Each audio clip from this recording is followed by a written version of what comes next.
Okay, everybody, welcome. We're gonna stream. We're gonna work on the track from last few streams. I'm feeling it. That track is really growing on me. I want to make it interesting though today, so we're gonna have to do a lot of experimentation, I think. We need some extra elements that are gonna make it special, I guess. Because right now it still sounds a little bit like just a Reese kind of thing. I'll play what I have so far, and then we'll get into the stream. The chat is awfully quiet, but oh hey, there's the first message coming in. Welcome Ramon, welcome. We're gonna see what today is gonna bring us. I have worked a little bit on the track since the last stream. I did a little bit of mixing, made it all sit a little bit better. So today we are just gonna continue with that and see where that brings us, where that gets us. So without further ado, I'll play the thing that I have right now. And then we'll get into the stream. See you guys in just a bit.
Okay, that's basically where we are. I'm not too happy with both of these, to be honest. I want to do something different, something that's more interesting. So, yeah, we'll see. We might even change after, like, the first 16, do, like, a switch. That could also work. Yeah, it's gonna be deep at first, and then it's gonna get less deep, I guess, over time. It's gonna get heavier over time, basically. I have this idea for this track to kind of have two completely different drops, or maybe not even two different drops. Maybe it's just going to be, I don't know, maybe it'll be one drop, I don't know.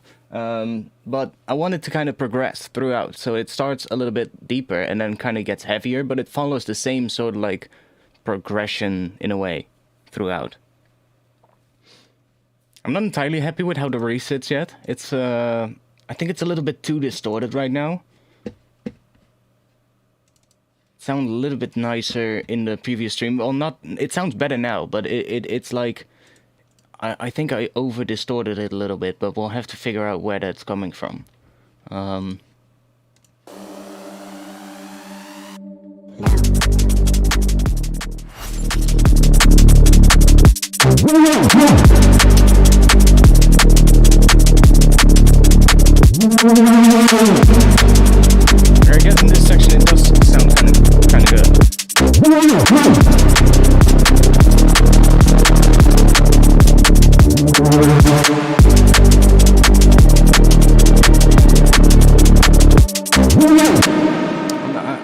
not entirely happy with how it's sitting though. Let's see. So this Reese, I actually put this response Reese, those ones, because they have so much reverb on them, I decided to put them in the same group with the main Reese, so like the low pass Reese, which is being processed here with a Saturn, which is doing quite some distortion on it. And there's also an isotope trash, which is doing even more distortion. So this Reese is now kind of being sort of like smashed together with the other one into that distortion, so that reverb tail kind of becomes a layer of the low pass Reese, if you get what I mean, because they're kind of pushed through the same distortion, so that reverb tail kind of becomes, it sounds a lot different on its own, like that tail at the end is really clean by itself, but when you hear it with the main Reese, it just kind of becomes a layer of that Reese, which is really nice, and without that distortion, it just doesn't do that.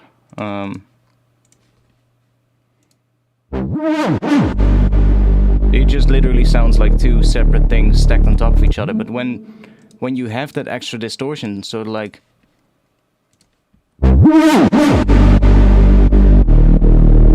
that sounds kind of cool. I'm not entirely happy with how this one sits though. I'm not sure what it is.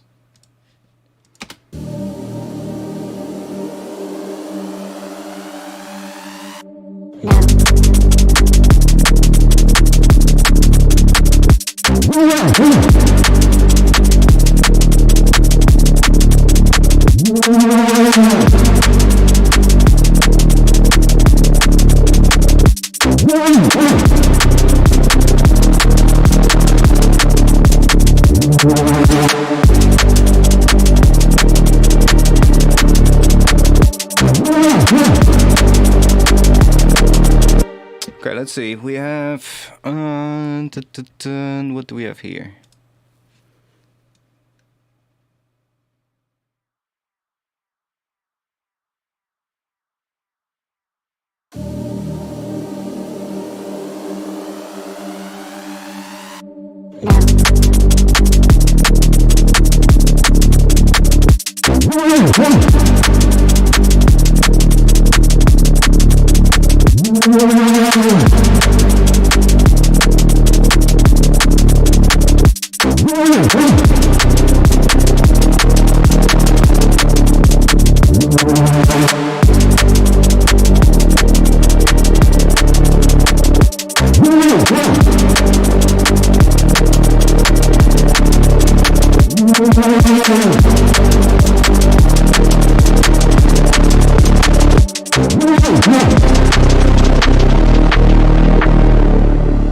Like, it's literally almost not even doing anything. Like, at this stage, like, there's the processing that's after it is so, like, overpowering pretty much what all of these are doing.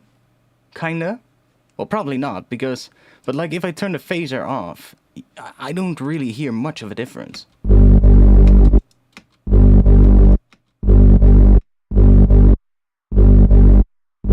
It's pretty much identical. Whereas the same thing as well, if I turn distortion off.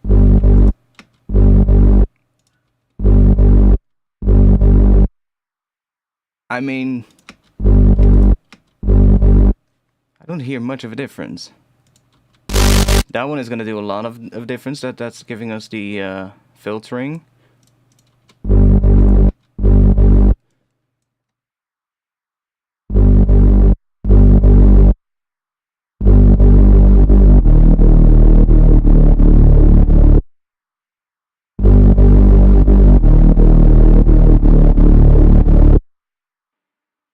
That's it.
fuck did I do here? Talking about weird EQ shapes. Okay, let me. We're gonna do that. We're gonna redo this one because that's a bit crazy, don't you think?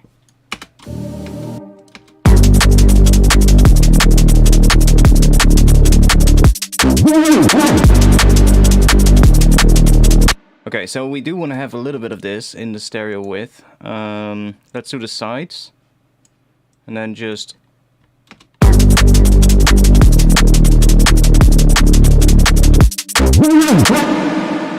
I think the music is so much louder than your voice. Is it again? One moment, let me check. Maybe I'm just slamming this into a limiter. That's also a possibility, but it's also possible that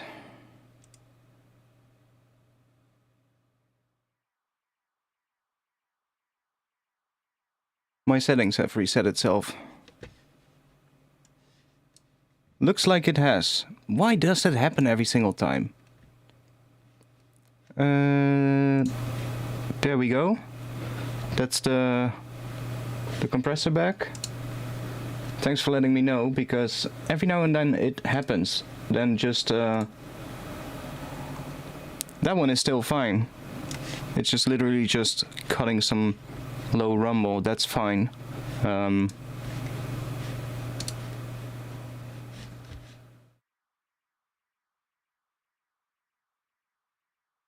this should be better, I guess. Let me know if it's better, if it's louder.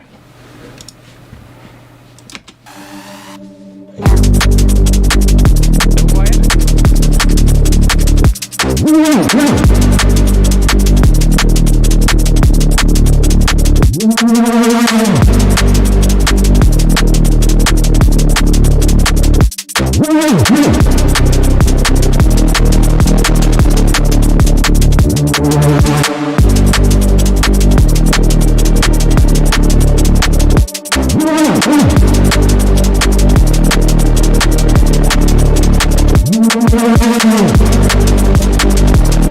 Your noise gate is too slow. Yeah, I'm wondering which one that is.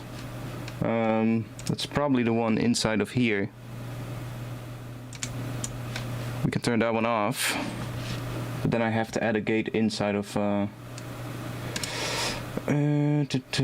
edit, add. We want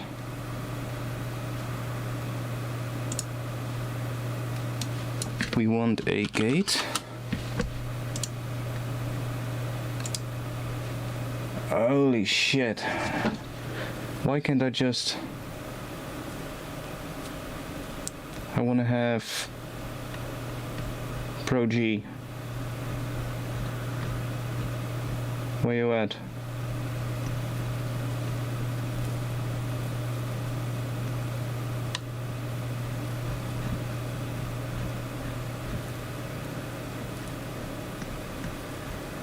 So annoying that you can't search in the list of VST plugins inside of Streamlabs OBS. Let me see, where is Pro G? Further down. I literally need to scroll down, and it's sorted by the folders. It's in my VST folder, which is really annoying.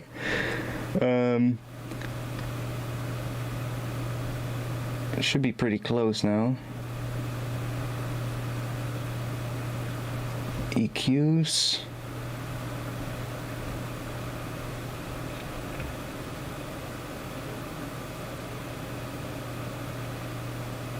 No, I don't want to have my mic running through Ableton.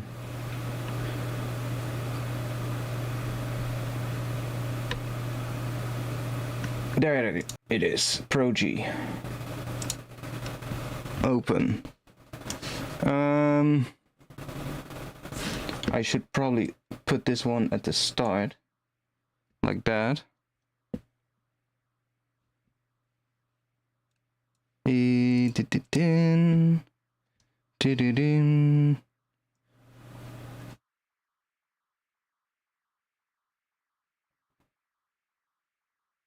Like, as long as it's sort of like getting rid of that.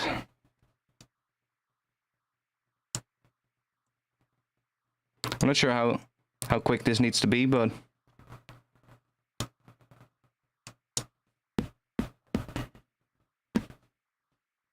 I should know how to set a gate up, but I don't really use them a lot. I always use the one in voice meter, but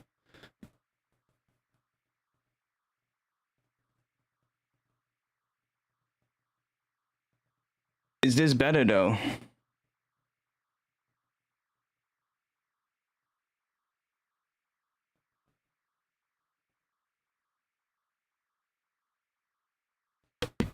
Or do you want me to adjust some other settings? Like,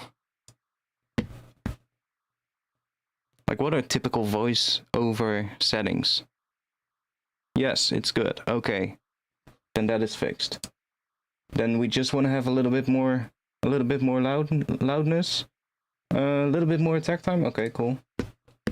Yeah, I never use really gates on voices like that. 50-ish, something like that. 50 to 100. Okay. I guess it shouldn't be too slow. Sounds good. Okay. That's nice. As long as it's not sort of like capturing the noise. Let's see if I play Ableton, because that kind of matters as well, because then sometimes the audio of my headphones just kind of goes into the mic a little bit. And especially if there's compression on the mic as well, then that will be brought up, of course. So it needs to at least, you know, gate that. Let me check.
Okay, that should be better.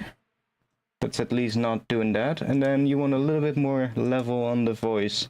I mean, I can also turn Ableton down, of course. That's the other option.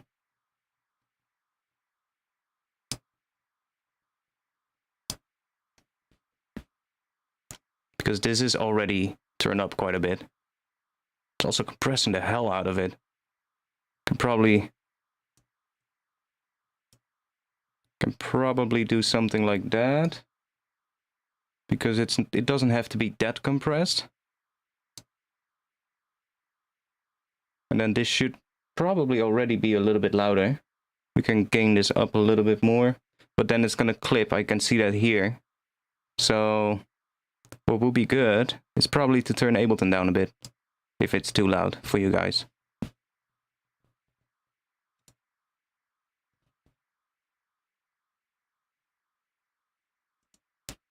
So I'll do this.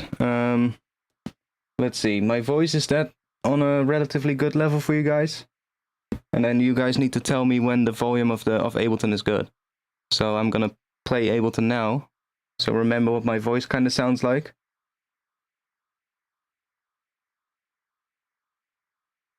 Yeah, I know. You can't really do much about that. Exactly, other than just putting a gate on it and hoping for the best. Or getting closed back headphones, right? But closed back headphones are obviously also not really going to be good for the sound quality, so when you're producing, it's not ideal. Yes, this is good. Okay, let me play Ableton, and I'm going to turn it down a bit, and then let me know if it needs to go down further.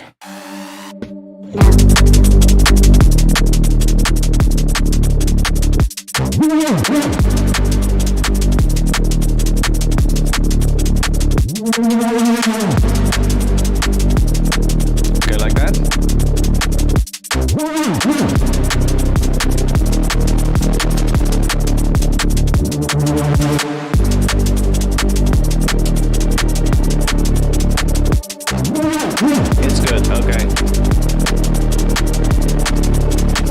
Okay,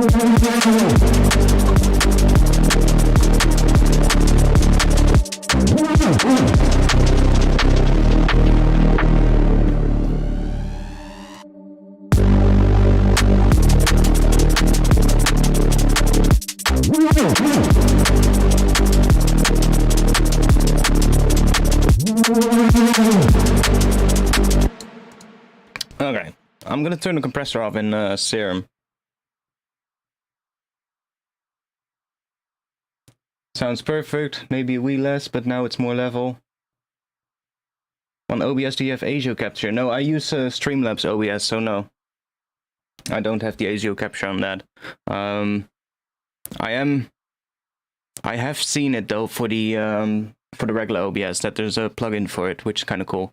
But I really just want to get a new audio interface soon, and just get one that has like a proper like loopback feature, and preferably multi-client ASIO. That would be even better, because then you can just literally have multiple pieces of software just use the same ASIO driver, which is possible. It's just that not all interfaces have that. And then you can literally just, I guess, just select your ASIO inputs inside of Windows and inside of everything. Basically, well, not Windows, basically, maybe, but like most like I would need an audio interface that actually has something like voice meter already built in. Basically, that would be best.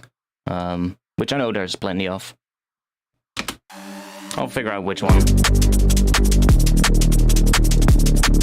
Okay, so this is the Reese. Now, I want to check what the Reese has on just the sides.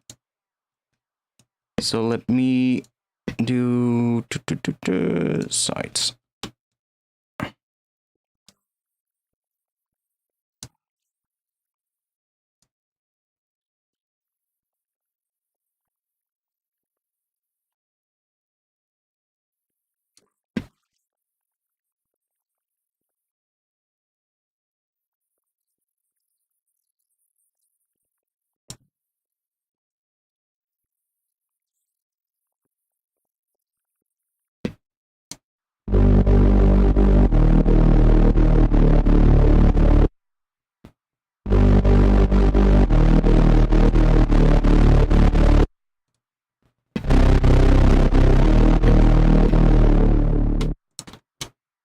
Okay.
More weird as fucking EQ.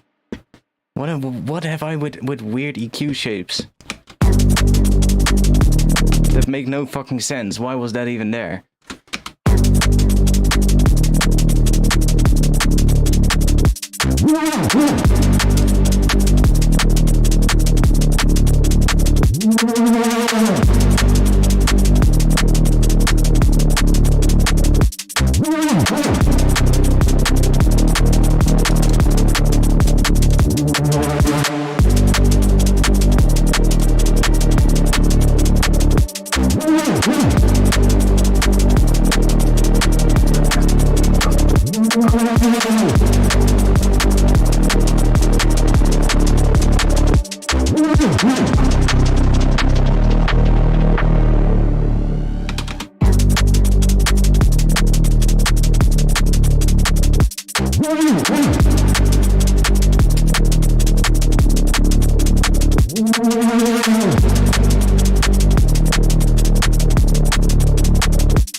So I'm kind of thinking, what if we can maybe leave this one without much saturation, because this is kind of like the bend, this bend right here. It's kind of like the bend where the mud is gonna sit, right?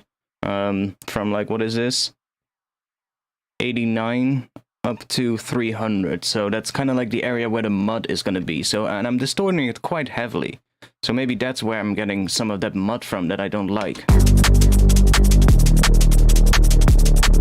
But when I take it out like that, I really don't like that. So I do kind of like what this is doing in terms of the shape of the sound.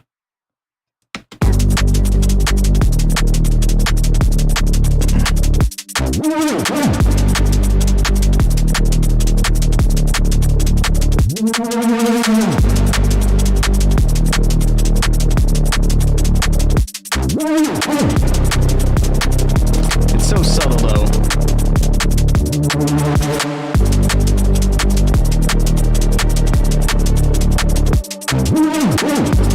Gets a little grittier with it. Maybe we should just leave it at like 50 or something.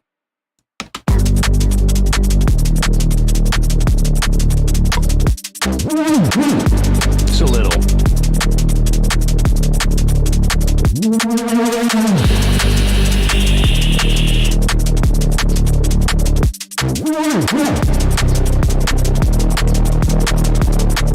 You can also try maybe using the clean tube.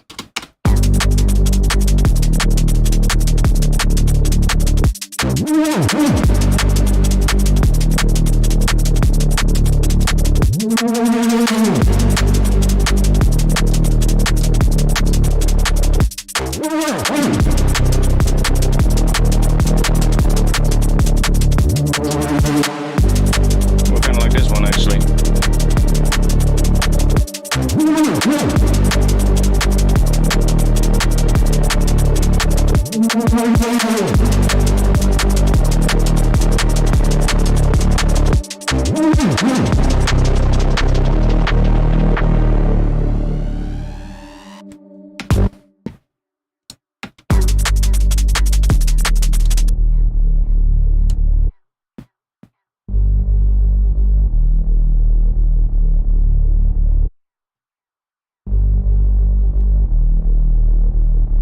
That's so subtle.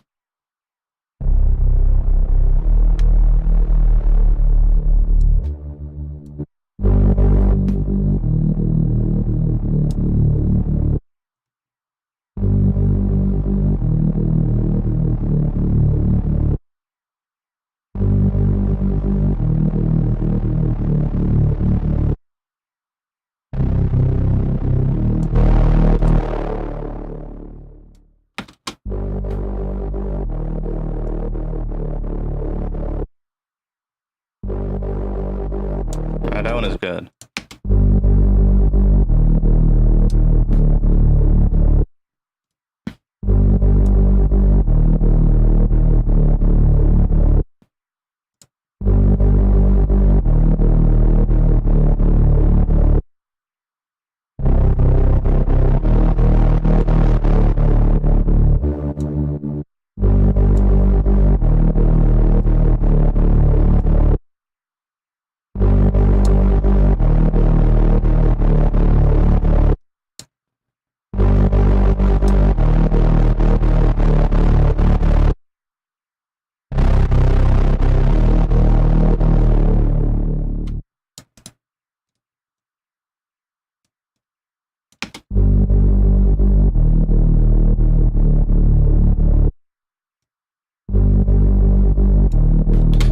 Right now what I'm using for the sidechain, literally just two Live 8 compressors. This is still the quickest way to do it for me, so this is still what I'm using today. I normally these days I do use a lot more of volume shaper, which I quite like. I quite like volume shaper as well, but it's still a little bit longer to set up. I need to make myself some like racks that I can just drag in. Only thing I have to do is just set up the input and that's it. But I haven't done that yet, so it's at this point still so like slower to set up than just dragging in one of these compressors and just telling it to listen to the sidechain input. So yeah, I tend to use this one still.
When can we buy some music from you? Well, when the new music is done, which I'm working on it, man.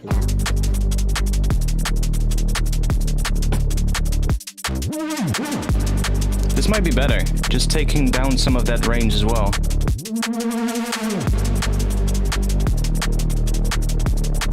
Don't want it to affect the sub too much though, so we need to kinda, what if we do a little bit more like that? So we can kind of make it a little bit sharper, so it's not affecting the sub really, it's just affecting this range right here. Because we need to kind of get this range a little bit less muddy when it's low passed. Because I like how compressed and distorted it is. It's really saturated, but it's maybe a bit much.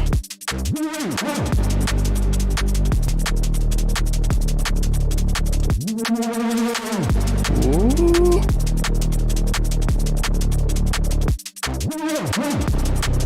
Oh, that's better.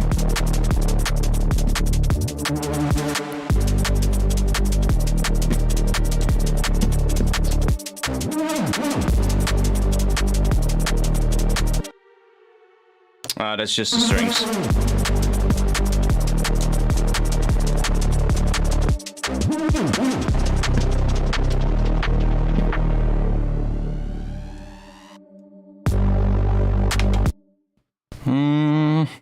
What if we put this one just on the low pass Reese, actually?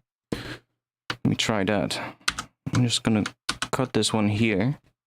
And we're gonna put this one right at the end here, even though there's already a Pro Q there. What is that one doing? A very similar thing, actually.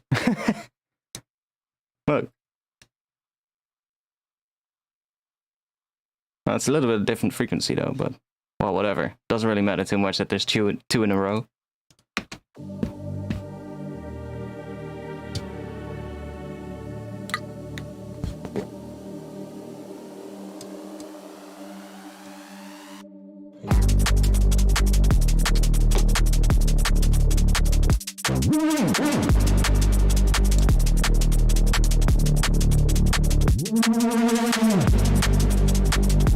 I guess I'll leave it without... Oh, wait.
Might be better.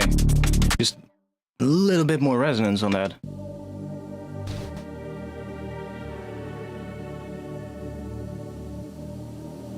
Like, we're really trying to fine-tune this right now and get it to sit nice. That's a bit too much though.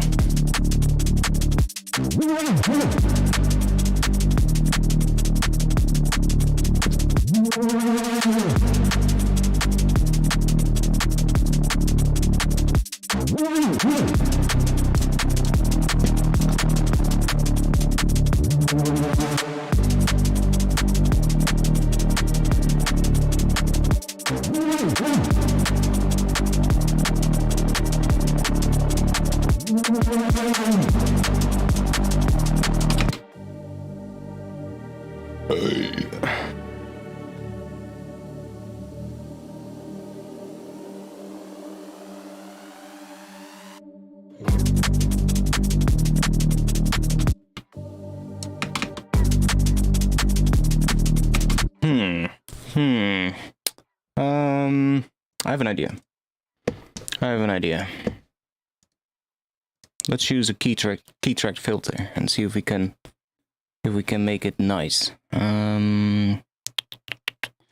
can use Rift for that. Let's try it out really early in the chain, because then it's gonna make the most of a difference. I'm just gonna, let's decrease the distortion. Let's put that at 0. So that we're not doing any distortion, basically. We could even, let's go in here. You really want to have this one. I don't have the filter plugin, by the way, just the filter plugin. I don't have that one installed. I should probably do that, because this filter is really nice on its own. Anyways, we can try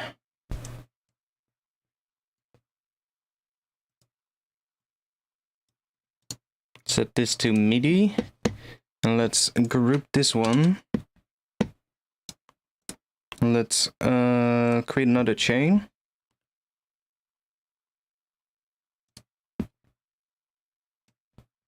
Drop an external instrument in there, and then just set that to recall Rift. So now this is going to move along with the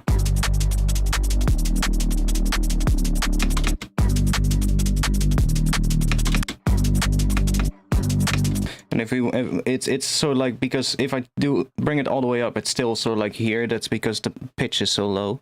We can just take a pitch device and put that in front of the external instrument and just say plus 24.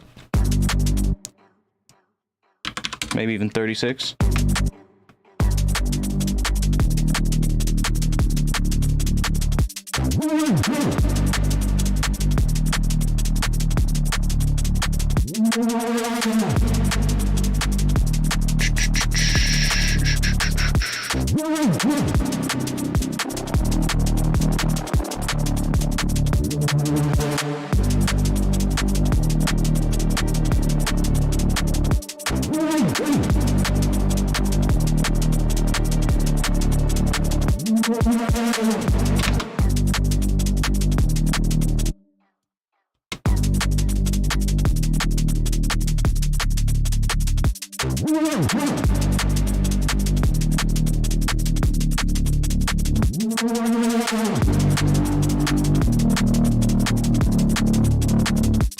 Ooh.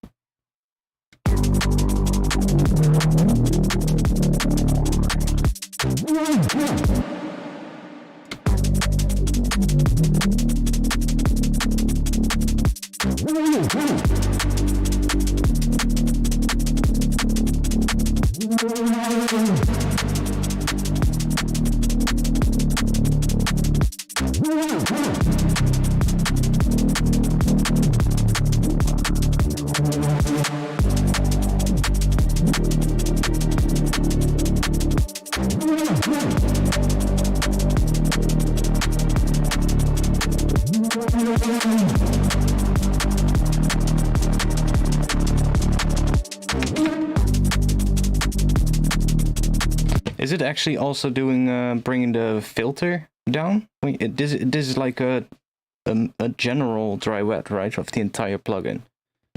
Okay, I guess.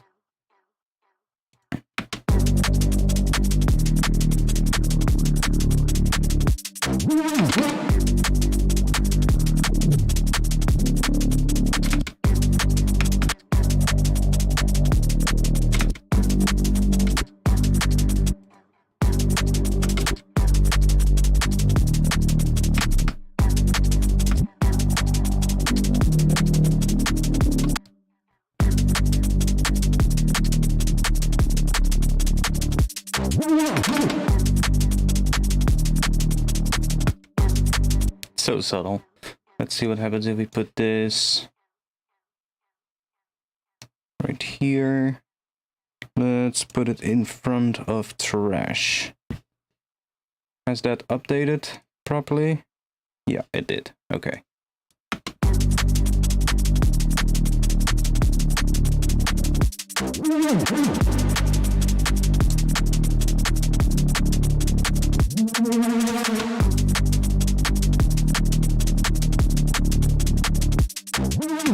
Yeah, you almost don't hear it then.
Yeah, none of these are actually doing what I wanted to do, so let's just get rid of that.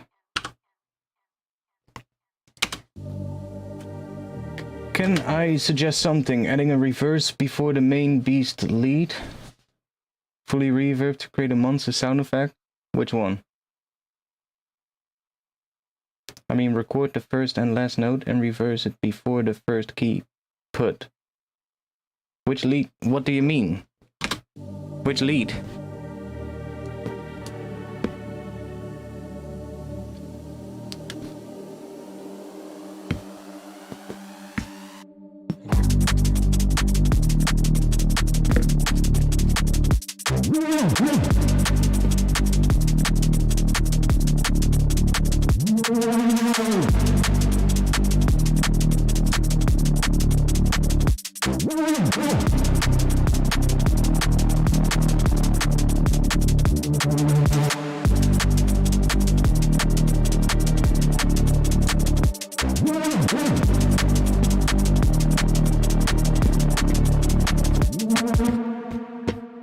No, there's already a big reverb tail after it. I'm not gonna have another one in front of it.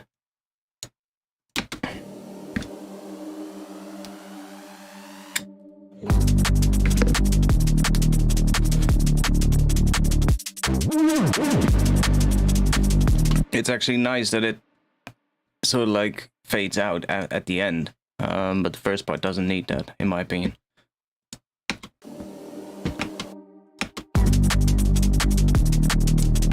I'm just kind of wondering where that amount of distortion is coming from that I don't like. Let's just let's do this. Let's turn these off as well.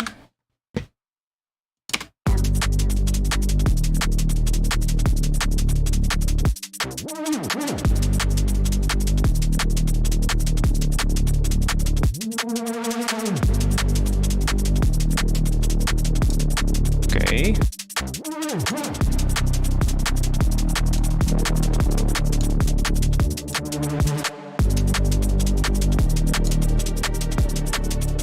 That's fine, let's just bring it down a bit.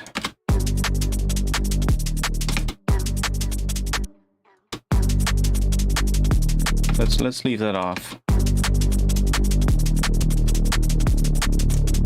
Might be this one.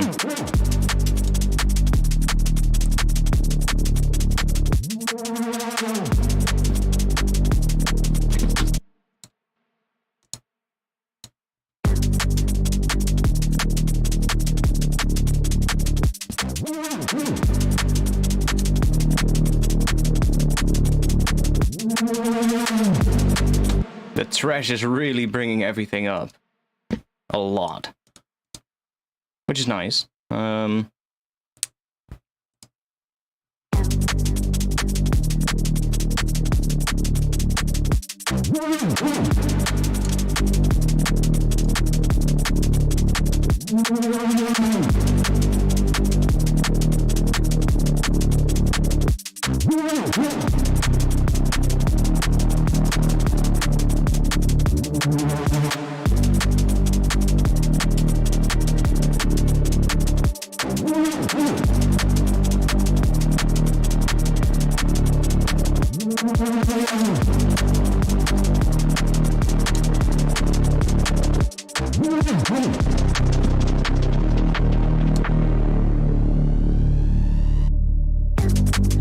Oh yeah, that utility was used there as well. Let me just adjust that a little bit then.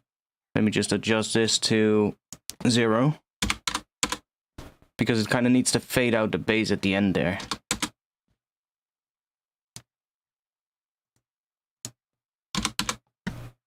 But I kind of like it more when that is at 0. It's going a little bit heavier into the processing.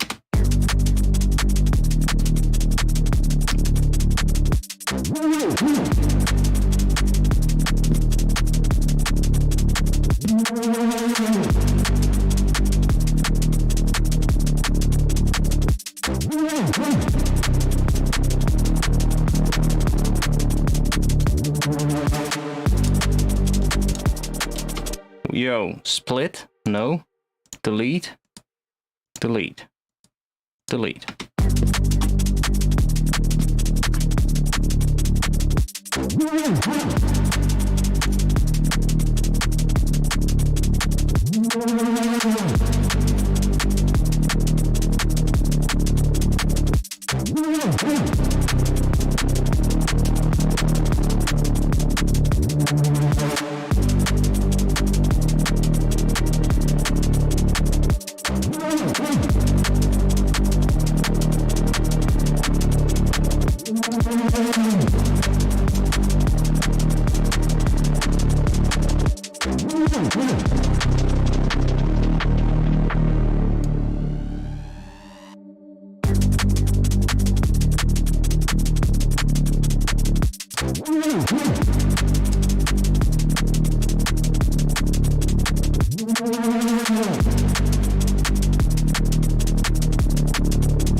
Okay.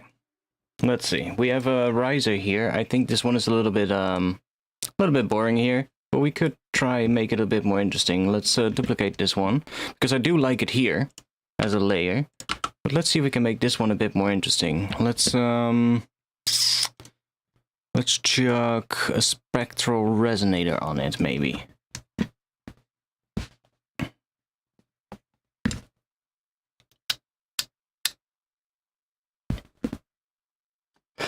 The other main question is, what are we going to do with the second 16s? Is that going to be a variation on this Reese? Or are we going to do an actual complete switch up? I really want to try maybe doing some kind of a chordal bass, if you get what I mean. Like having, because we're already doing this very chord, harmonic heavy, so like harmony heavy track in the intro as well, and these strings on top of it. What if we do a bass that's sort of like following some of those harmonies, and see if we can make that work? Could be pretty cool. But let's see if we can make this one nice here.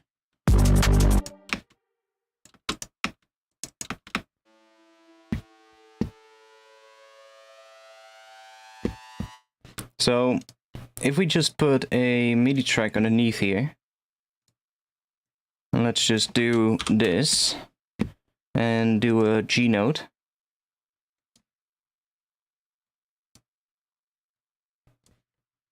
And let's give that one a pitch bend as well.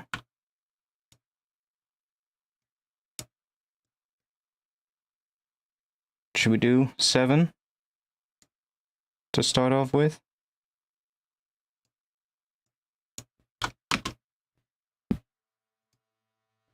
And then we can take this and set this one to MIDI input from the track 38, yeah, track 38.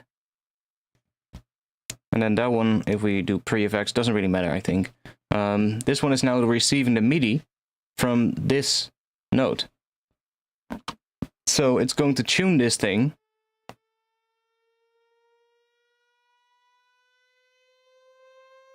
depending on what we feed it into it. See? So that's kind of cool. Let's see if we can make that into something nice. Because then we can also stretch this one. And can we stretch this?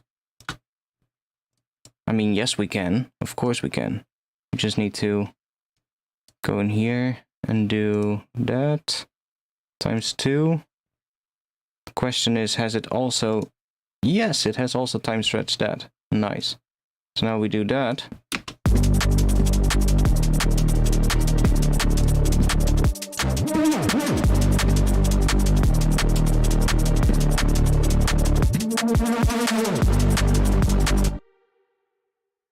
I don't hear fucking shit.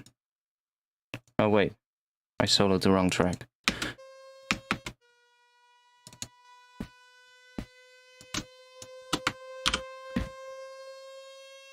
Just loop this section for now so we can hear what that's doing.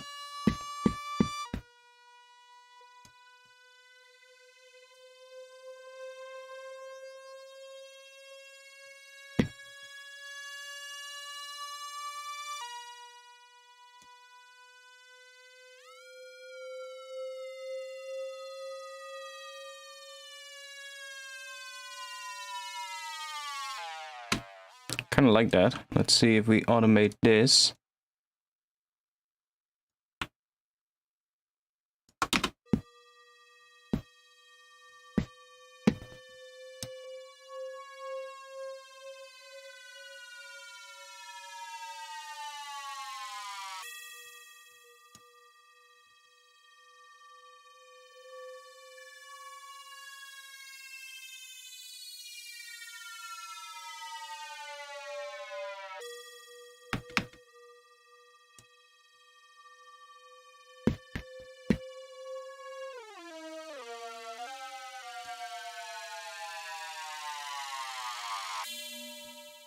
It's kind of cool.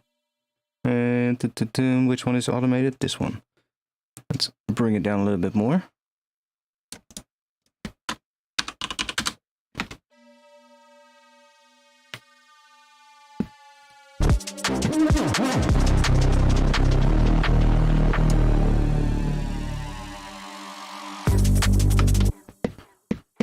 happens if we do it the other way?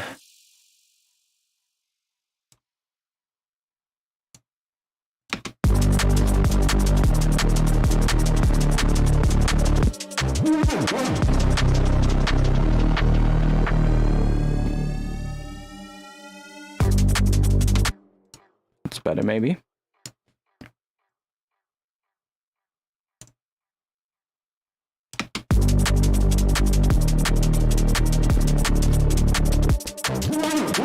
Hello, hello. Welcome.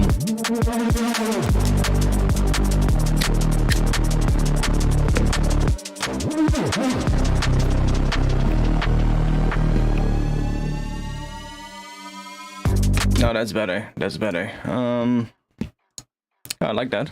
And then we just need to do some processing on it. So let me do an EQ. Because we don't want any nasty low end in this. So just do something like that.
Set that to 1.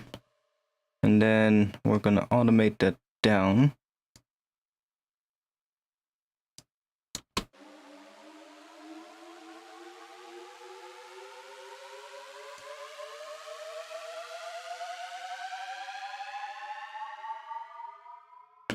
And then let's see what happens if we also do this one down in the second half.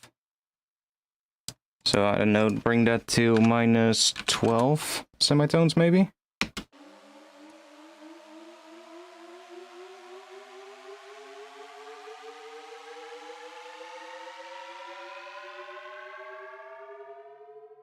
It's kind of cool.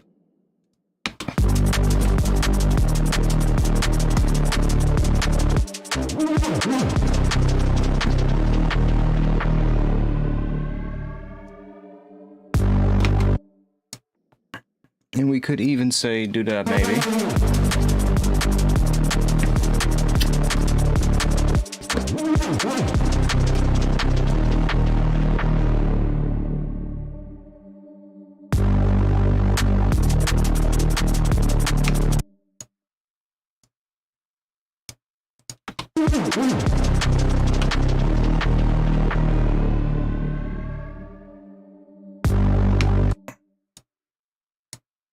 Gonna take this low pass filter here, and we're gonna do this at the end.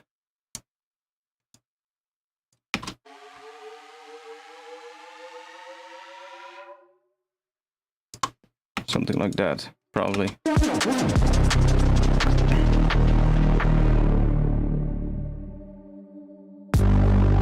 We're gonna have some other stuff here as well, sort of like filling that gap up. How do you make everything sound so clean and like it belongs in the mix?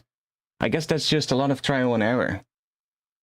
Like, I just come back to things. Like right now I'm pretty happy with how that resounds, so I kind of went on from that. You know, I'm kind of happier with how it sits now compared to what it sit before. So now I'm just moving on to something else. And then probably when I made more stuff, I will get back to the things again, because I'm like, okay, now I added things, it doesn't sound good enough, or it sounds like it doesn't sit right anymore. And I'll go back to tweaking it, and over time, while you do that, eventually it gets to something that sounds good. And it's just a lot of trial and error, you know, I've been doing this for a long time. that's probably one of the most, that's probably one of the biggest reasons why one is capable of doing something, is because that person has done it a lot of times. That's kind of like the main way of getting good at anything, right? It's just doing it a lot. But yeah, it's like, I wish there was an easy answer to that question, but there isn't really an easy answer. It's just, the easiest answer is just that, right? It's just a lot of practice and doing it a lot and just experimenting and paying close attention while you're twisting everything. Like what you were seeing with that Reese just now. Some of those changes were so goddamn subtle. Like, I'm not sure if you were already here when I was working on the Reese, but all of the changes were like so subtle that, you know, at some point it's like, sometimes you don't even hear what it's doing, right? And sometimes I go back and I might turn a bunch of effects off to see what that does. And you might actually turn a couple of things off and go like, oh wait, that actually sounds better. And you remove them again. And it's just like, it's this process of just working on things and coming back to it later and tweaking things. And yeah, I guess that.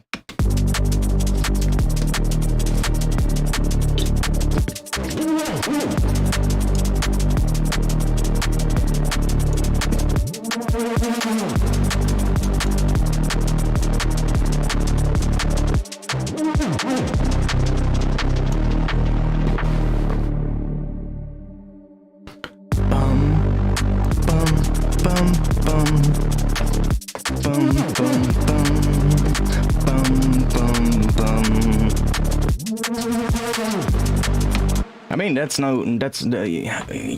I mean, it's not bad to push things to the limit. Honestly, that's kind of what you want to do. And that's something that I've been trying to do a lot more recently, is just pushing the things that I do kind of to the point where you've overdone it. Because it's a good thing a good piece of advice that I got recently from somebody. I'm not going to name who it is. I don't know if he wants to be named, so I'm not going to do that right now. But I can talk about what he said. And what he said was, if you are not happy with the way your things sound, and you think the things you're working on don't sound good enough, then what you probably need to do is push the things you're doing harder. And look for those bits where it starts to sound interesting. And then tweak all the other effects to kind of accommodate what that new thing is doing. And that's how you get to an interesting result. And by pushing things too far, you can then hear what it does when you push it too far, and then dial it back until where it sits right. But if you never push it too far, you're also never gonna find that really good spot that is gonna make it sound magical. So it's kind of like this thing where you kind of need to push it too far at some points. Maybe just over distort it a little bit to find that spot, and then dial it back until it sits right. It's a really interesting concept, but when he said it, I was like, yeah, it does kind of make sense, you know, because when you're looking for those artifacts, for instance, that are going to sound really interesting, like because of the fact that you're, you know, maybe you put like 1% of reverb, of a short reverb on a bass sound really early on in the processing chain, but then you have like a shit ton of distortion and compression, maybe some OTT sprinkled in, I don't know what you're doing. And that is all adding up, and then it's bringing up those little bits in the tills, and there might actually be stuff happening that is going to really blend everything super nicely and make everything sound good, but you're going to have to push it to find that, right? So, and I mean, the more I watch other people work, especially people that are quite well known and are pretty good at what they do, I kind of see the same thing. A lot of times you actually see that when they're working on the earlier versions of the track, everything sounds fucking distorted, or everything sounds super pushed and super overprocessed, and it's just like, it doesn't matter that it's rough, you know. That's not the point when you're early on in the project. It's just you're kind of tweaking it over time to get it right. And it's cool. I normally, you kind of get this impression of like, some people are just so fucking good, like everything they make sounds so amazing, like their stuff must sound really good when they're working on it. But a lot of times it's just like, when they're just really early on in a project like this, it's just going to sound like just like what all of us do. It's just the same thing, right? It's just you're tweaking it over time, and then eventually it becomes good. Like I have the biggest problems I feel like with getting the bass to sit right. That is the thing that I struggle with most. Intro stuff and all that kind of stuff. I don't even have to think about it almost anymore to kind of mix that right. You know, it's just I just set a couple of instruments that I know are key elements of the intro, set those to the right level. Like let's say if there's a bit of drums or if there's a bass in the intro, that's probably going to be your sort of like your focal point, right? You set that, and then everything else is mixed around that, and then you probably, as long as you pay close attention to what everything sounds like, you should be able to get to a good mix. It's just like what's really important in my opinion is like just like you could do this for the entire track, but also like per section. It's just like looking at your track and just asking yourself, what is the most important element of this section?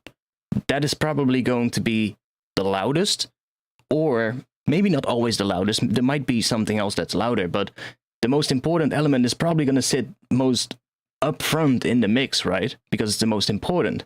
So if you get that set to the level it should be, and even that can change, of course, over time. Like maybe you're mixing it and then you decide, oh, well, if I just push it a little bit higher, then it actually kind of works. But in general, if you just set that most important element first, and then and just turn everything off, right? Just turn all the volumes down of every track and just set the volume of that most important element, and then just start mixing everything in one by one.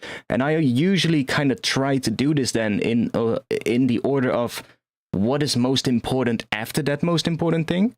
So just kind of think about it in ways of like, okay, which elements are most important to this section, bring those in one by one, and then eventually you're going to get to like all the effect sweeps and all the more less important things that are really just filling things up, right? Those are less important.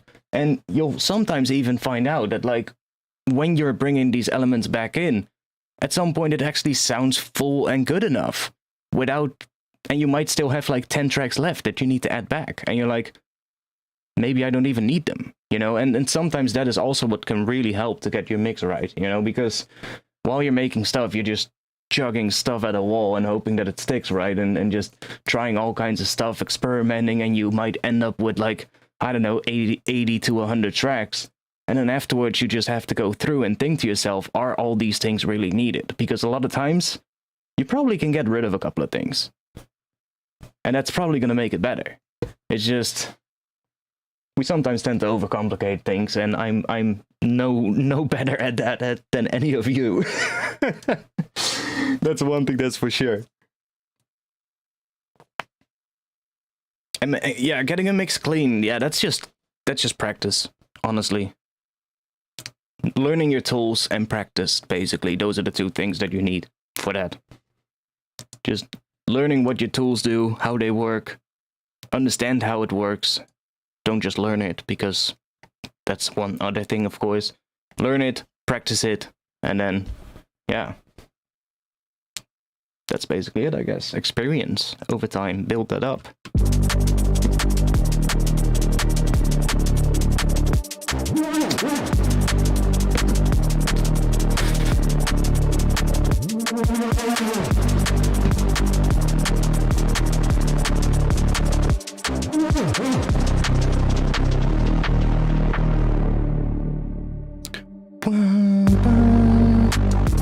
Yeah, I'm kind of hearing we could maybe do a switch here.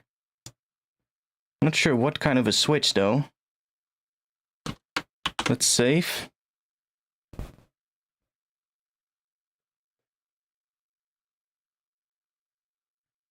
I mean, I feel like just switching around genres and maybe not even to release it, but just trying other genres out can really help you become a better producer. Like, I produced all kinds of stuff growing up. Like, if I still had access to my old project files, you'll find like the most cheesiest pop EDM house music stuff.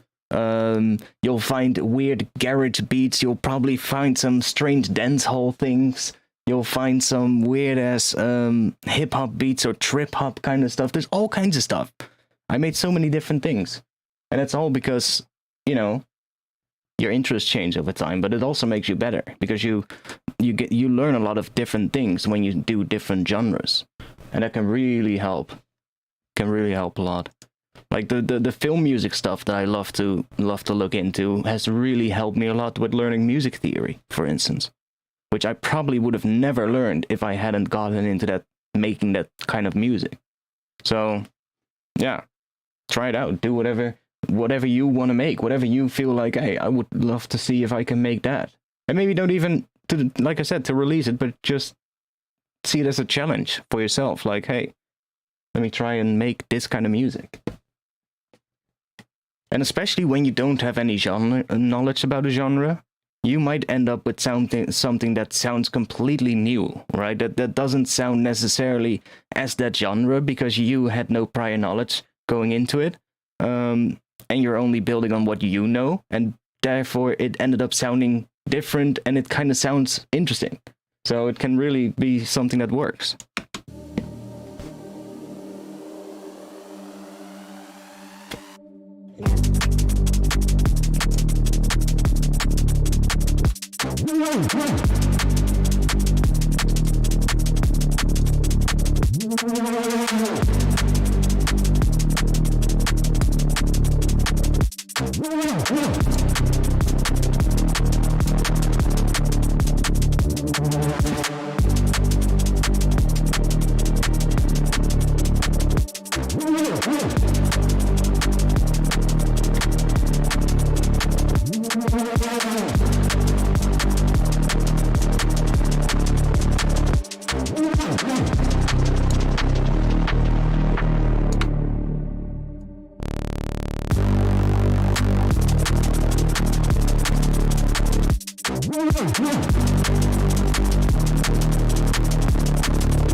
I need to check what the pitch bend range is in this one. Or the pitch bend range, yeah, that as well. 24 to 12, but also what the glide time is. 51, pretty short. Because I need this to stay in phase. So the pitch bend speed, yeah, I guess the pitch bend speed, the glide time, of course, needs to be the same, otherwise they're going to drift out of time. As long as I keep the phase of the oscillator set to start right here, they are going to be in phase with the other layers, so whatever I do here is going to work now. We can try out maybe using some of this.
Ooh, on that higher note was actually quite cool.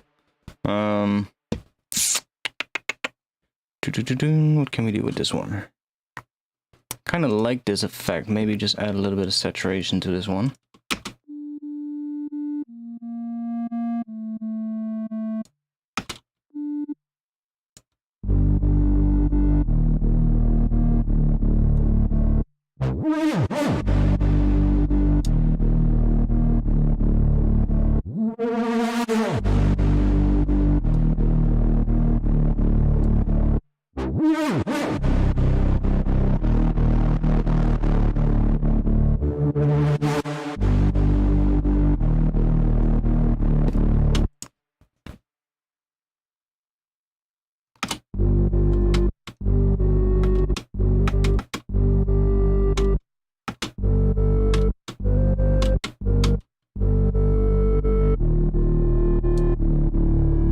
Ooh.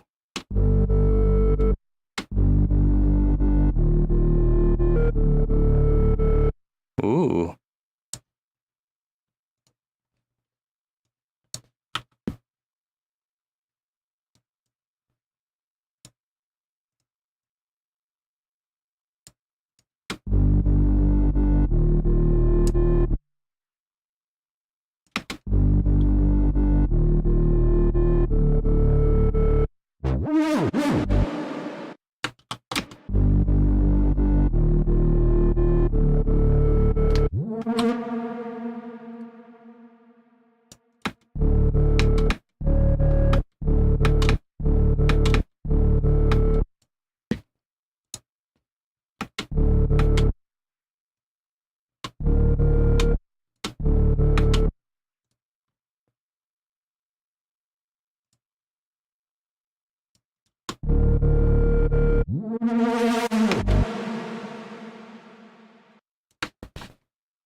This could be something.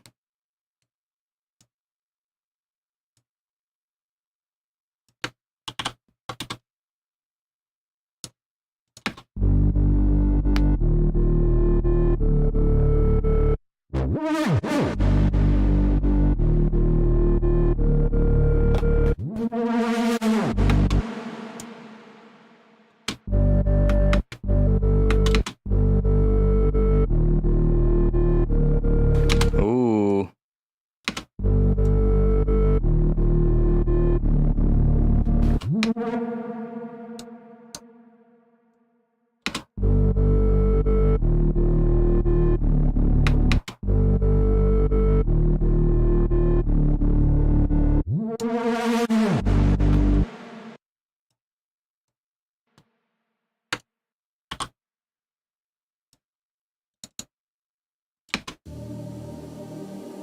See how that sits.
So I'm thinking, what if we use this in this section right here?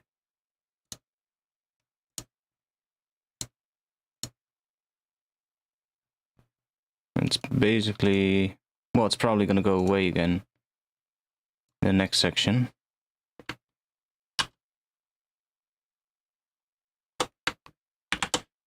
Let me, I need to do this. Lock this and then grab this MIDI right here. This MIDI.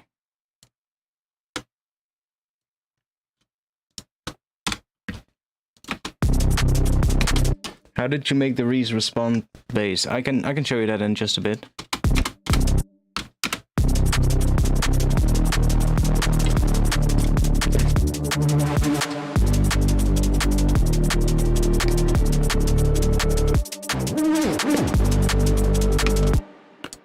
This one needs to do something else.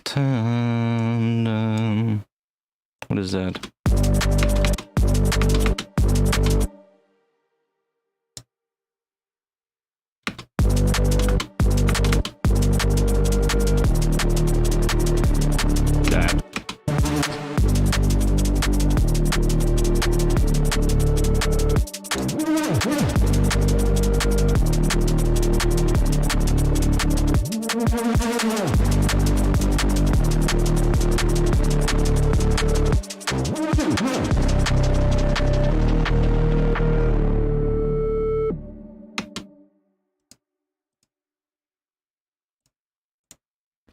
Let's see here.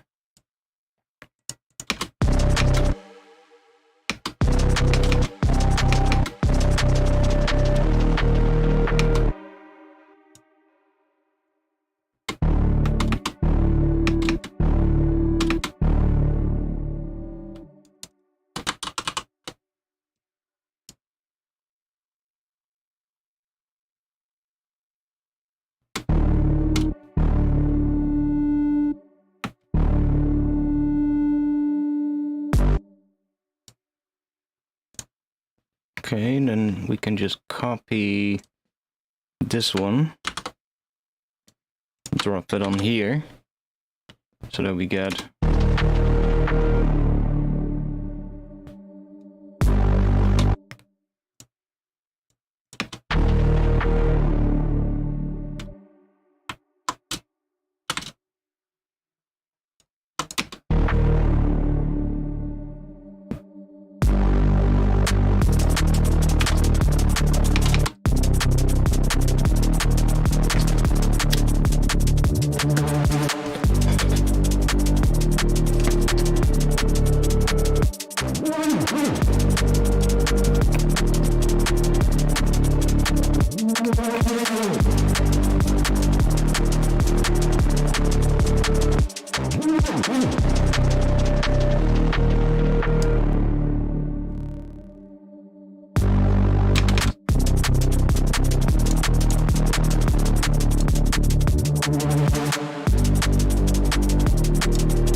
gets to like the pitch of the bass now. We can even do this with a sine wave.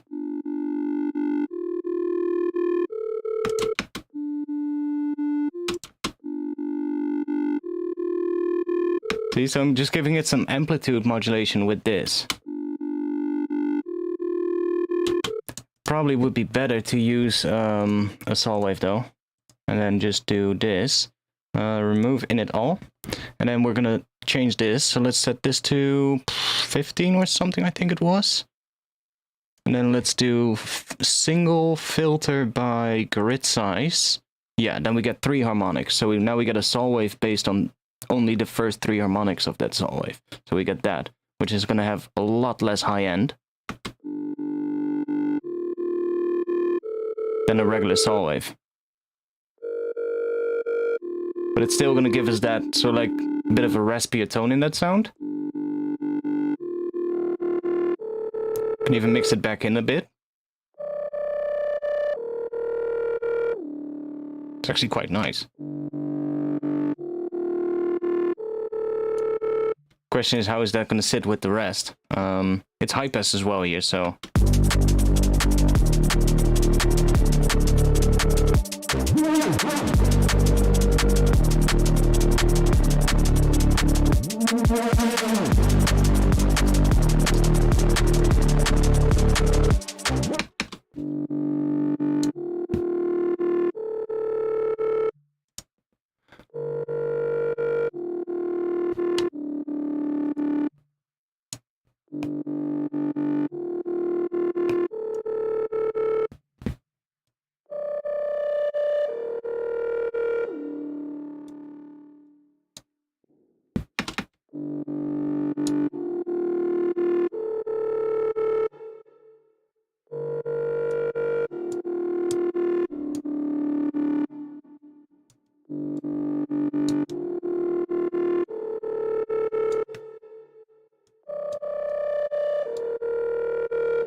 Not sure if I want to do this here, but I kind of want to have some kind of a different thing coming in here, I think.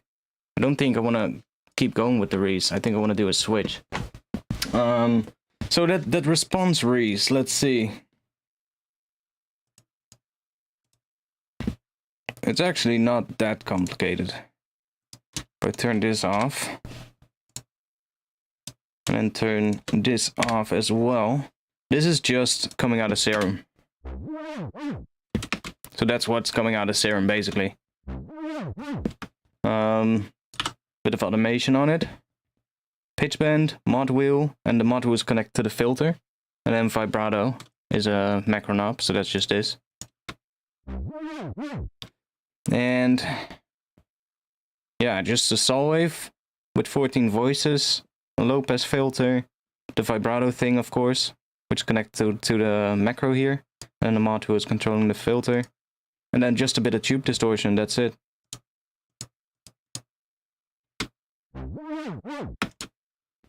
That is running through this reverb rack, which is doing a lot to the sound, of course. And I'm automating the reverb as well, so... Oh, there's more automation, let me hear. There's some reverb automation as well. This chain with the reverb on it is being automated, the volume of it, so that at the start of it, it's completely dry, and then the reverb kind of comes in towards the end. So it just gets heavier at the end. And fuller, which is nice. Saturator. Pro Q, which is kind of controlling the stereo width a little. And also getting rid of some, I think there was like a... Yeah, see, there's some low-end rumble being created by the distortion and the saturator. Which is obviously not nice when it's layered with the other bass, so that's why there's like a little high pass here. Just taking it down a bit. And then there's just some processing on that group. Right here. Which is a Saturn. Which is just making it a lot heavier, you know, it's just... I really like what that Saturn is doing.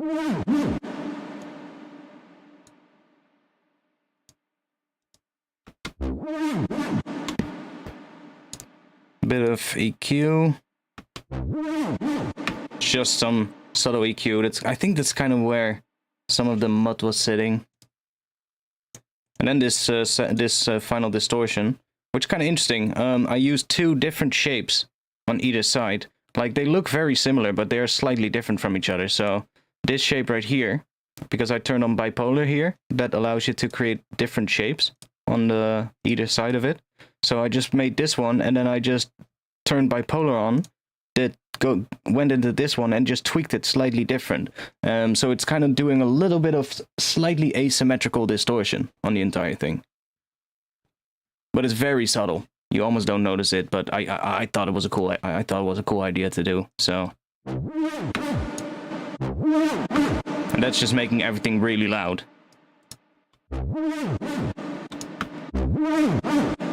That's really bringing everything up. And because that reverb tail is way earlier in the chain, like that reverb is being introduced very early in the chain of that sound. Like, it's literally the first thing after serum. Right, so there's a saturator bringing the reverb tail up. Then on the group, there is a Saturn doing pretty aggressive distortion, which is bringing that reverb tail up even more. And then there is a trash doing pretty aggressive distortion, bringing it up even more. So that reverb tail is really being brought up a lot. And because that's layered with the main Reese, that kind of becomes a bit of a mid-range layer on the Reese, because they're smashed through this distortion chain with Saturn and trash together. So that kind of glues everything together. Because without this, if I would put this one on a separate track with these effects on it, it would sound completely different, because they're now both separately being distorted. And now, well, in that case, they would be both separately distorted. But now what I'm doing is I'm just crushing them both through that chain, which is kind of nice. Even though it's only 3 effects, but it sounds really cool. Because that's when you get that reverb kind of starts distorting a little when the Reese comes in. See? When the Reese hits, that reverb just starts distorting a bit, and that's because of the distortion. You especially hear it after this one.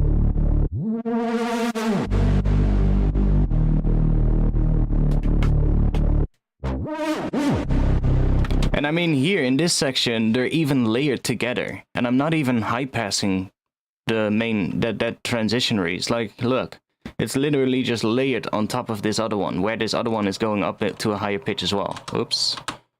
Let's do that. Like, they're just layered, and it just works. Because, I mean, at this point, this one is going up. So the other one is playing, I think it's just playing the same note, actually. It's just kind of adding some extra interest to that section, basically. And because the pitch is already up quite a bit on this one, it doesn't really matter that they're layered, because they're not really in the sub-bass range anymore, so it's not really giving us that many issues. I am automating the volume down of the oscillator A in Serum, though. So I'm automating this one down for some reason. Not sure why I'm doing that. Well, I guess I did it for some reason, but it's bringing down the subby layer. Oh, that makes sense. Yeah, of course. It brings, see, this Reese, it's actually this Reese, the main Reese sound of this Reese is actually 2 octaves higher than sub. Like, the main saw waves that you hear, those detuned saw waves, they're actually 2 octaves higher than what a sub bass would normally be. So if we take this one out, like this Reese is literally just this.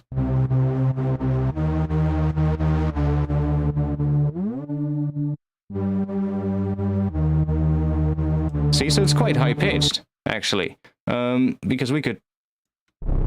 That's too low. Like, that's your regular bass pitch, right? So I guess it's 1 octave higher. But because we're using this one, which is at that one is at 0, though. one is super low then. How low is that?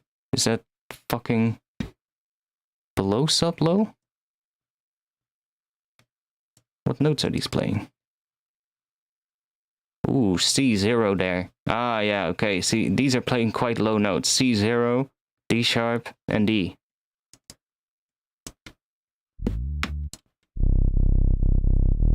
So that is doing the AM on this Reese, and that makes that Reese sound lower again. Like if we take this down, just take it down, then you can hear what just that AM is doing on this Reese. So this is without.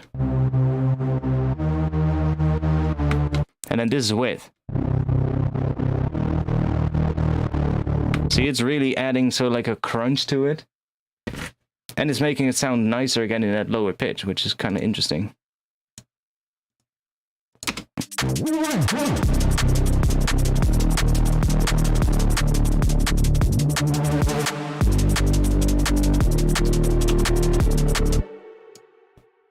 Yeah, I'm not sure about that layer. Let's turn it back off.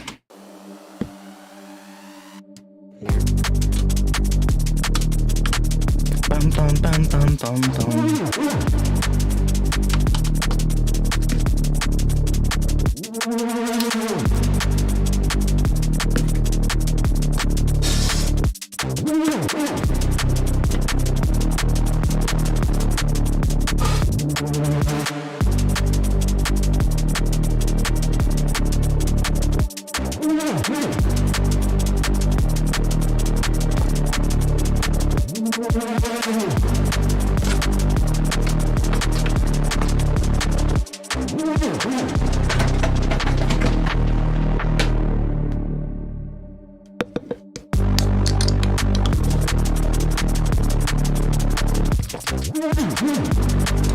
Yeah, I really think we need a switch up in this section. Like I said, the track needs to get heavier throughout.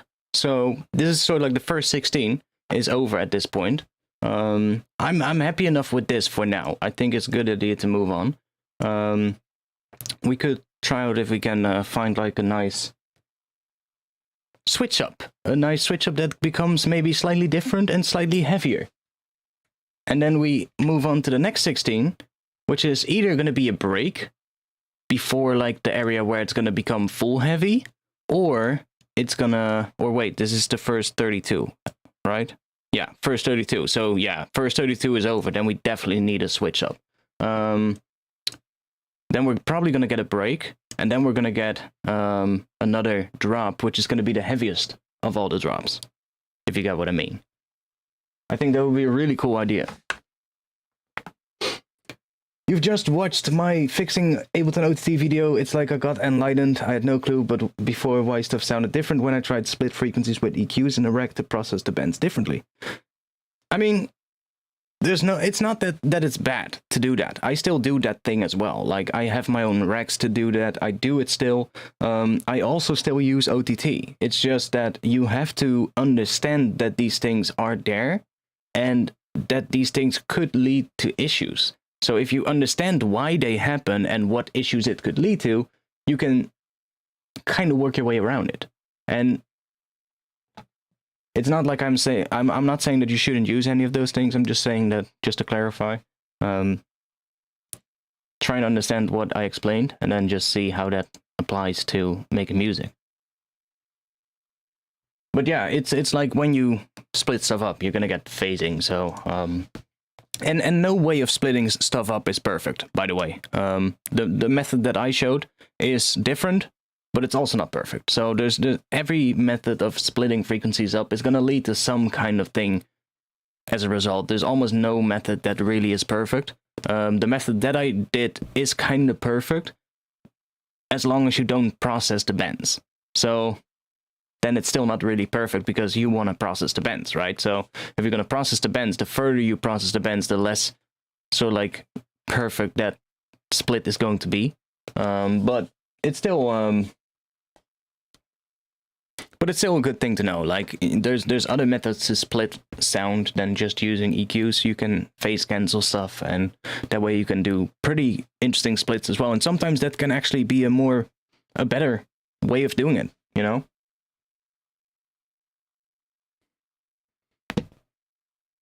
Okay, so if we're gonna do a switch here, let's delete all of that.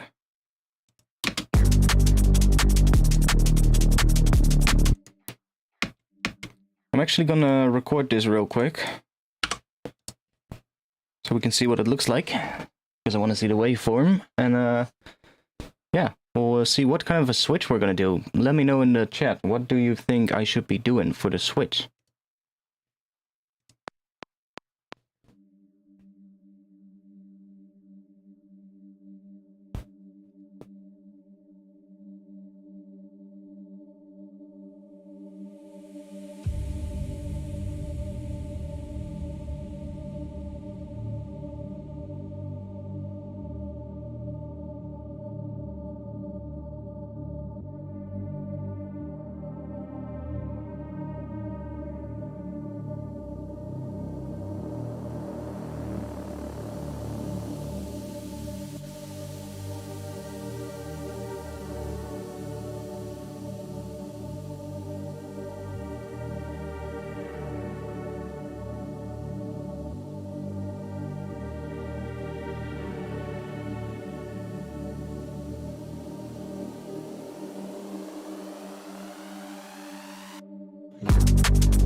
Oh, you couldn't hear that, but I had an idea. Holy shit.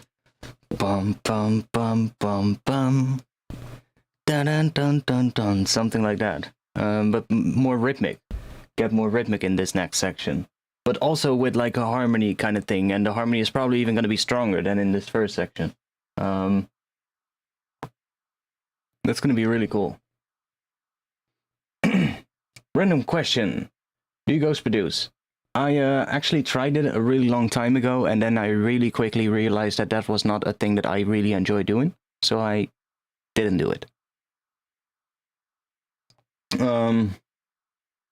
Fun fact, do you want to know who? Well, I don't even know who anymore. I know it was for a label, but I'm not sure which artist for the label. But I was asked to ghost produce for the label of Steve Aoki.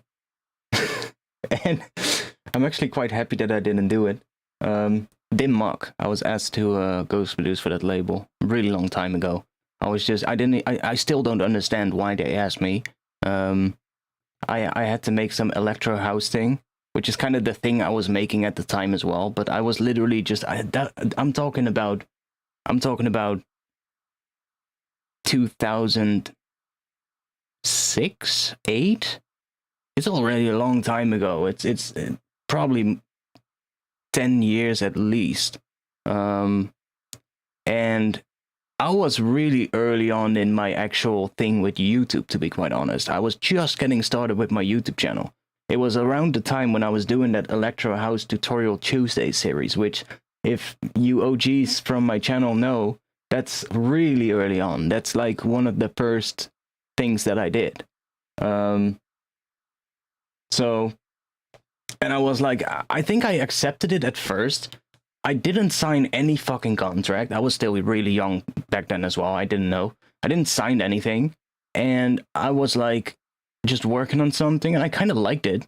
And because I should have never said yes, because in my opinion, you should never say yes to somebody who asks you to ghost produce the genre of music that you make yourself. Because what's going to end up is you're going to make a track, and you're probably going to be fucking hyped that you're getting the opportunity. You're going to make a track, and that's going to end up being the best thing you've ever made.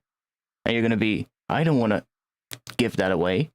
Now, luckily, back then, a couple of my music friends pointed me to the thing when they noticed me, because I was working on the track back then, and they noticed that I was super hyped about it, and then I was kind of bummed out that I was making it for somebody else. And I remember them saying, "Did you sign a contract?" And I was like, "No." And they were like, "Well, then you can just say fuck them, and you can just release it yourself." And that's also what I did, because I actually really liked that thing. It was like, oh wow, I actually really like this thing, and I made that genre at the time as well. And I was like, yeah, I'm not gonna give that away, you know. And especially because there was no contract at all. They were like, you shouldn't even do it, you know.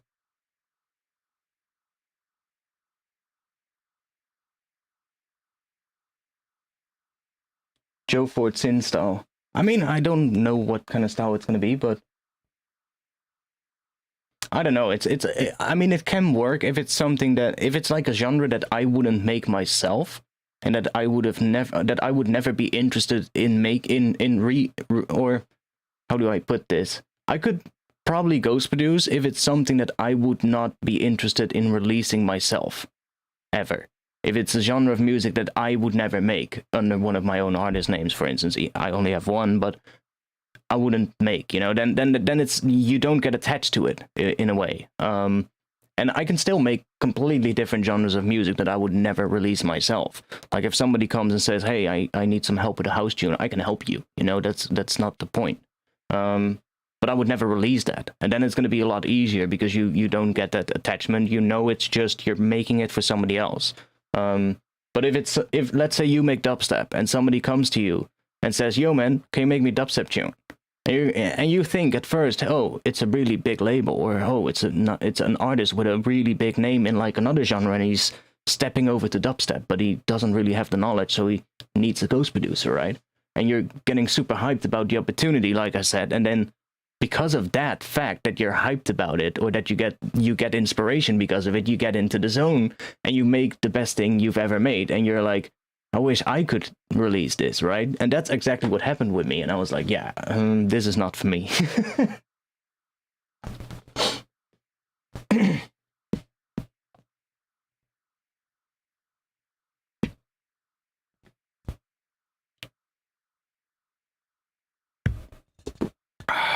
Anyways.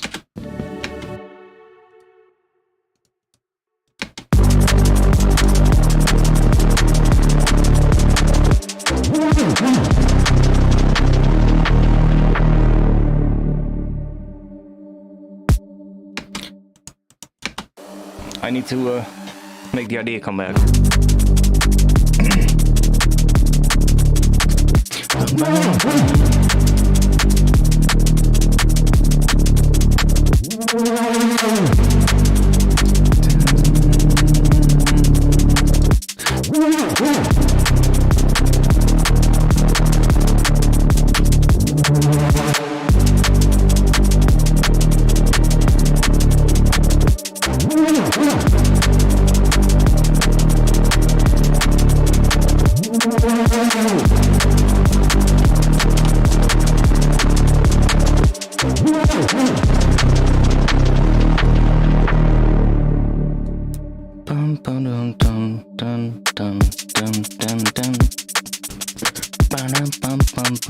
Something like that. I don't know. We need to have a part right here in this section, and then a part in that next section.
Let's see.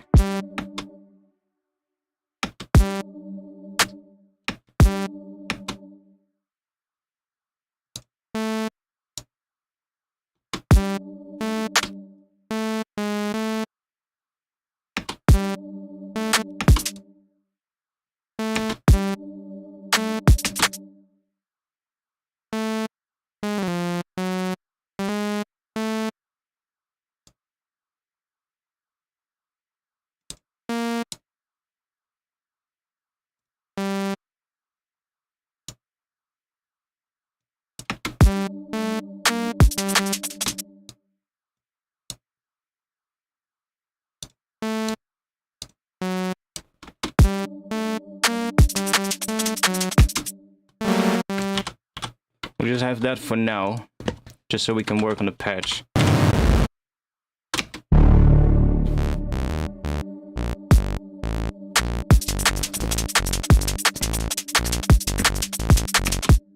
Good work. Probably needed a little bit of a change there, but let's just do this.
We need to hear that with the full drums coming in afterwards.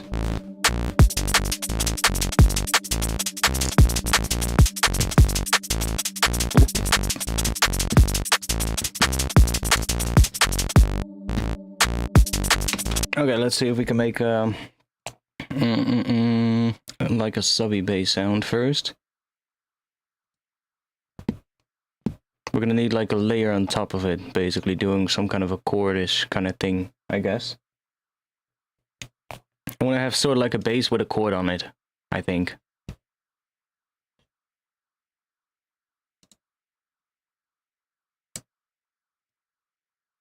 Maybe just a seventh. It's gonna be plucky. We're gonna get something like this.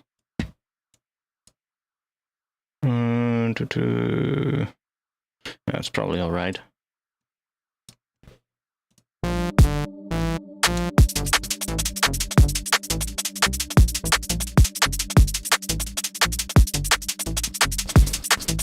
Should I take that pad thing out as well? Let me... where is it?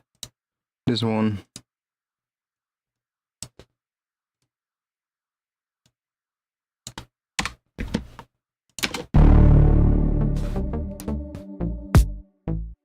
Let's put this in the same group. Let's see what happens. It's running through the same processing as the other basses.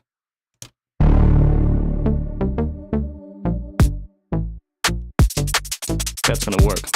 Totally. I'm not sure if this pattern is gonna be good, but the same processing, I mean.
fucking clicks.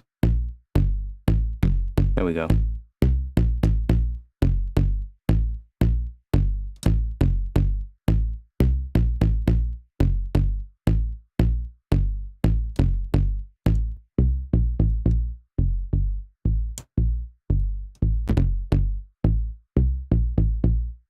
Ooh, that sounds nice.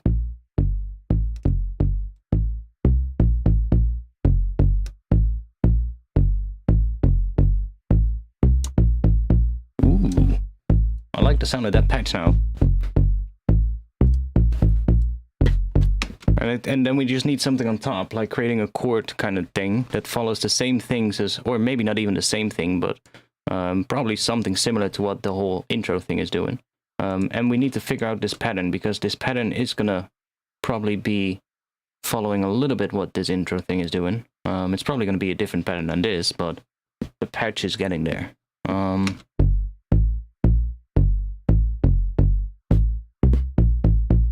Okay, let's see. If I take this utility and put the bass mono.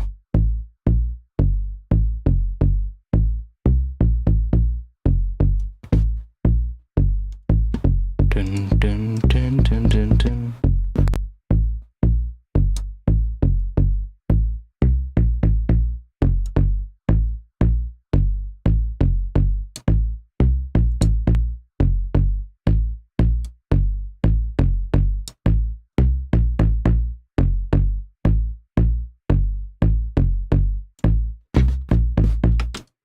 Let's take Stride Dynamic Tube.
I can move it without it.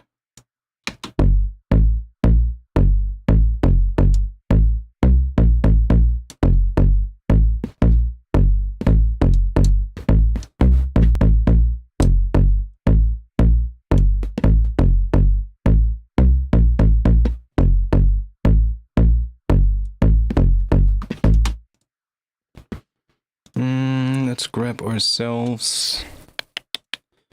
I mean, I can send it through a send reverb, but I'm just gonna take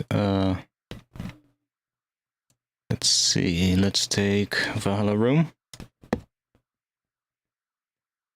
Let's try putting it early on in the chain again, like what I was doing earlier as well.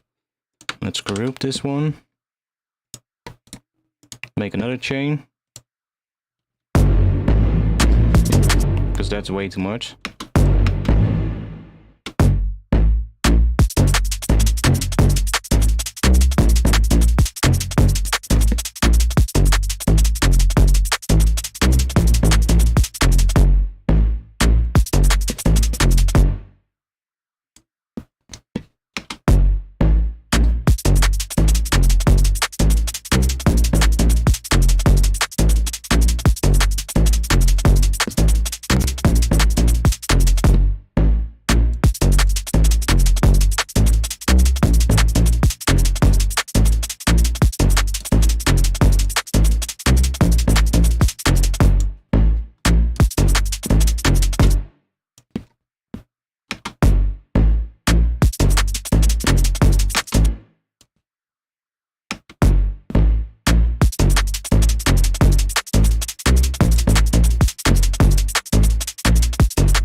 there's no sidechain, yeah.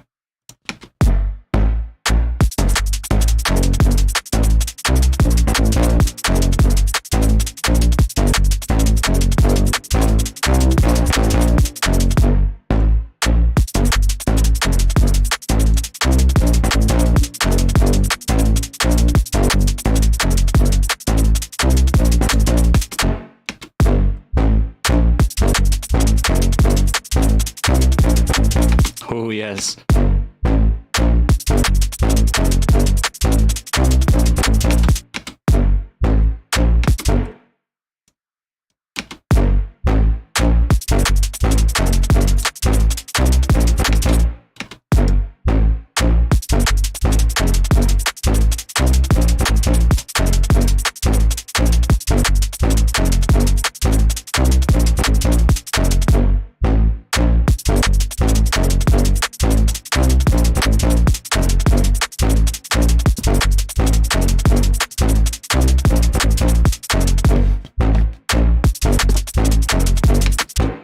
Okay. We need to listen to this again. I'm gonna record it as well at the same time.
Okay. It's a start. It's definitely going to be interesting, I think, doing a rhythmic kind of thing. It's not exactly right yet. I want there to be a chord on top of it, and then we need to start processing that together to kind of smash them together and make them become one, basically. Now they're already running through that Saturn, so I really wonder what's going to happen if we put a chord layer on top of this. Did you save? I did now. Yeah, it probably needs a bit more sub. That's fine. We haven't processed this yet. We're in the stage of pushing it now and trying to figure out what we can do with it. Woo. Anyways, what I want to do to kind of get an impression of ideas and what it sounds like, I'm gonna do my usual trick slowing things down a bit. And that means it's also going to be lower pitch now. It's actually going to be in... What is that?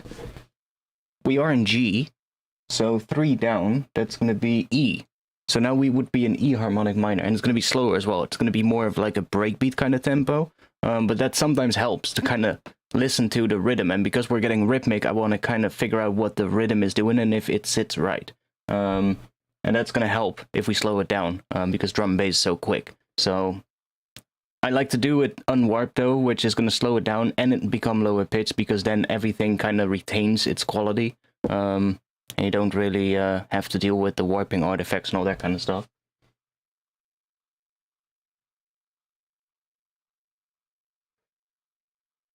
That's awesome. That's awesome, mate. Artifacts, just swinging by to drop a thank you message with all the knowledge you've given to countless of people. Finally, my first EP on RAM is out. Just got my first UKF interview and feature. That's awesome. That's really awesome, mate. Good job. Congratulations. Like, I'm not sure if you can post it in the chat, but if not, just post it in the Discord if you remember there. Would love to hear it, man. That's awesome. That's great. It's nice. Yeah, so let's see what this sounds like if we make it a bit slower and lower pitched. Let's see what that sounds like. Sometimes I even listen to it and I go, ooh, what if we change pitch? You know? Like, okay. I don't mind that in E.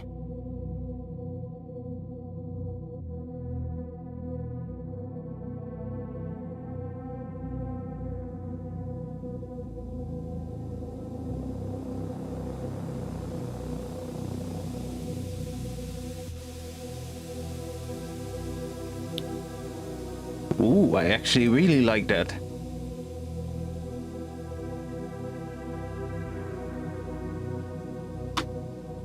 Wait a second.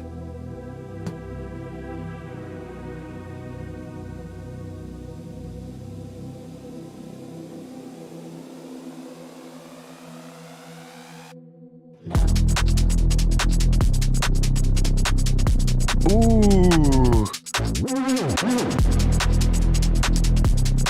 We could go breakbeat.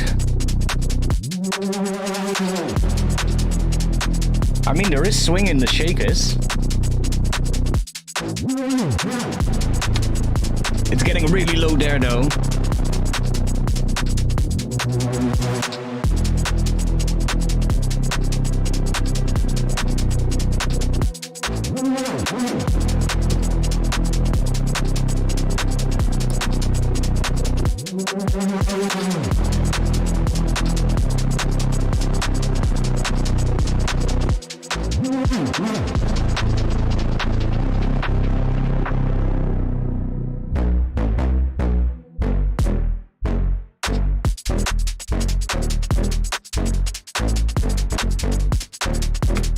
I think a little bit quicker though would be nice. Like maybe around 160 or something. That could be fun. Like 160, but then go to E. That could be sick.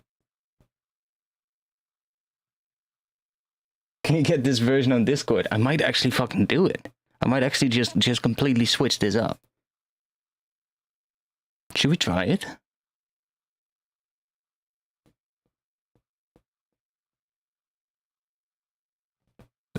It actually sounds really good. Especially that first section. That sounds so fucking nice with the breakbeat kind of drums.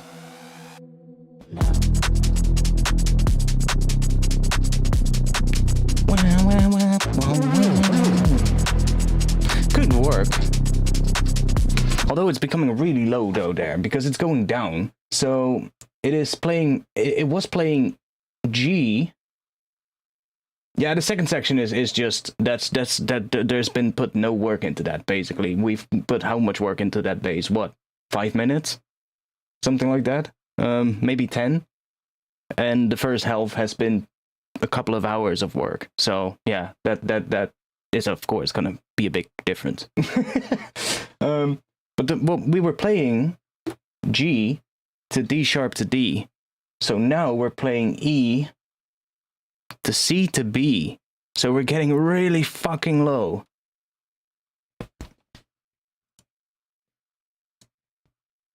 On that raise.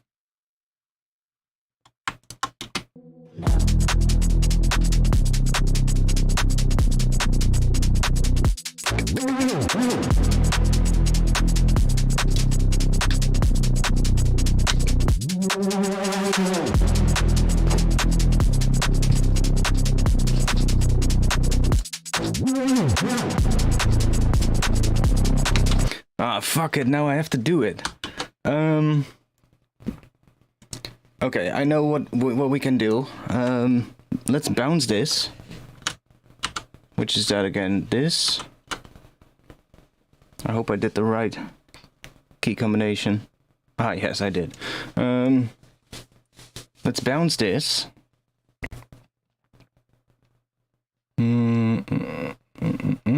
Yeah. Projects. Where are we? I think we're here. Yeah. Here. Let's just bounce that.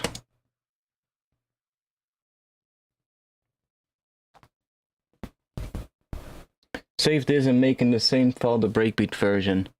Yeah, I was thinking of actually bouncing this and then just making a new version of the project and then changing everything to be breakbeat.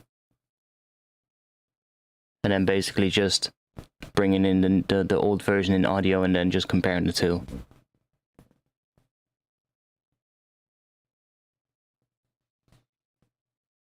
Oh, check it out after the stream, man. I'll check it out. For sure.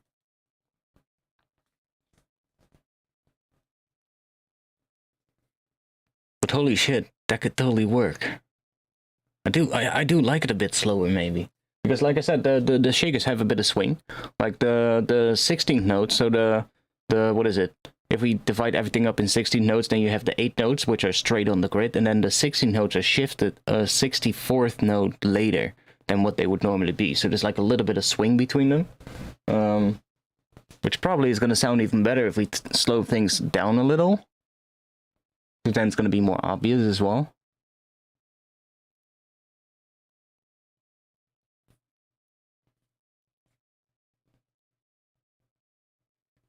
What do you think about a feedback stream in the future? Maybe. Maybe we can do it through Discord so that we don't get any copyright things. And it's just going to be anybody who's there can take part, and it's not going to be on YouTube or anything. So we won't get any copyright issues or anything like that. That might work.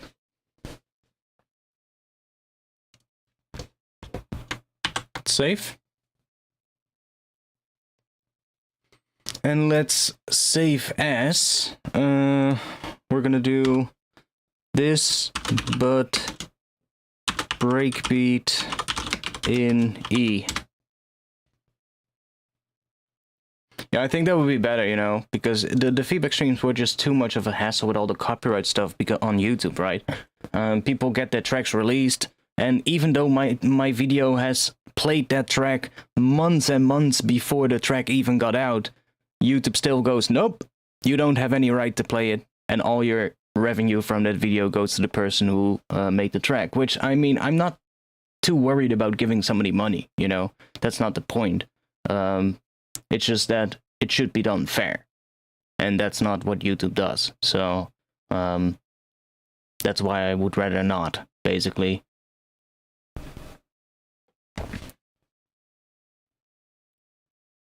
No, like YouTube just doesn't do it fair. Like, if somebody's track is used in a video, they should be getting the revenue, but only the percentage of the revenue that is equal to the percentage of the content that was used of theirs, and how compared to the total length of the video. Because if there's like, for instance, there's like 60 people that send in music during a feedback stream. I play 60 tracks, just to give a number. And 2 people get their track released and claim that stream. then all the revenue from that stream that is going to be made from the stream recording basis, all the people that rewatch the streams, the revenue from those ads is just basically going to be split up over those two artists and their labels or whatever they did. If they release it themselves, it's going to go straight to them. If there's a label in between, they take a cut, obviously. But all those other people that send stuff in, they have a right on that on a piece of that as well, in some kind of way. Because even though the music is not released, they still have copyright on that music. It's their property. So it kind of is, it doesn't make sense that YouTube just gives the claimant all of the revenue. That doesn't make any sense, because by doing that, they're kind of going against copyright law as well. They're kind of violating the copyright of other people, which is, it's a very gray area, and it's something that definitely has to be looked at, for sure. But that's, you know, tell us something new, right? In the meantime, let's just remove the dislike count. That's gonna fix everything, you know? Let's protect the mental health of creators. Yeah, even that is just that's not gonna change much. Rule number 1: send only whips. That's gonna help a little, but it's not gonna help everything, because those tracks might still get released. And I actually tried a couple of times when a track was released, like 2 years after I had given feedback on it. So I was literally capable of showing the claimant, like, yo, listen, I played this track 2 years before you released it as a record label. How can I violate the copyright of your release? And they were like, nope, you violated copyright, we got the revenue. Because that's also the other problem. The claimant, the person who claims the copyright, so the record label, is also the person who needs to say if my reasoning is right or not. Which makes no fucking sense. Why is there no third party looking over that? Why does the claimant get to decide if I get a strike or not? Or if I get a copyright claim or not? Because if you...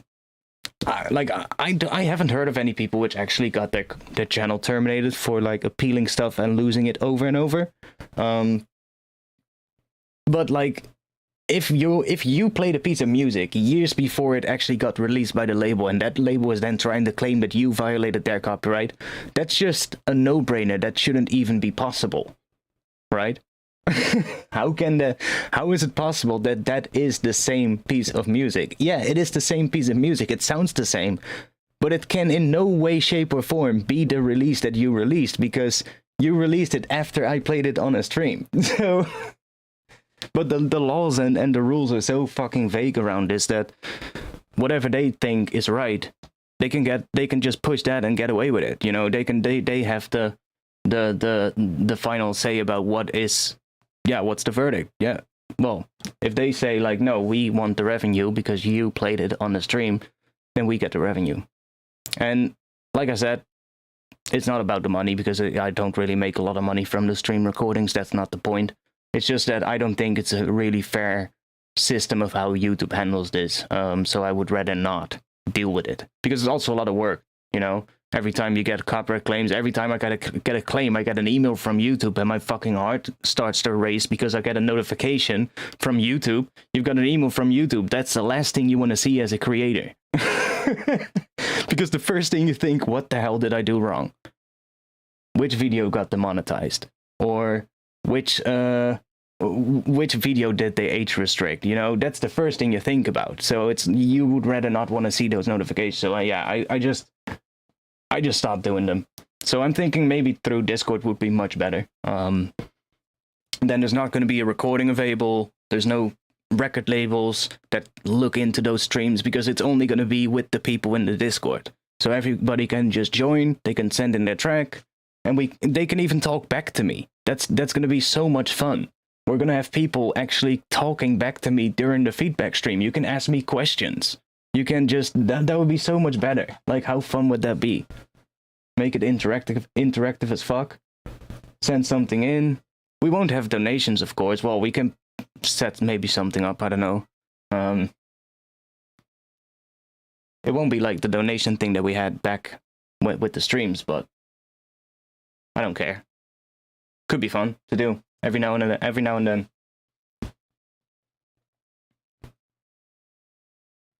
Yeah, exactly. Like if you get claims and like I don't know exactly, like YouTube might say that's not the case, but I would guess that if you get multiple copyright claims in a short time, that YouTube might think, hey, we're not going to recommend that content as much.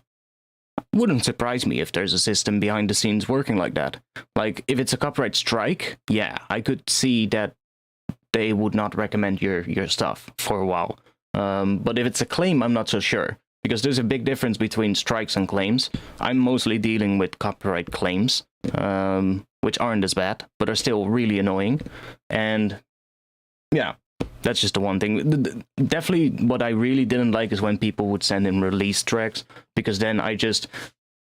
like the little revenue that I kind of make from the stream recordings is mostly made in sort of like the first 2 weeks after I did the stream.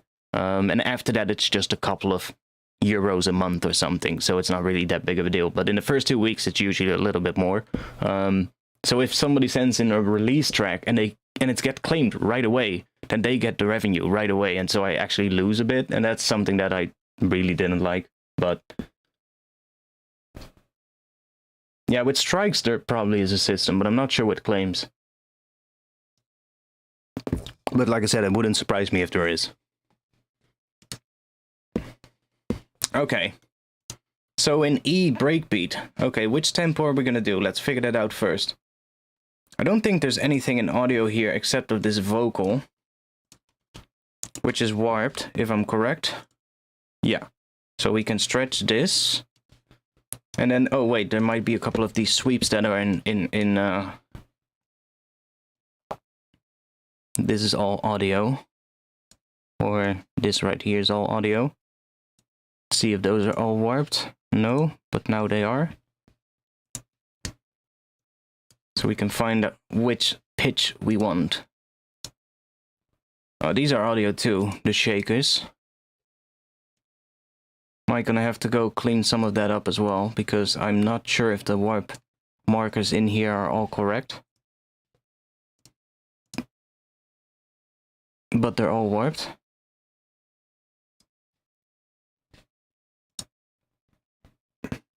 This is all MIDI. Yeah. Let's see what tempo. Like I said, I think something around, what, 60, 160-ish would be fun. Hey, a whole bunch of stuff changed there in the drums. What happened there? Didn't I just warp all of that? Oh.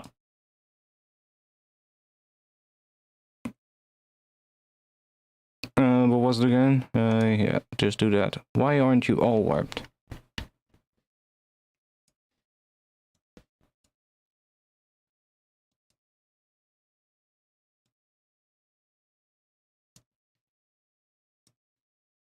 Okay, they're all warped. So now if I change this to 160, should we try that?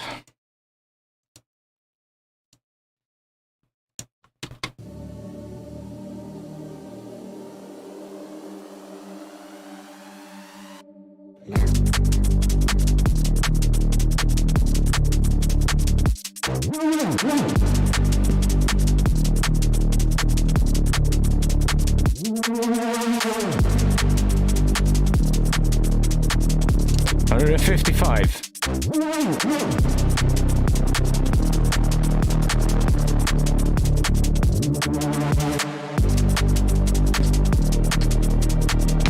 Let's go 155-ish.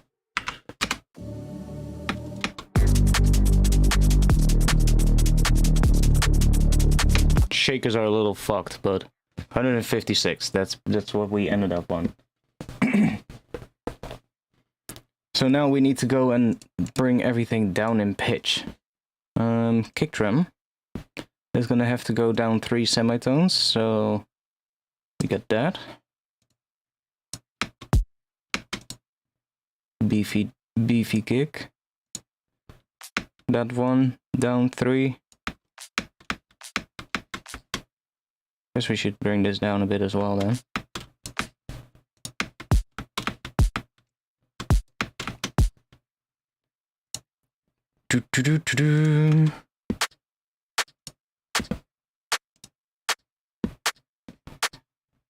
That's not doing anything. I need to go in here.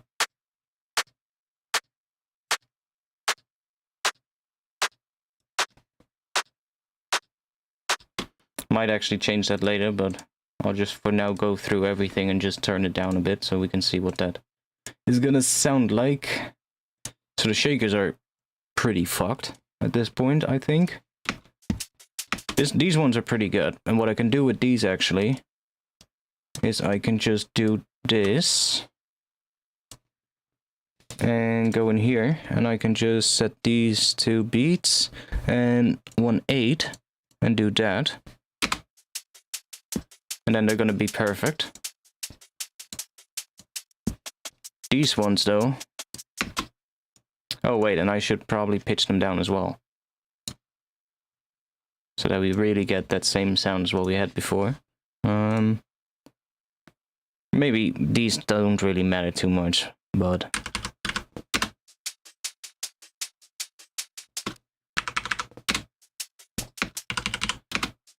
let's just do it. Then we have this. See, they're a little bit off-grid. Now that warp marker is actually correct. This one is not.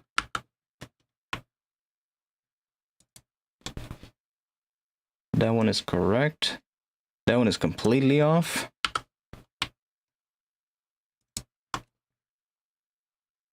That one is right. That one is right. That one is good. That one is good. That is also good. That one is off.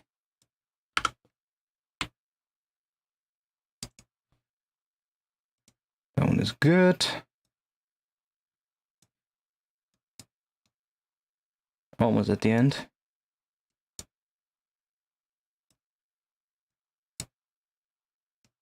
Yeah, okay. So these are now good. So I can set this to transients, do that, and then do this. And then we should be able to just copy that over.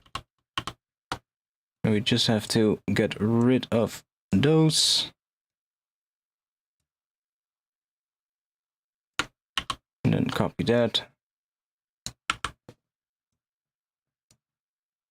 And then take this, do, oh no, take that, copy that, and then just do this.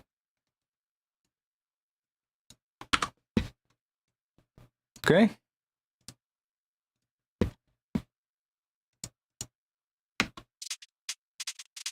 That one sounds completely screwed up.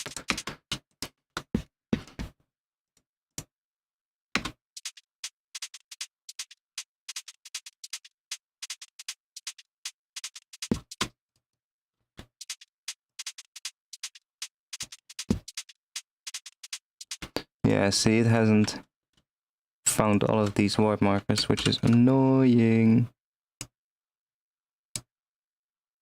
That one is off. Oh, I really don't feel like redoing this. Wait, I have a good idea for this one. Probably doesn't matter if it's slightly different pitch than what it was before. So, and these drums I'm just gonna do later. I'm just gonna copy something from here to there.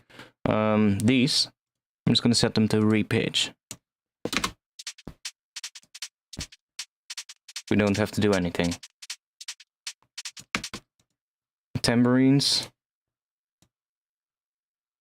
Ah, thank fucking God, I just chopped those up. All we have to do is just... We don't even have to have those warped.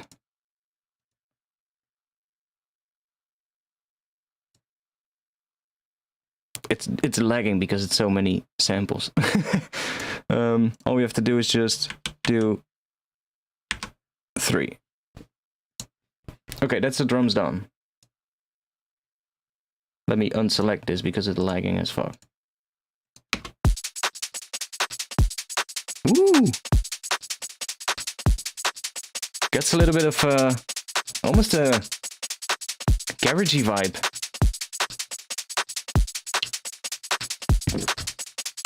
In a way.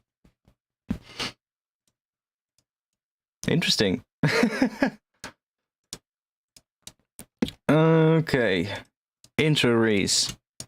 Now this is gonna be simple. We just do that and bring it down to E. This is gonna be so fucking low, look at that. We're gonna probably have to do some weird stuff here. But I'll figure that out later. We're first gonna bring everything down. These.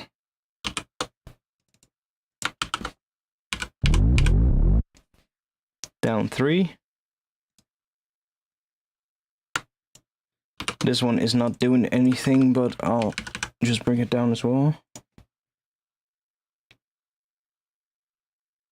Then we have these. I'm just gonna do this. And then 1, 2, 3.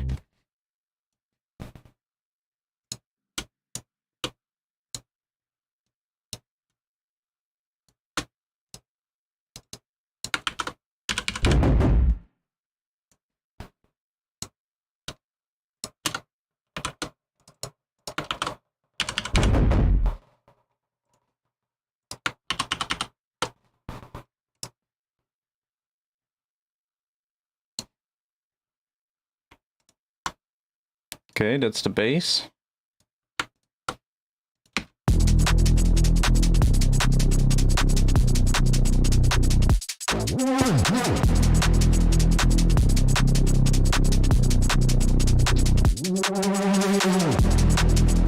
It might not even be that big of a deal that it's so low pitched on that reese, because there's plenty of mids on it as well.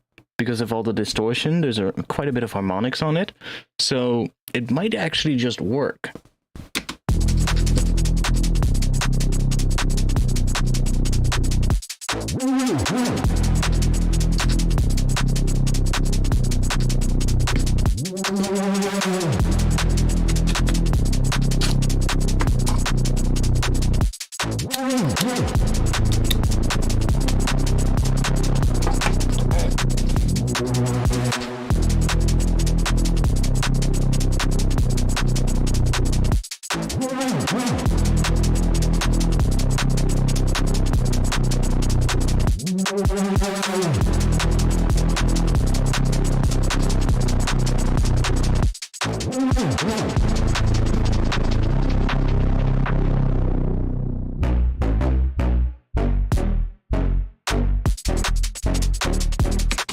Yeah, that's gonna have to change. And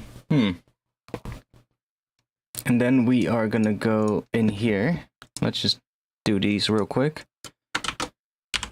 E. What the fuck is that? It's not doing anything, but let's just do that. Wait, that's multiple things.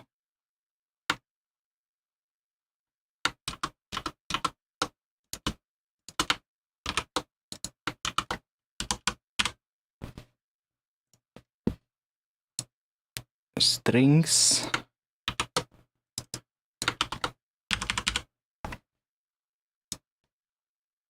These are just some sweeps, so I don't really care too much. That's an impact, doesn't really matter. Riser, yeah, that one kind of matters a little, but not really. This one matters more, this one. 1, 2, 3. And that was it. Oh, wait. This as well. Even though it's only a very short little bit. I have a good idea what I can do here. Set the input to the vocal group. And let me just record this real quick.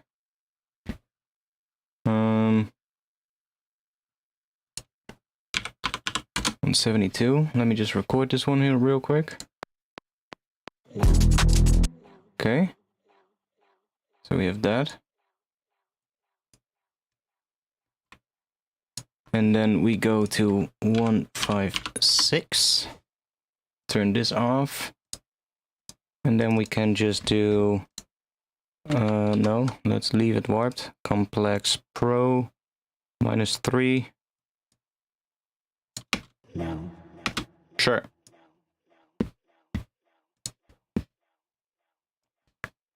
Okay, so now we are kind of in... Oh wait, there's one more thing here. That one. Oh no, I already did that one.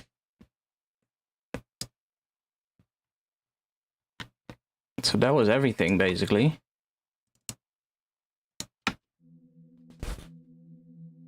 What Ableton skin I'm using, a skin that I made myself. It's available on my Patreon. I'll drop the link to that in the chat right now.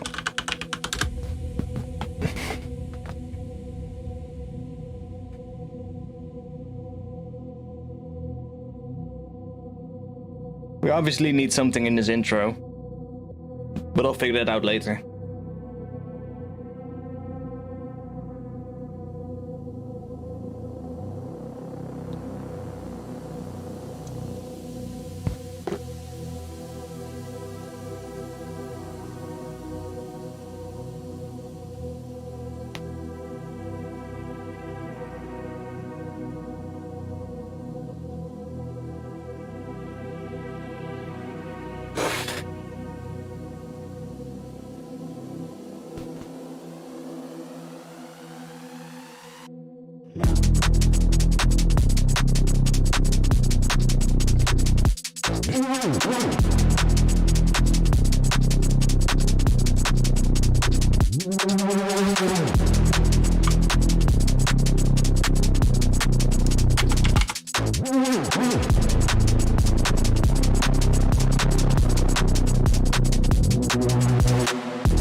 Okay, let's see if we can make this one nice.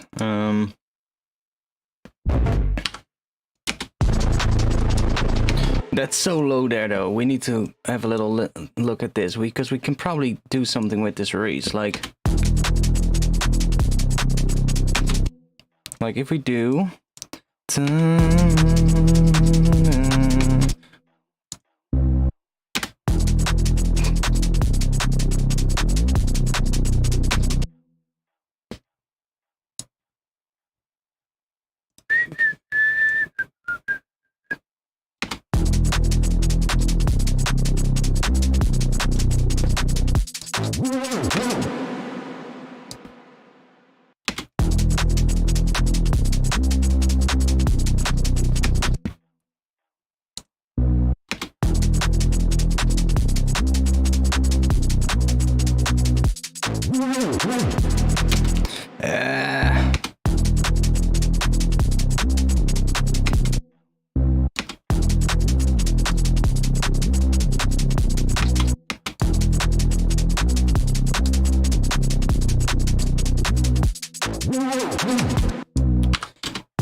Like, it's getting really low. Here, even more.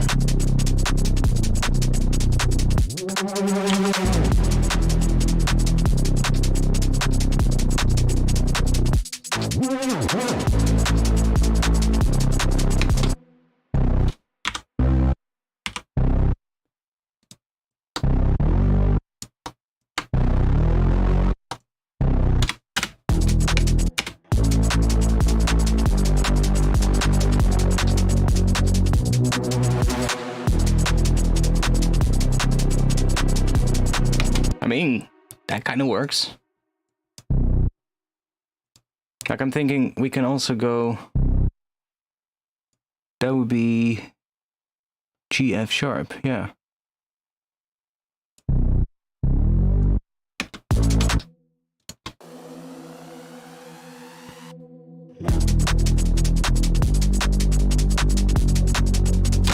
No, no.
I'm just too concerned about those being so low.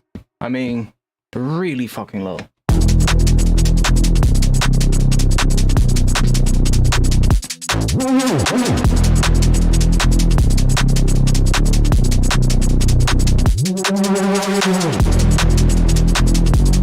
Why is that saying that?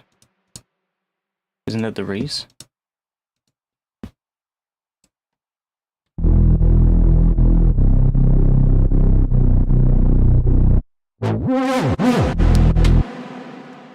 How many hertz is that?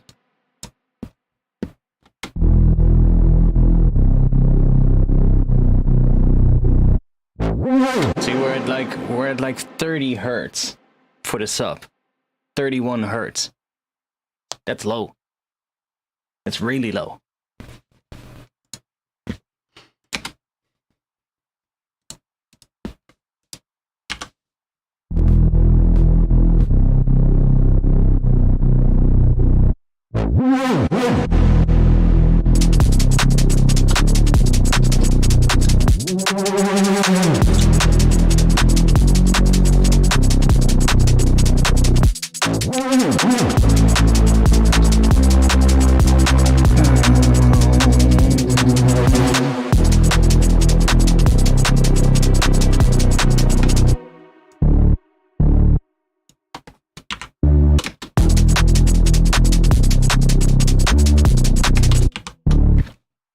I do kind of like those, so let's...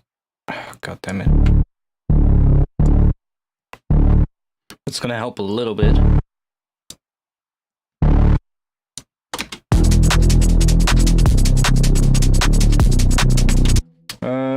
Well, there's two websites. We've got skillsandchords.com, or I think that was it. Skills-chords.com. That is one website. And then the other one that I could advise is this one. Ian Ring music theory. That one is also pretty damn useful. This one has a lot of information. And has skill finder as well, which is pretty cool. You just click the things and you get minor. Aeolian or minor, of course, and you get all the information about the skill and everything, which is quite nice. And the other one is, of course, the skills-chords website, which is this one with the skill finder here, which is pretty nice too. You just fill in the notes, say I want all the weird skills as well, and you just say I do E, F sharp, G, find something, and there you go. All the possible skills with those notes. So, or all of them, there's way more, but it gives you a good sort of like thing.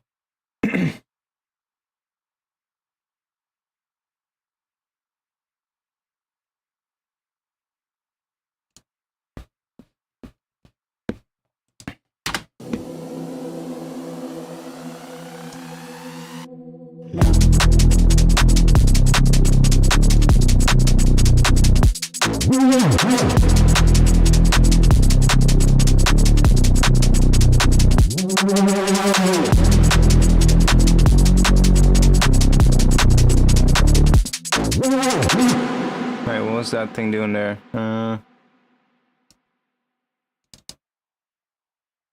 Which one was that? This one? Don't like that one. It's because of that one, probably.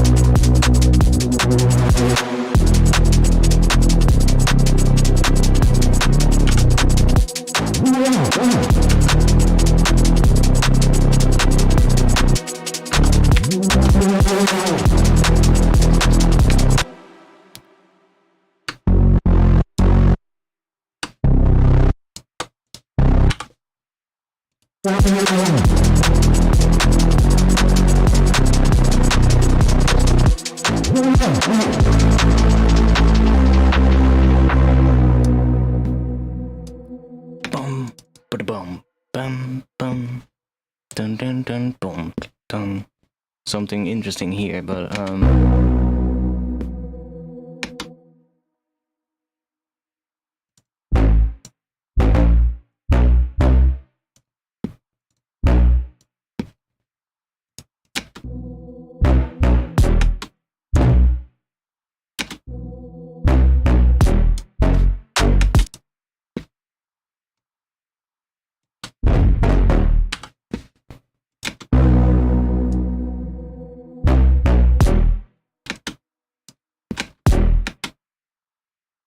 by the way, I should also put the groove template on here. I made a groove template for the groove of the shakers, because the shakers are off, sort of like off grid a little. I made a little groove template for that, so I can just quickly select that in my MIDI thing here, so that it's just swing 16th DMB,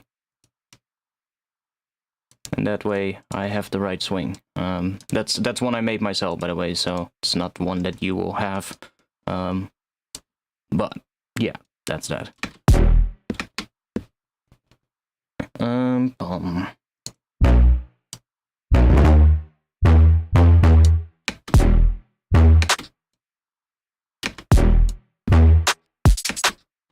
Ooh. What if we do bum bum?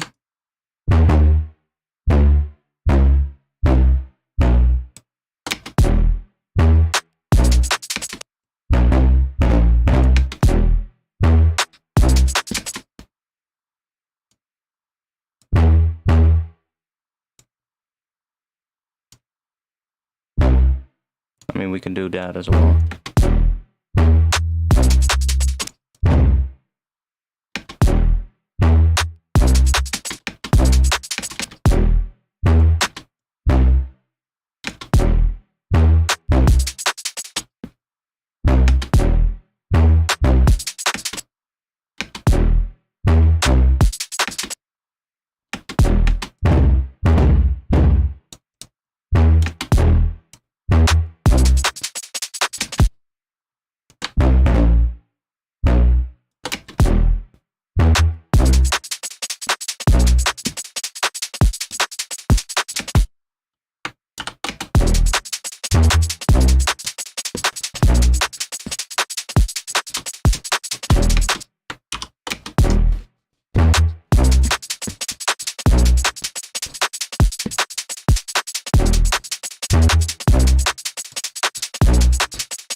Loop length. Let's make that.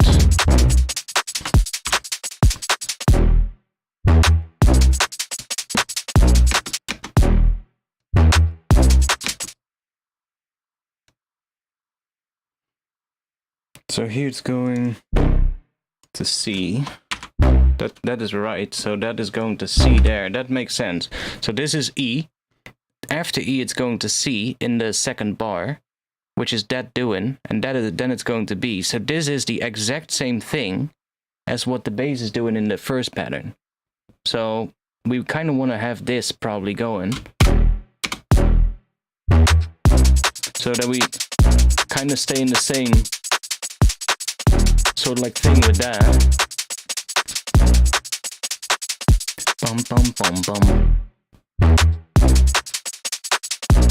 And we're probably gonna have something in between there as well.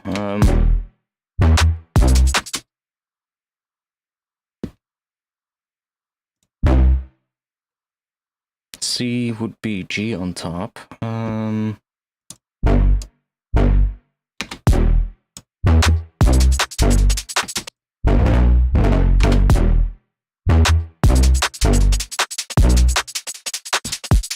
bum bum bum. Dun,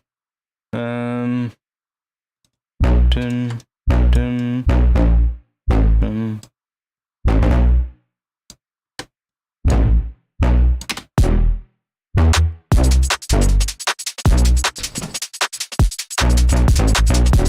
No.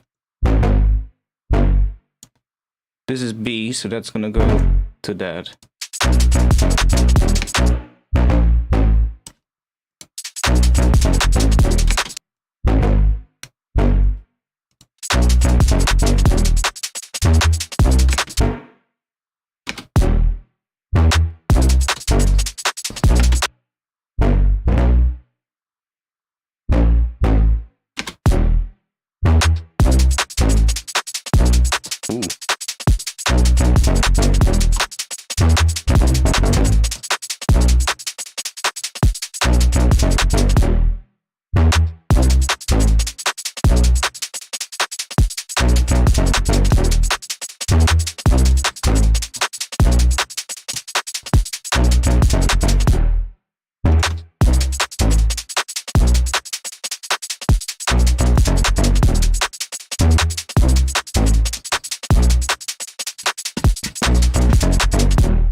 Okay, so now I wonder what happens if we add a chord layer to this.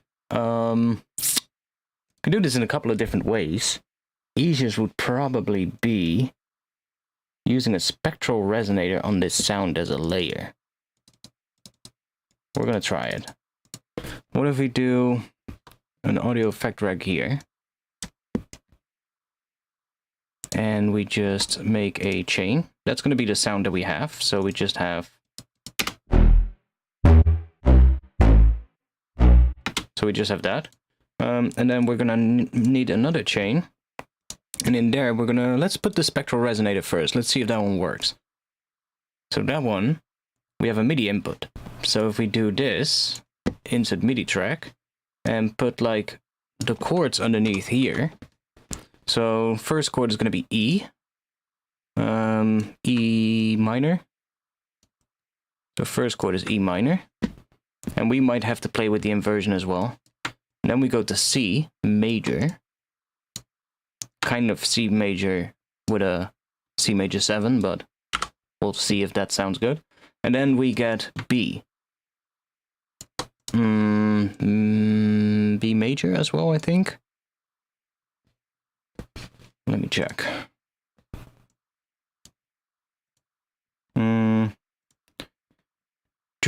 Where is the...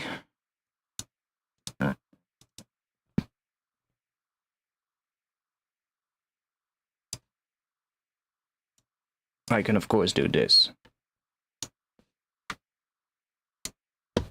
Scale E harmonic minor.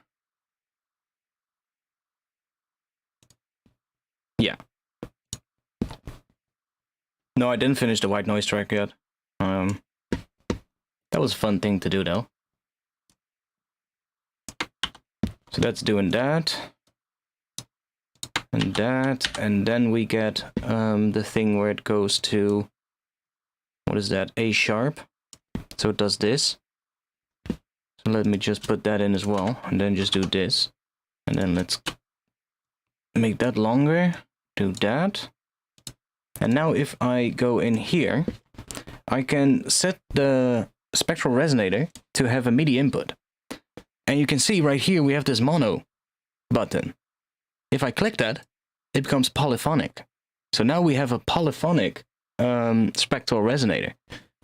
And I really wonder what that's going to do. So we need to set the input, of course. Track 29. Pre-effects.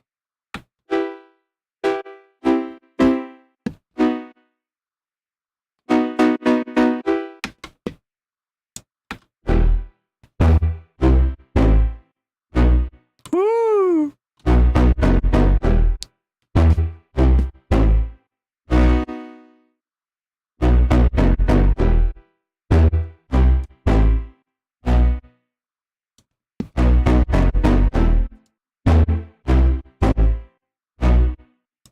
Oh yes! Where's the sacrifice? Well, we're kind of doing something now.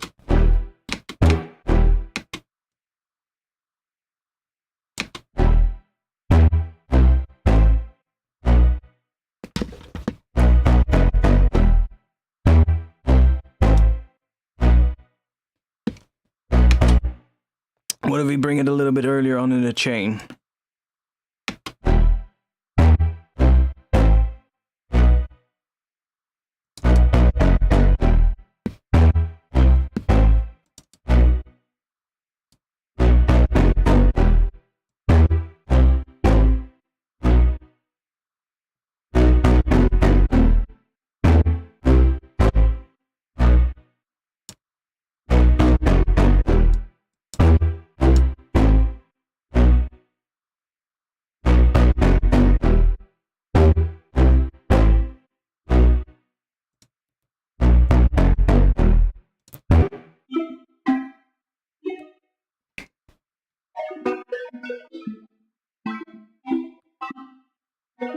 That's so fucking cool.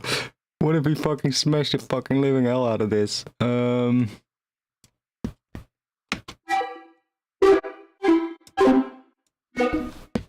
Woo!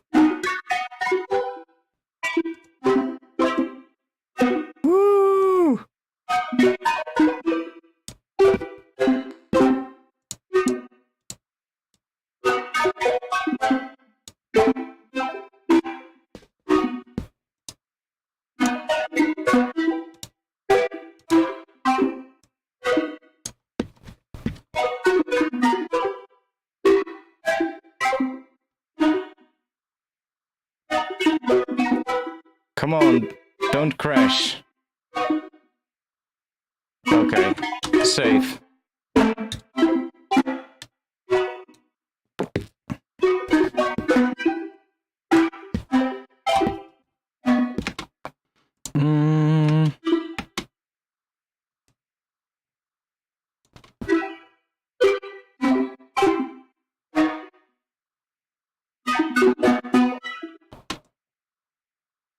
Let's put this one after the reverb rack.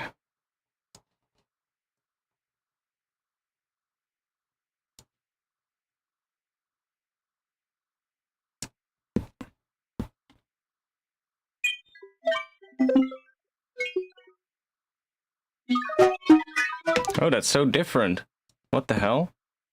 Okay, it's going back before it.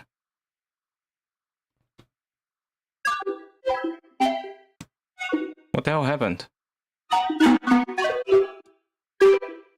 Oh. Doesn't it sound different now? Is it me or... Undo? Undo? What the fuck did I do?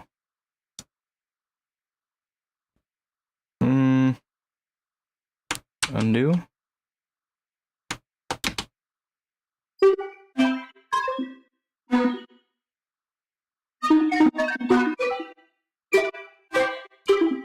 I think it's just random to begin with, but...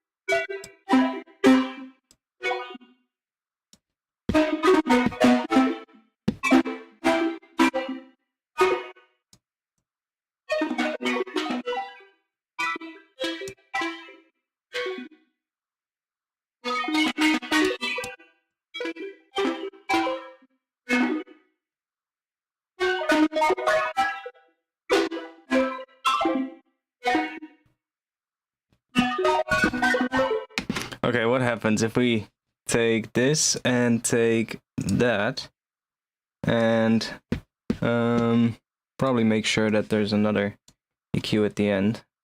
It doesn't really matter.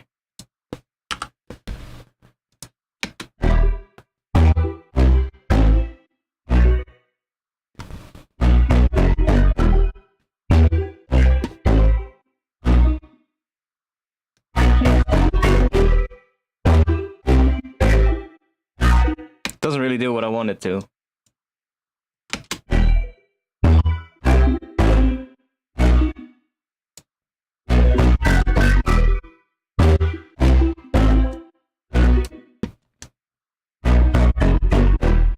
It might be better actually. Ooh.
Oh yes.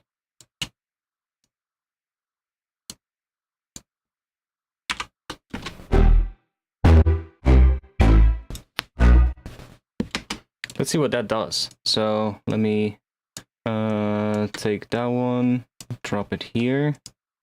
I think that's... What is this playing here on that bass? On the end it's playing a B note. And that is playing a B chord. So that's fine.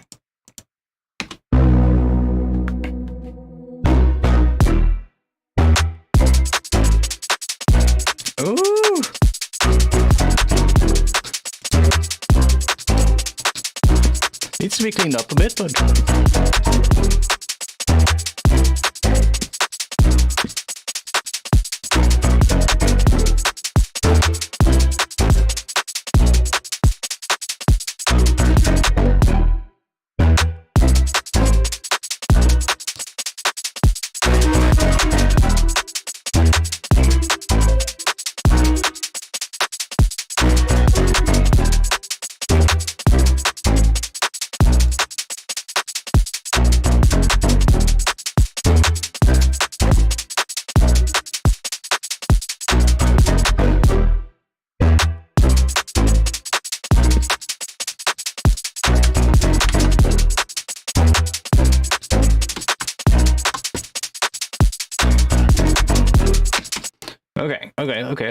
Okay.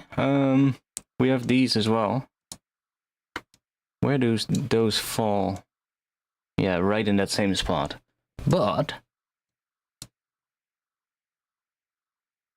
we could...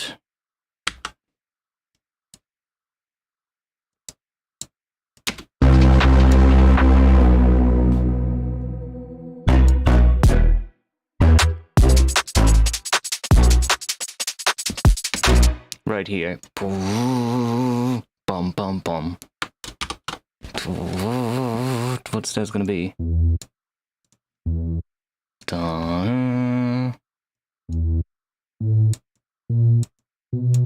E to B.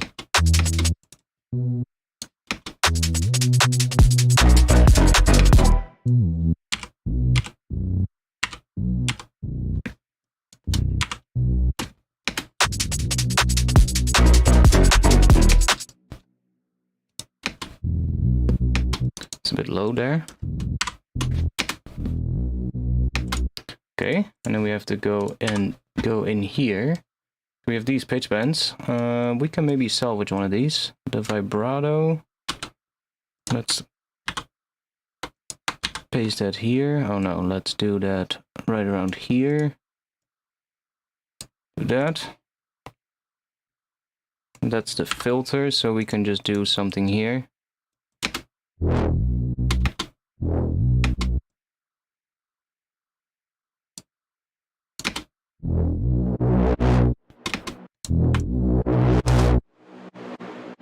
That's the reverb, of course. Let's do that one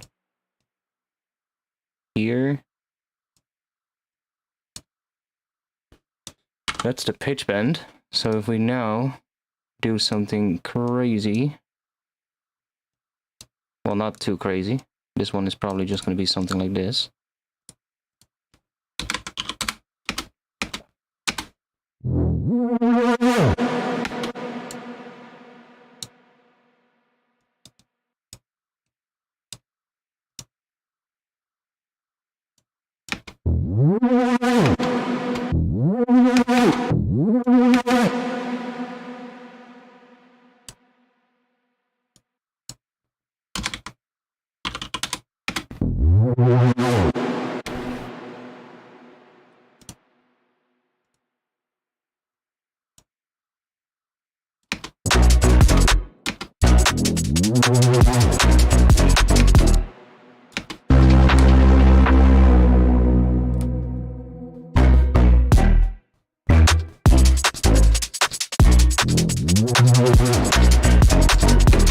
Not exactly.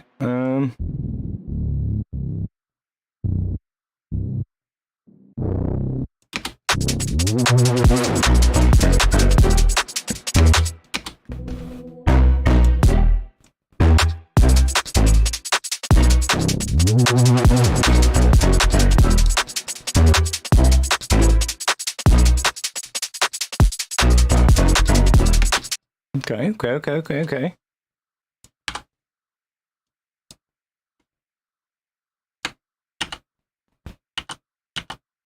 Ah, God damn it.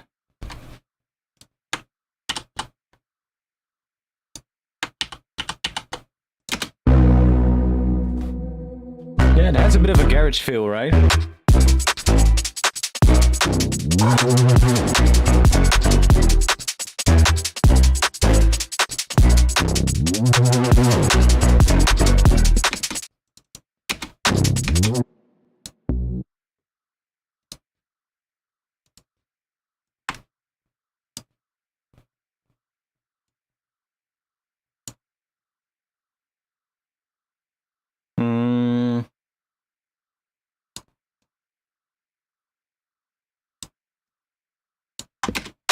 Oh,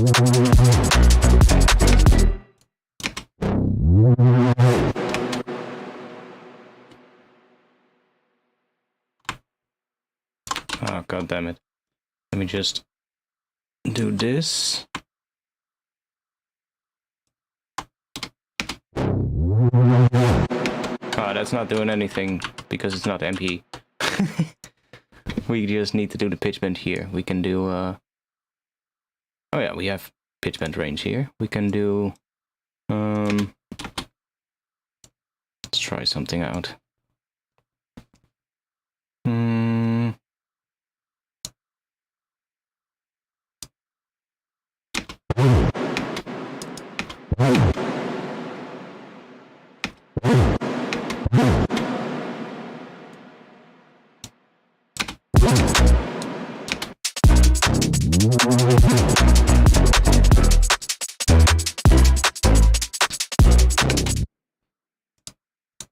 Don't really like that. It's probably better, just having it low passed.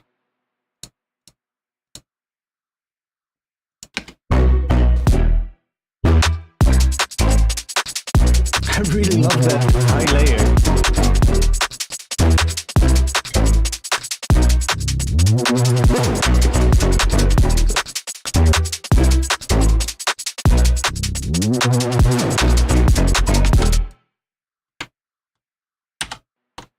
That high layer is so cool.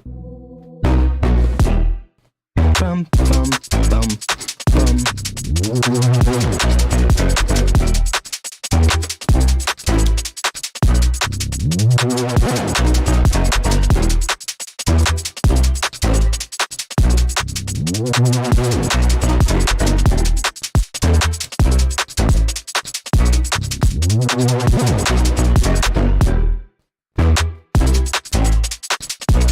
Also, now we're here. Soon on my channel. Actually, I say soon, but maybe at this point YouTube has actually reviewed my request. I have asked YouTube. No, they haven't yet. Look, I've got something soon for you guys. I've got something soon for you guys. Look at that. In review, memberships. $4.99 to become part of the base faces. And become a member of my YouTube channel. And get access to the badges. And the custom emojis during the streams. It's gonna be fun. And I'm gonna think about other things that I can do for you guys. I'm not sure if we can integrate like the member things in the Discord as well. That would be sick if we can have like separate roles for the members. But I finally had the chance to set this up, so I was like, yes, finally. So I decided to set it up. A tune a month. No, I definitely want to, you know, it's just another way for people to, you are already going to get like early access to videos when you become a member. As soon as YouTube has reviewed it, you'll become like, you get like early access to my videos basically. I probably will post like some extra members only things on my community tab every now and then. Like clips of things that I'm working on or something like that.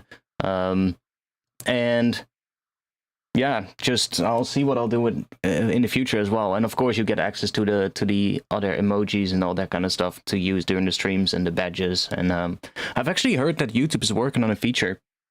I don't know when it's going to be out, when they're going to start rolling it out, but they're working on a feature that is very similar to the feature on Twitch where you can gift, what is it, subs to people.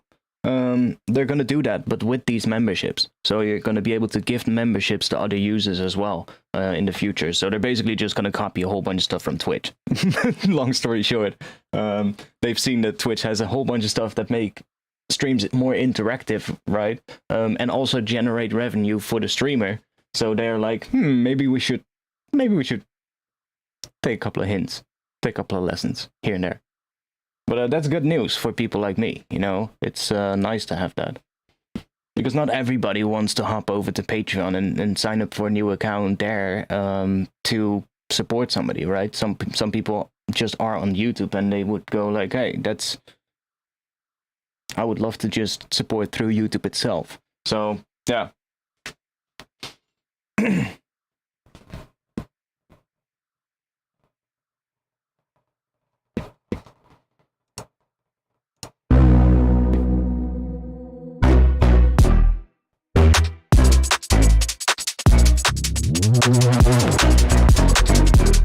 What if we do, what if we do a little, where is it, modulation? Let's go for an auto pan. Right here. We're gonna go.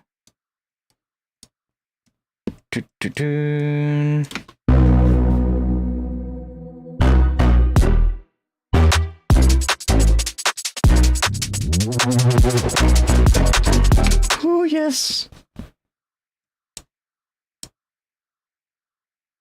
Let's go.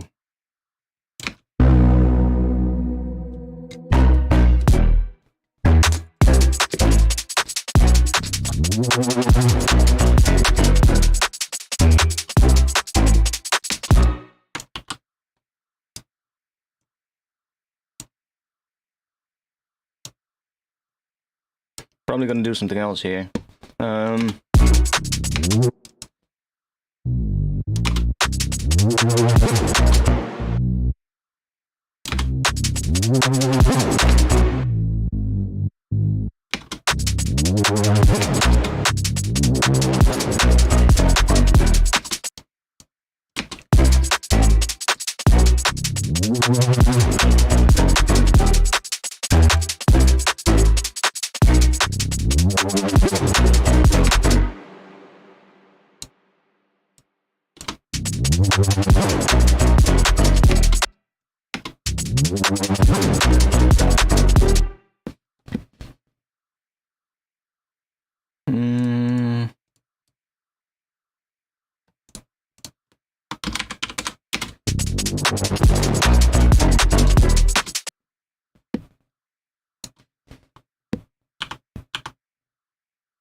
God damn it.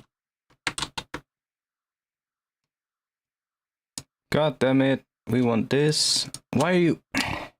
Seriously? Fucking hell. We want... 8 notes. And then we want to... Let's offset this one. To 180. To...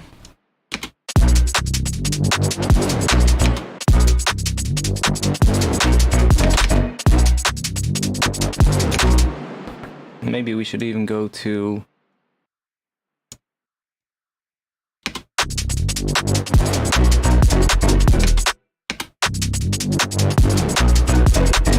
Oh, yes.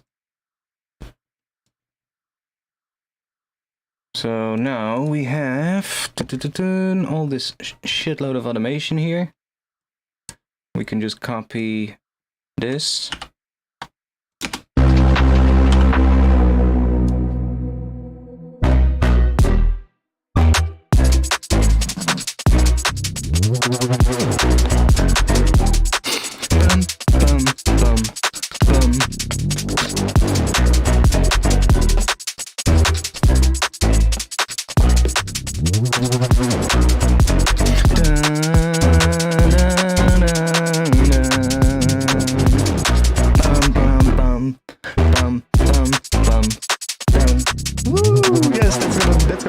Some sort of like a sustained sound on top of this, playing in harmony of these chords.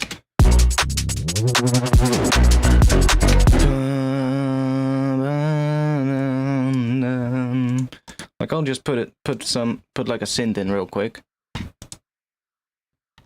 that we have an impression of what that would sound like, and we don't forget the idea. That's really important.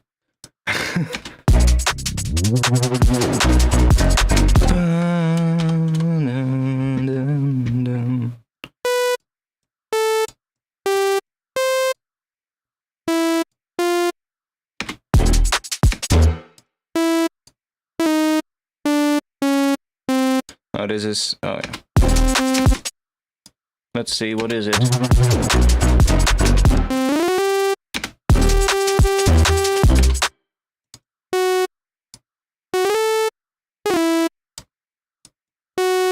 Let's see what we are gonna do here.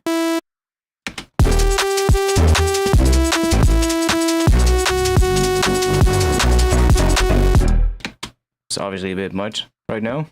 Don't worry.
Oh wait, I have an idea.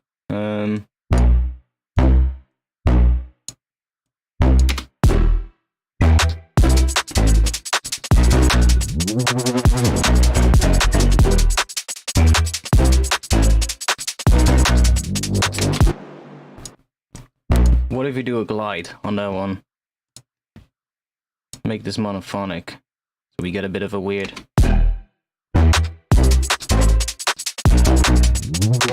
And then we need to do legato, so it also doesn't re-trigger this envelope. Ah, that's a little weird. No,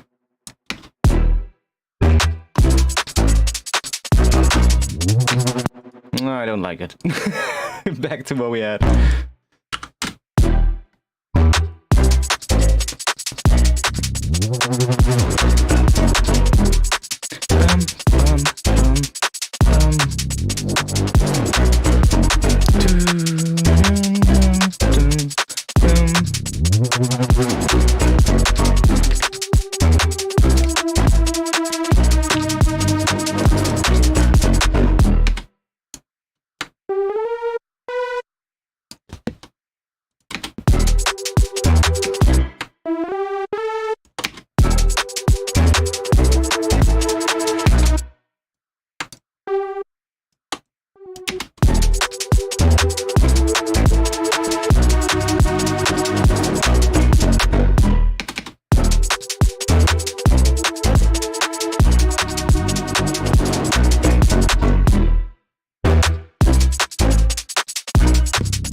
I mean, it's just some detuned saws, but kind of works. Let's add a square to it.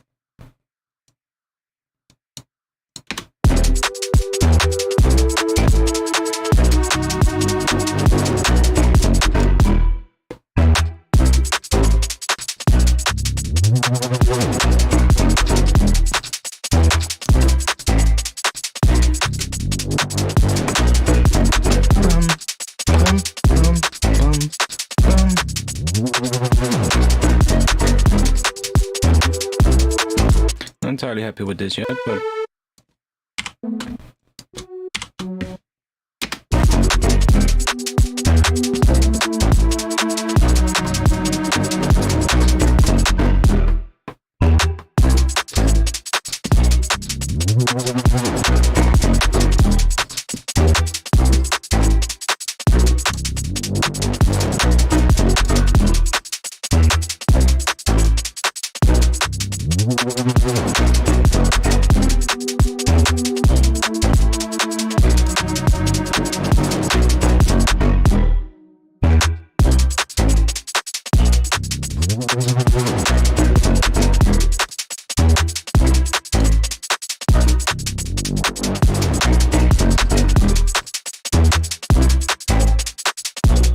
Okay,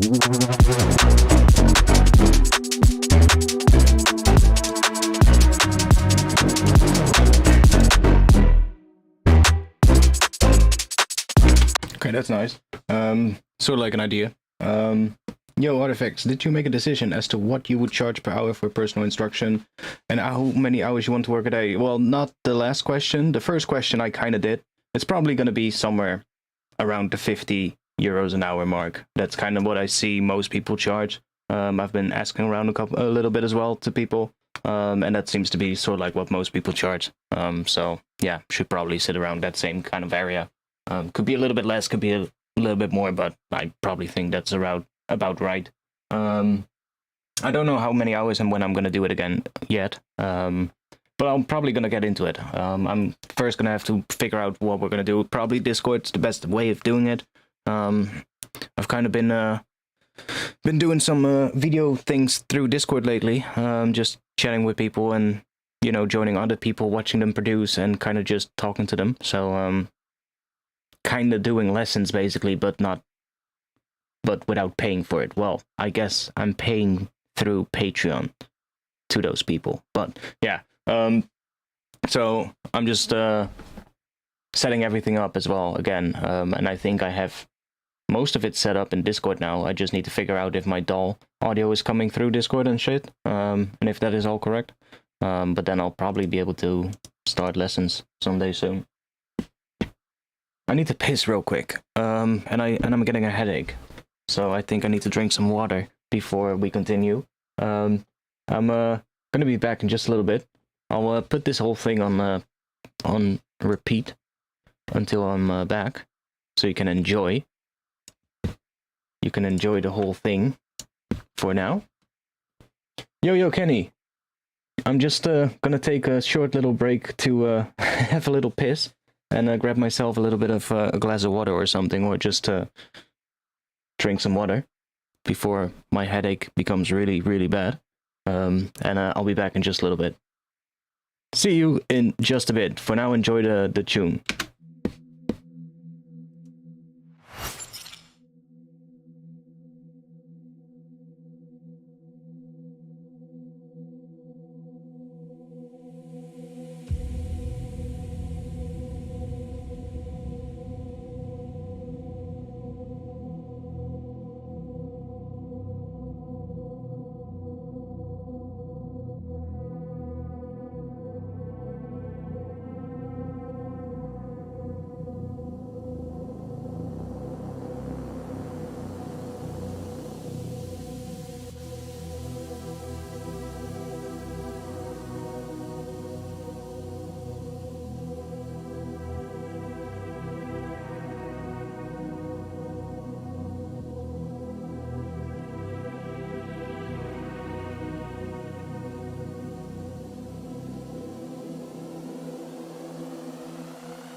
Okay, we're back.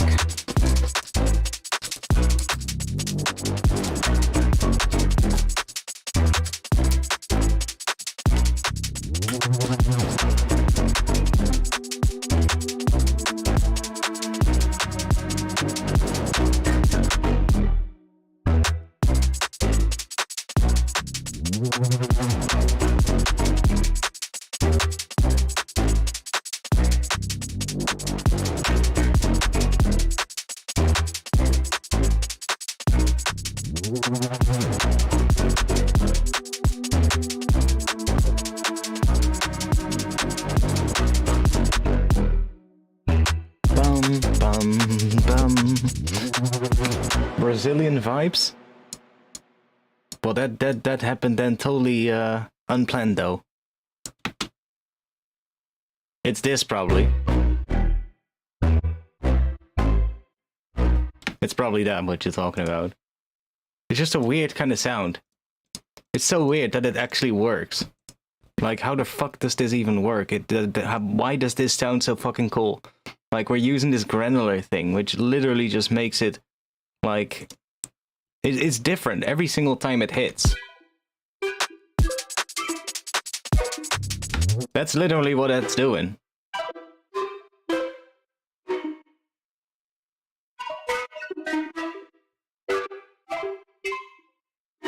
It's so weird. But just combined with that other thing, it just...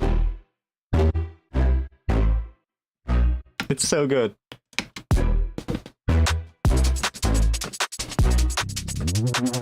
Bum bum bum bum bum. The pattern is also really nice now.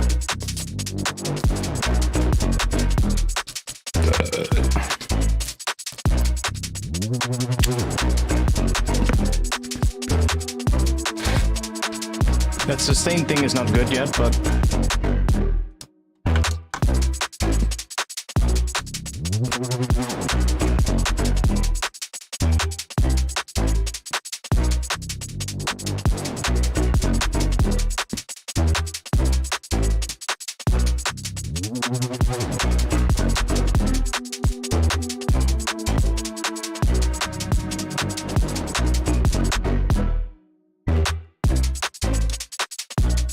Getting a little bit less distortion now, but let's see what that sounds on the first part. That might be better. Then we just have to increase the level of this one a little bit to kind of make up for it.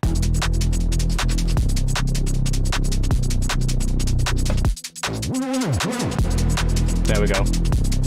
That's a little bit cleaner on the Reese.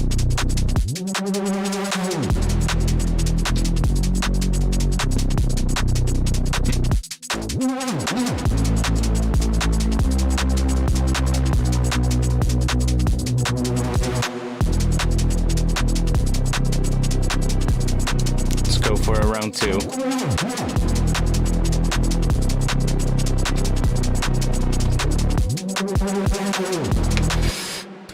I'm gonna be honest, I don't like the pitch bends on this, that extra.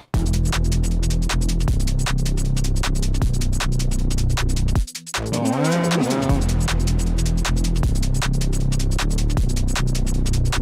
Like, that one is kinda alright, but...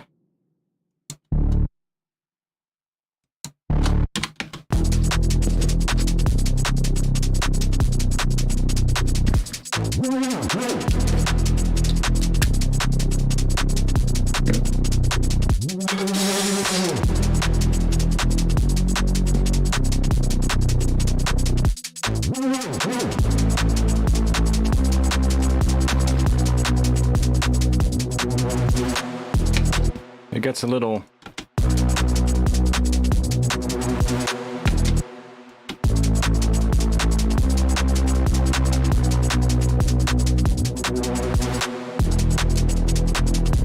Oh, it's fine.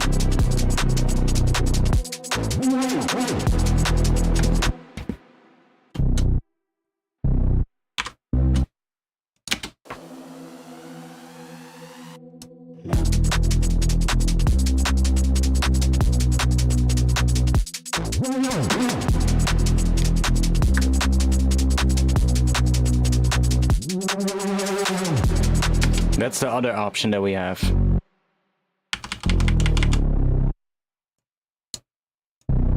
To kind of not get that really low pitch.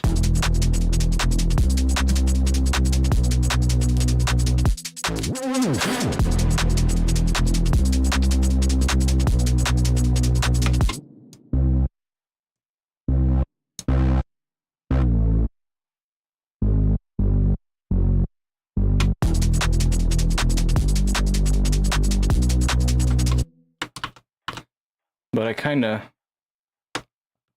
like it going down.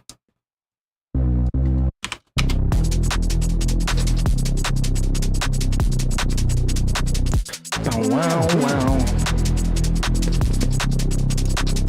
I'm just too concerned it's too low.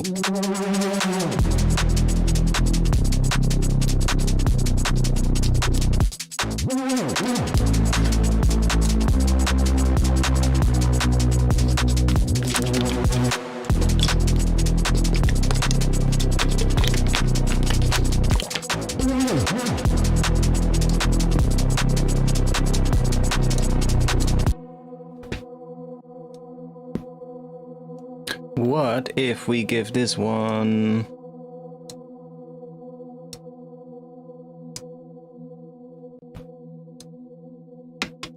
a bit of volume movement?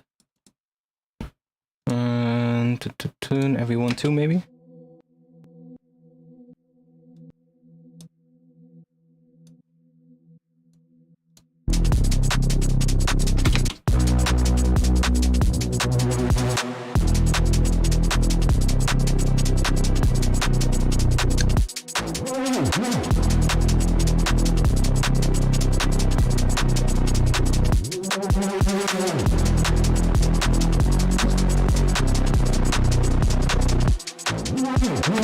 Now it sits a little bit more subtle in the mix, because it does that underneath everything, instead of just being fully sustained, which is actually quite nice.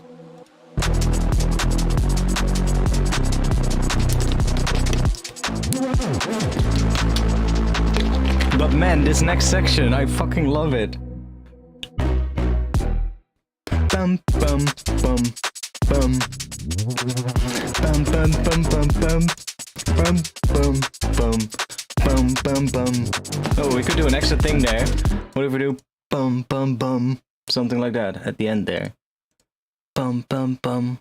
So that's gonna be where? Bum bum bum bum.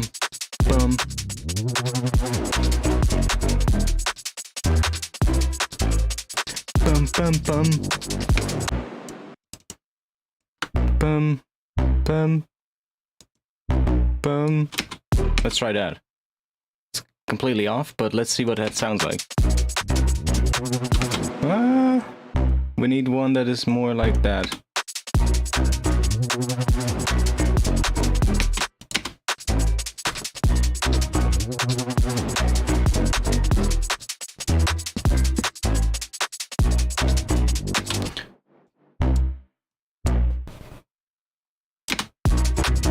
That's what we need, but we only need it there, so I'm just gonna do this, and then we're gonna remove this.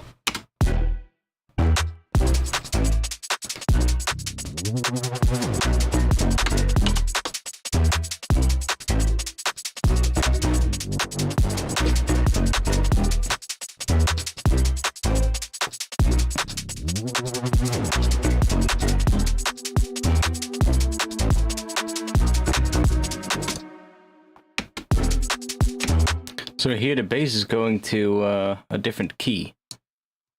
Instead of E, it's going to, what is it, A sharp, I believe. It's I believe in that last section here, it's doing, oh no, it's doing A. It's doing E, A, and C. What is that? It's an A minor chord, what it's doing there in that last section. So,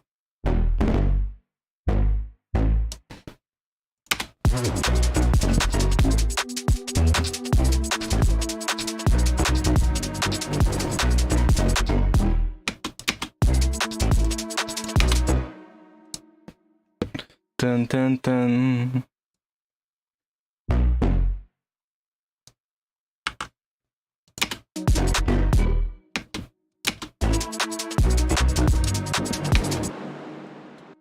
And then we just want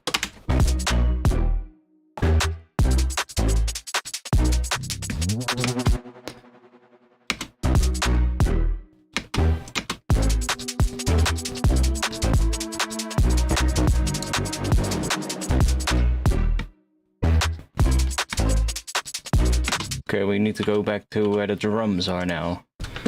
We want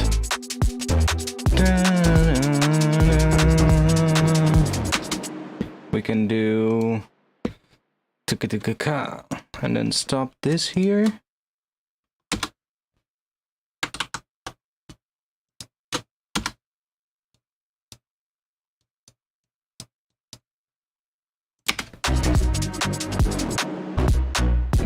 Woo! Let's go.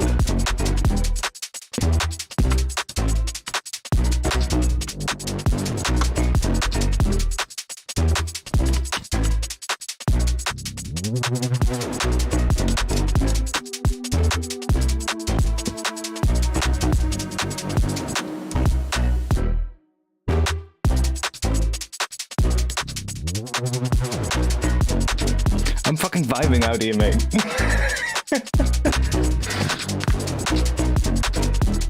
Let's go.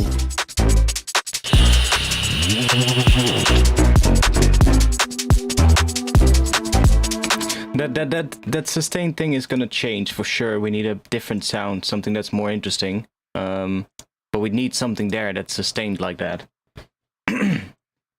But man, this tune is getting interesting. I'm not even gonna bother anymore that that's so low pitched on the re's. I'll figure that out. I'll figure that out. Maybe I need to make it better re's that's better suited to this key or something, but for now this'll work. I'm still going, mate. I've just been going through a period of where I didn't finish any music and trying to find my sound, and I feel like I'm definitely getting somewhere now. The music that I've been making the last couple of months is just so much more interesting than what I've ever made before. It's I'm working towards finishing a couple of things now.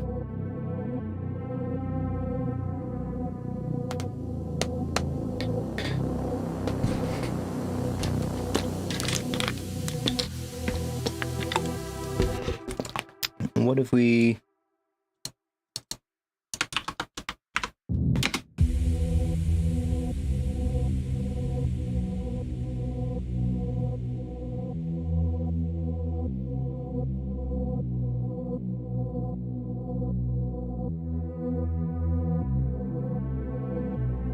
I mean, it's the intro after all. It doesn't have to be super low pitched.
I feel in this section though, this sound is, let's see.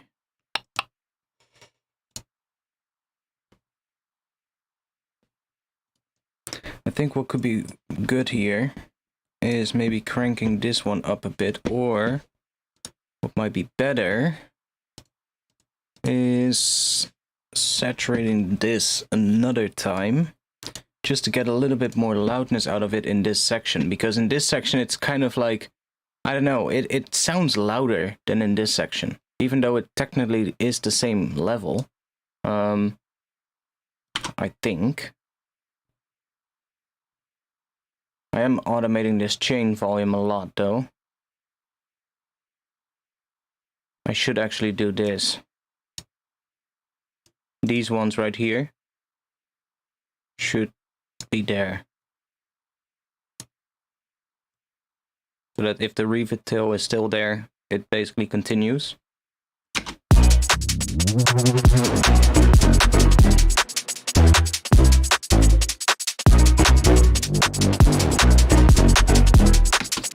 So what if we give this one a little bit of extra dat? Let's just do this. Yeah, I said it almost has a garagey kind of vibe since we slowed it down. We were technically first, we were on 172. Actually, I can bring, let's save. Holy shit, I didn't save for like, what? Almost 2 hours. I have the old version right here. We were at 172 beats per minute first. Wait, is this the old version? What? What's that? What the hell did I bounce? Oh? The fuck is that? Is that noise?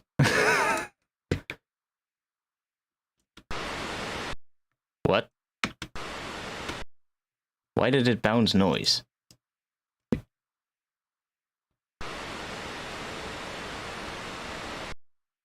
That's weird.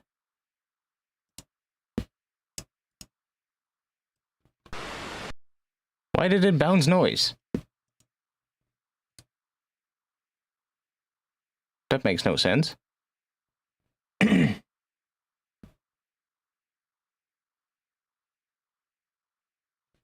That makes no sense.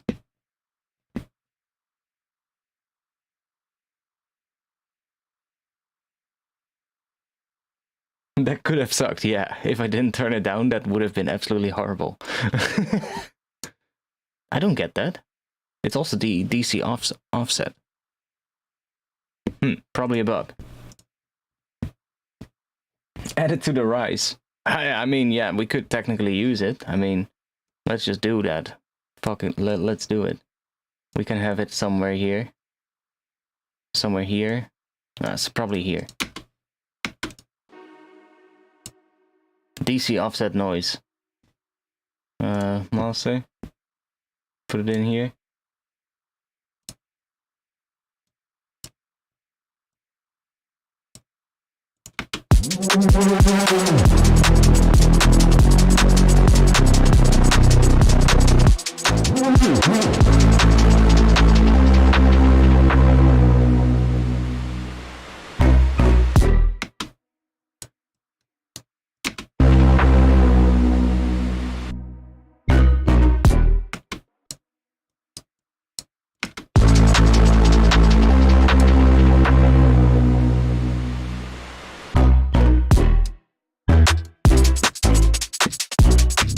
Sure, we'll have it in there, probably. Do some stuff on it to make it nice. But I don't get why it didn't bounce it properly, though. Because I wanted to show the old version. I want to compare the two. Okay, this is really weird. Let me check. Let's select this. And let's do that. So this will be rendered. Yeah, that's all right. Don't need that. No dithering. Da-da-dun. That looks fine.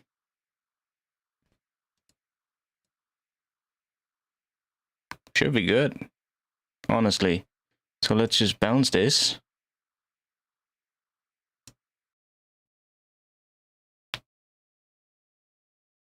So weird that it bounced this complete noise. Like I just bounced the full project. So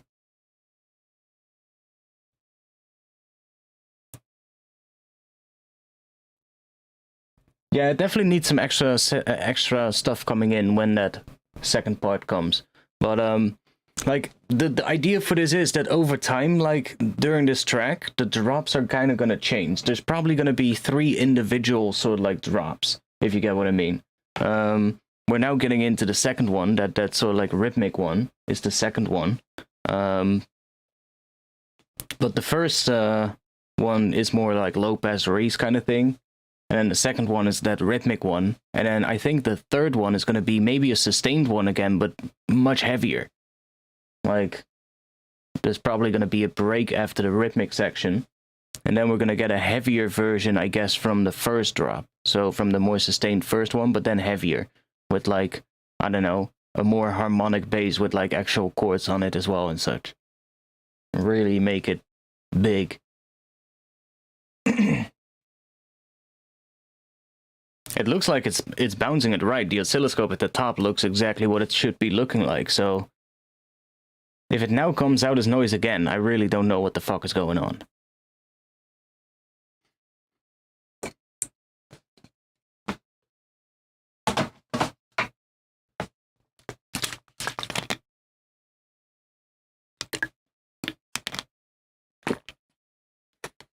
Half time the drums? I'm not sure. Not sure. Maybe. I don't want to do that in every single track, you know? I do that quite often. Okay. So now it should show up here.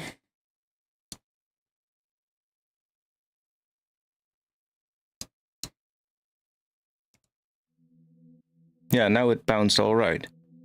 Okay.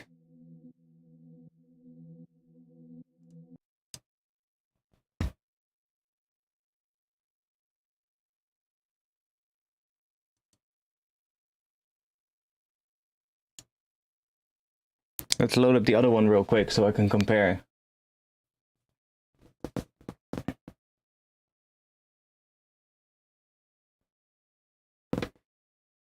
No. I use the resampling track every now and then to just see what the waveform looks like. Just bounce it to audio like that. But if I'm actually doing the final bounce of the track, I just do it like the actual exporting thing.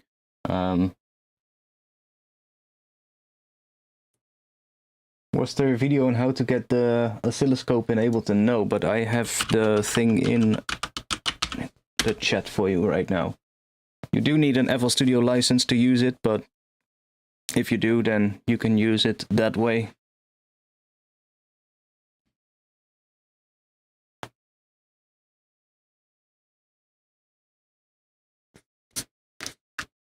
Ableton is probably gonna fucking freeze or something, like usual.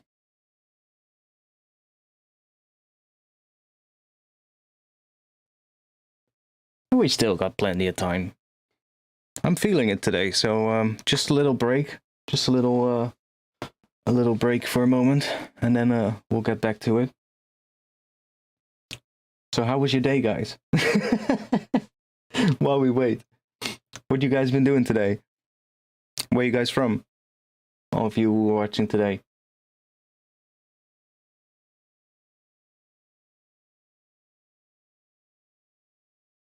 Good thing you saved, right? Yeah, totally.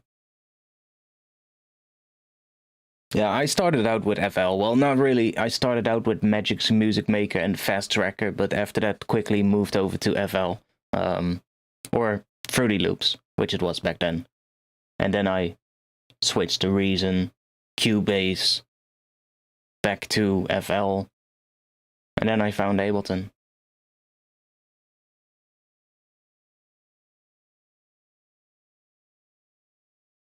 It looks like Ableton is kind of frozen. It's taking a fucking long time.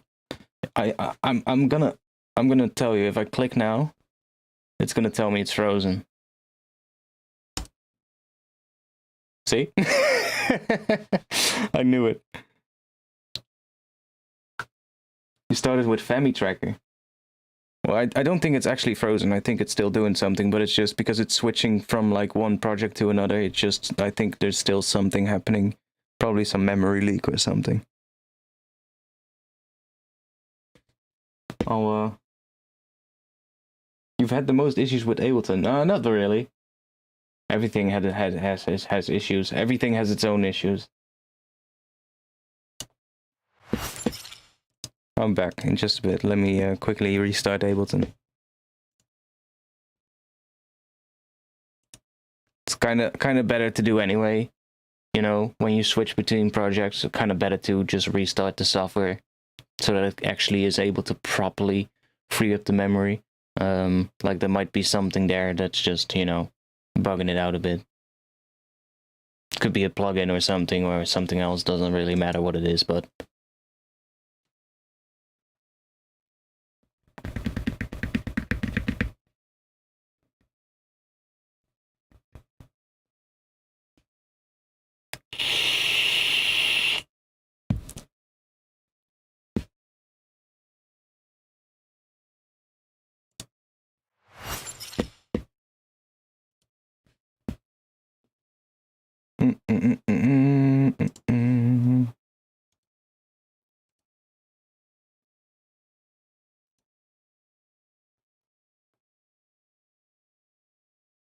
see how long it's gonna take now.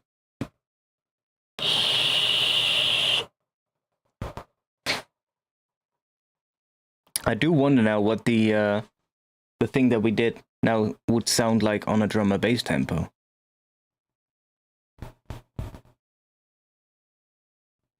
Each time it's the same for me. It's freeze for no reason. Yeah, when you switch to a different project, you mean? I have the same thing. Like sometimes it works though, but a lot of times it just freezes. Like sometimes it works and it just switches over pretty quickly. Like right now it's loading it. I can see this thing pops up.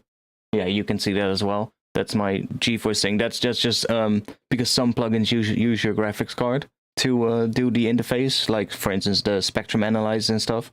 They'll use your graphics card for that. So that's why I know it's actually loading something now. It's not frozen.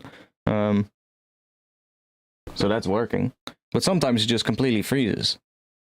And it just gets stuck in a loop and does nothing. And I know, it's weird. Usually it happens as well when Ableton has been open for a long time. That's what I find though.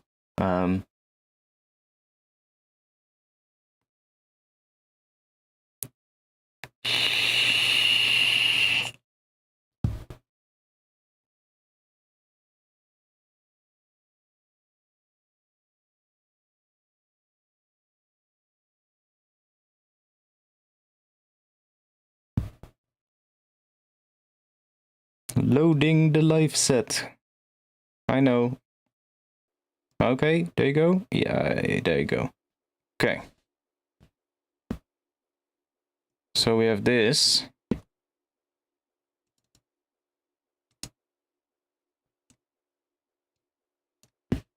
That's the new version. And then this is the old version. Ah, I bounced with this one soloed. So it bounced this.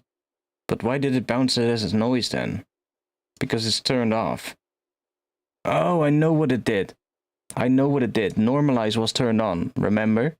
I had the normalize feature turned on because I turned it off when I bounced this just on the other version. I bounced it and I turned the normalize off before I bounced it.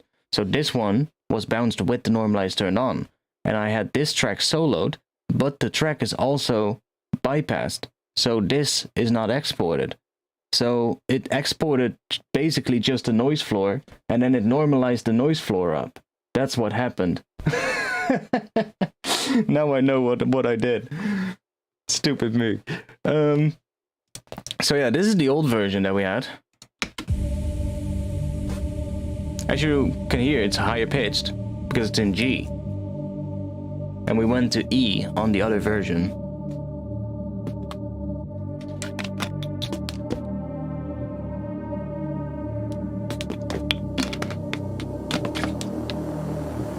No, that's just my template.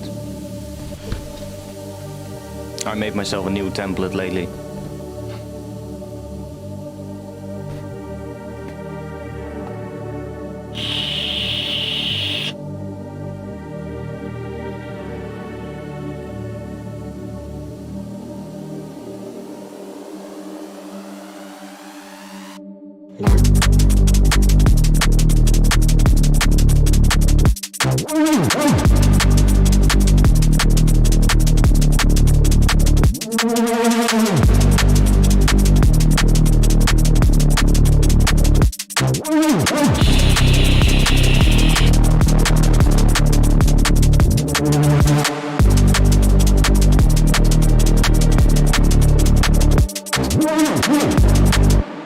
So that's what we had, and then now we have this.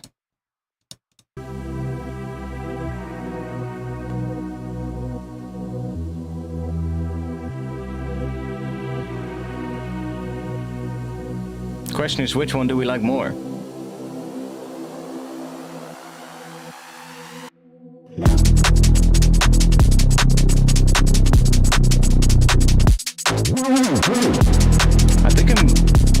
I think I'm preferring this one.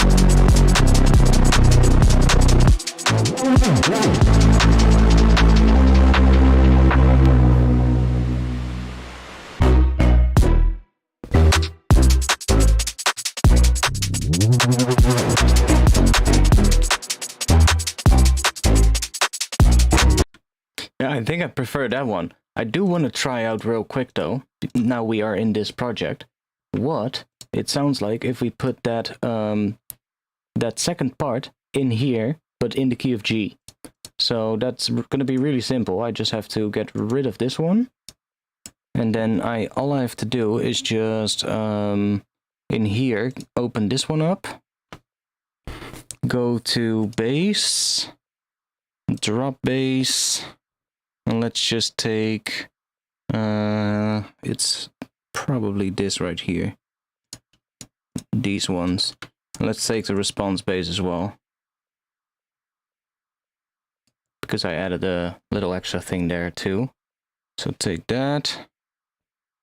And then we can just quickly do this. I'm gonna mute this response bass. This is gonna go up 3.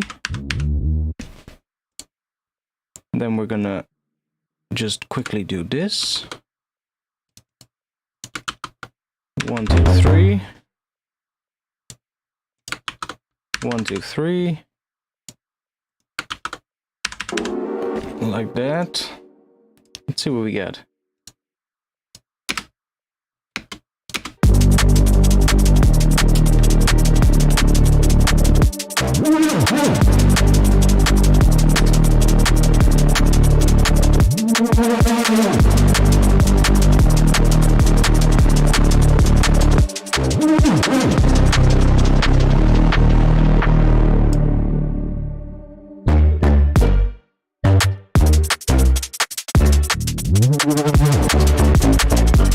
No, it's way too quick. I don't like it so quick. I don't like it this quick. Okay. Answer to the question, what headphones do you have on? These are the Beyerdynamics DT880 Pros, the 250 ohm versions.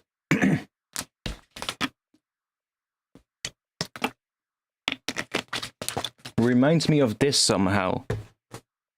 Of what? I don't know, this sounds too quick.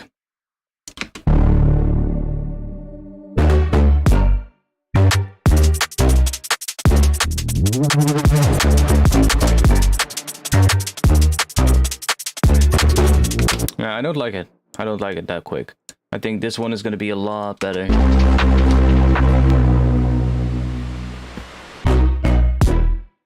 Boom, boom, boom, boom. Yeah. Okay. Well, save.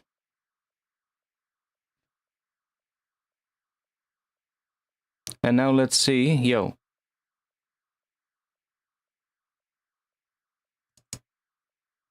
We're gonna try it again. See if Ableton is gonna freeze.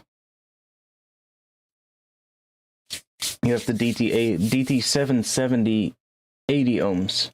Okay. DT770s. Which ones are that? Is that the open or the closed back ones? There's like 3 versions. You've got the 990s, of course, then the 880s, and then the 7. Well, there's one more, I think, but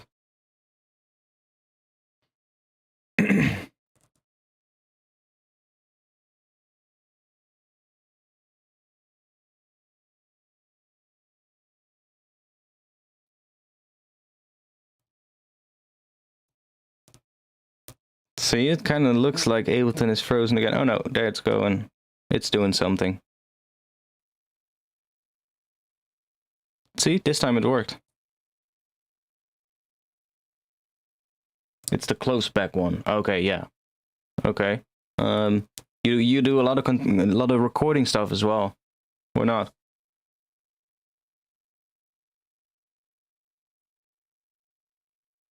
No, Private Zen. We are actually on 156. We are on 156 in this new version of the project.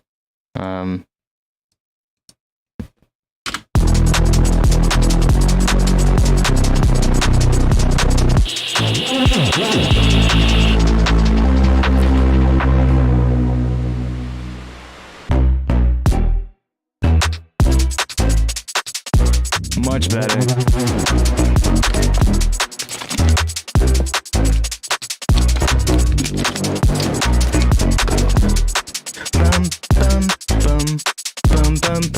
Ooh, I'm hearing a higher thing coming in there.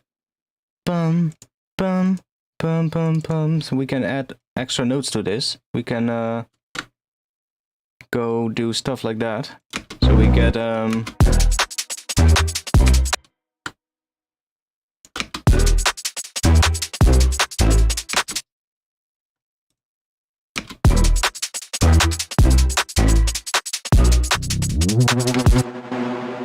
can even do this. Well, actually, I liked it with that. Or that.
So where's that bass hitting? It's doing... Okay, it's hitting right on that one. So it's hitting right here. What if we do this and then go back to that one?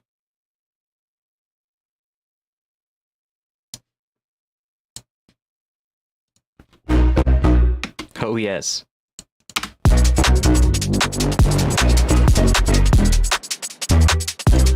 Like, we can do switches on some of the notes on these. That's kind of nice.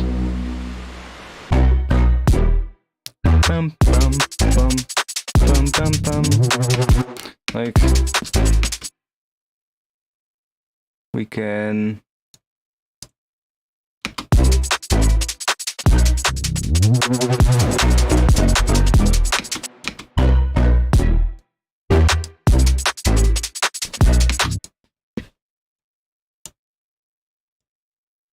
different note. So this is a... What is this chord here? C major.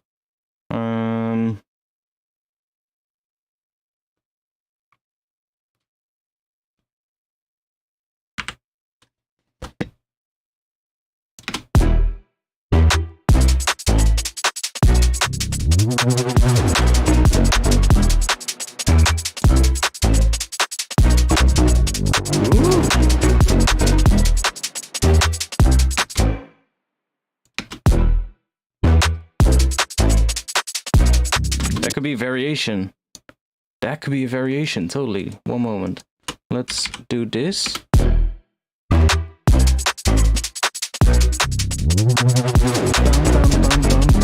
That could be the variation. So let's bring this down again. And then here, do that. Oh no, wait. Let's, I guess do that in the section after this, because we're gonna get another section. So then in that section, we're gonna do this. Not sure what that is gonna be. That's just an... Oh, that's an A minor chord over C. Okay. Ooh, that's cool though. I like that.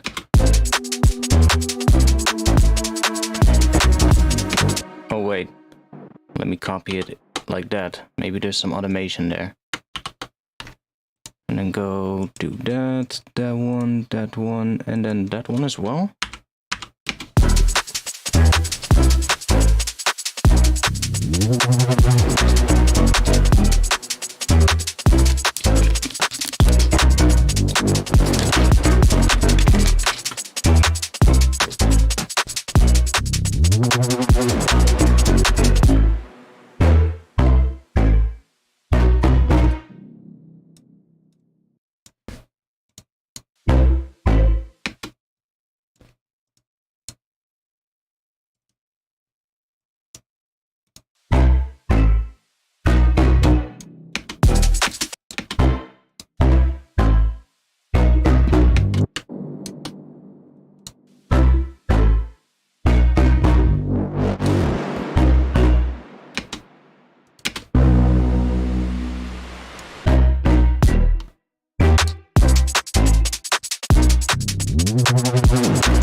It's so fucking weird, but I love it.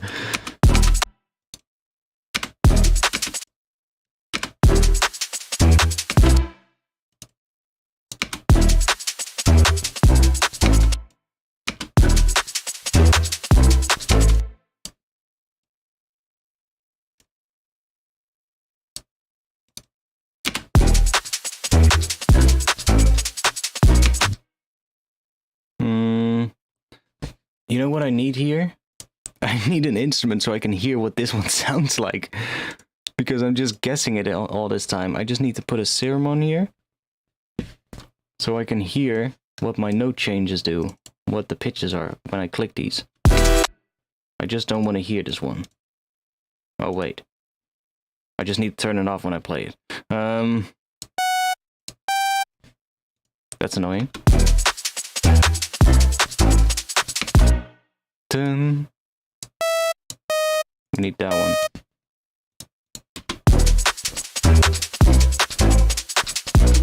Yes.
That's nice, going up.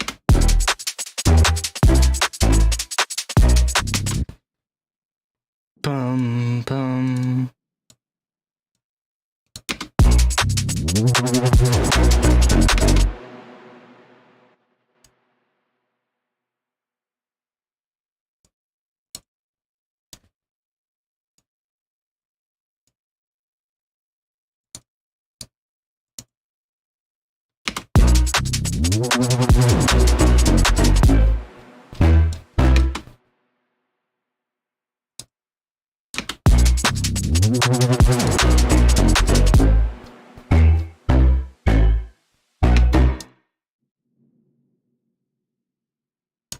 We probably are just gonna have that one there.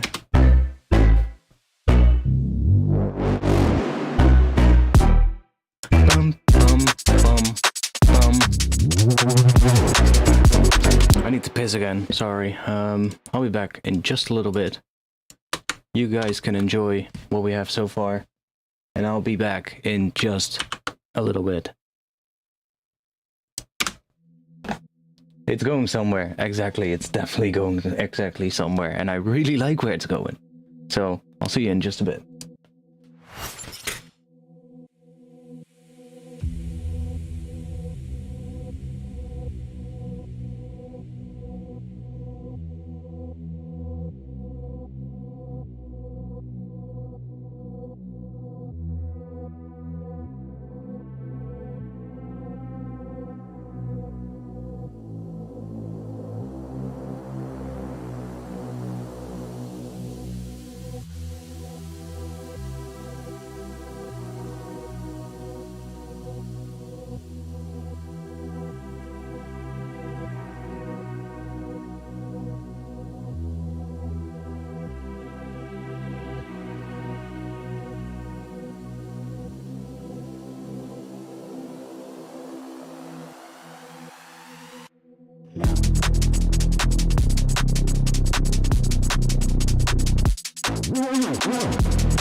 Okay, there we go. See, now we need the fucking dance emojis. I'm gonna give you guys custom emojis soon, but we should have had them right now. This would have been such a fucking good stream for that. Seeing a whole bunch of dance emojis in the chat. That's what I want. That would be great. But I don't think YouTube has. Let's see. Let's refresh. No, still in review. Still in review. I'm not clubby, but it's the same vibe. I'm fucking vibing so hard on this right now. I was just listening on my speakers, and this part, like, fuck yes.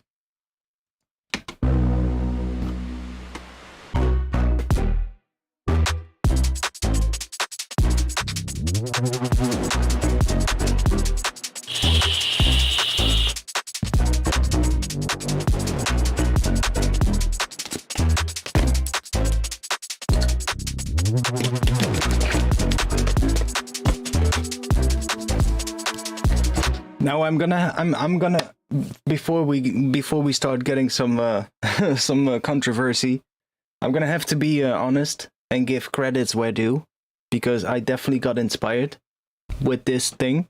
With this thing, I got inspired by something that I saw somebody do, and I have to give props to Felix, the Carol Project. He was doing a stream on his Discord today, and he was playing around with well, making some of the stuff that he does, and he was using the spectral resonator on a on what was he using it? I think on a vocal. Yeah, I think it was a vocal. It was a vocal chop or something, and he was putting the spectral resonator on it and using the polyphonic MIDI MIDI input to create sort of like a chord on that vocal chop. And that's why I thought, like earlier on in his stream, oh, what if I do that? So I have to give credit to Felix, because otherwise I probably wouldn't have done this today. So you guys can thank Felix for that. It's such a good technique, though. It works so good, and honestly, this sound is completely different from what he was doing this afternoon. It sounds so cool.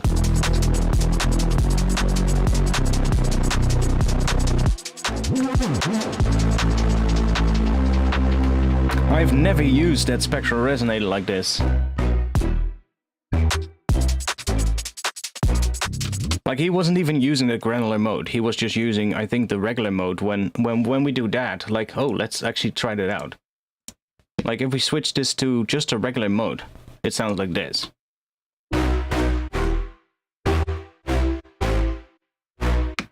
See, that's more like the thing that he does on this vocal chops. But we were using this granular thing is so. Ooh, I just love what that does, man. It's so. Boom. It just creates these really weird bubbly kind of sounds.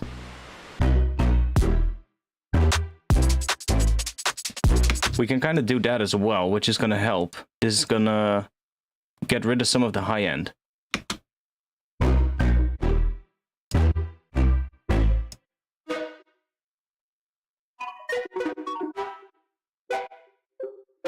See?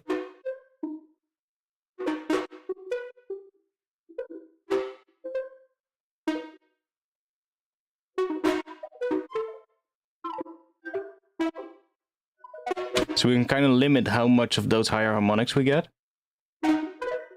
Because if we do it all the way up, we do get some really high stuff, which might actually be a little bit harsh. And just by doing this, you can kind of clean it up a little bit.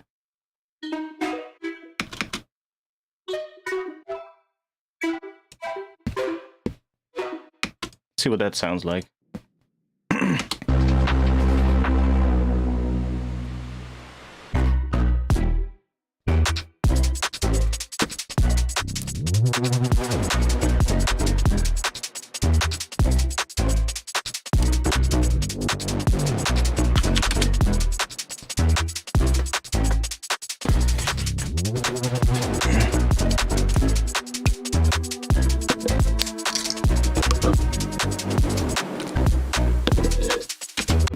It does resonate quite a lot, but that's the whole thing, right? It is a resonator.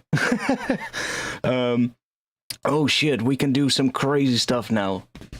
What if we do some really weird stuff on the end here? Like we can do this. This is gonna be weird. But don't we like weird?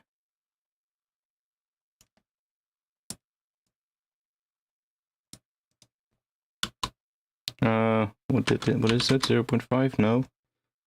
Damn it. It needs to be 50. That's...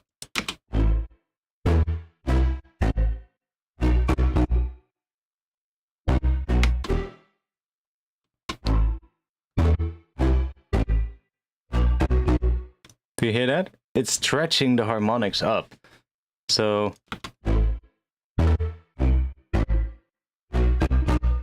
It's kind of stretching, so like the harmonics up, but let's do 64. It's very subtle though.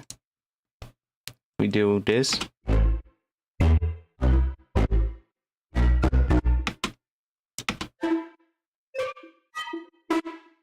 It becomes really atonal.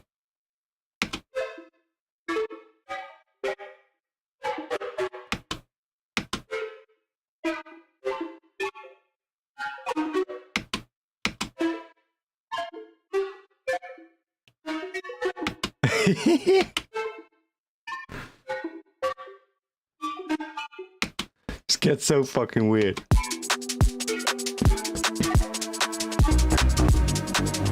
But because it's layered with that bass sound that is just giving it its right pitch, it's so like more becoming harmonics of the bass. And it doesn't even sound that bad.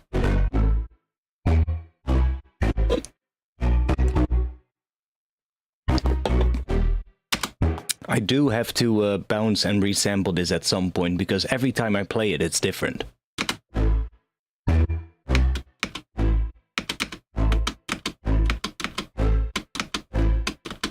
See? Every time it's different, so I'm gonna have to bounce this and just resample this a whole couple times. Just let it loop and bounce that a whole bunch of times. This is where the take thing is gonna be really good for. Make a new audio track and create like a bunch of those take tracks. What is that? Insert take lanes. And then just record like a couple of loops.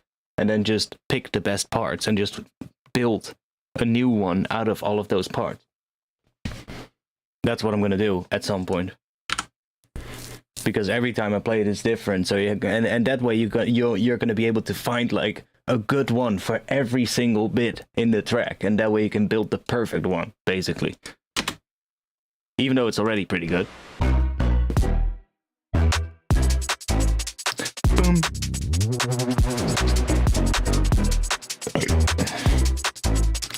Boom, boom, boom. Bum, bum, bum, bum. What if we do...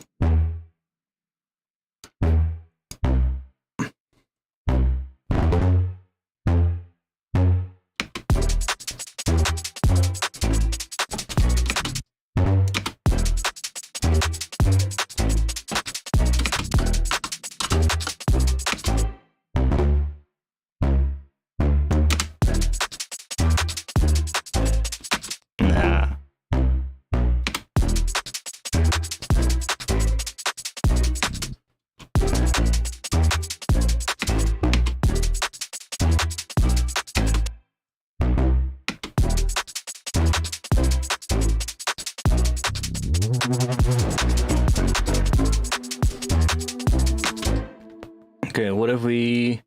I have an idea. This section, we're gonna go... Let's mute that one. Let's... What did I do? Oh, nice. That's exactly what I wanted. Let's make a MIDI clip here.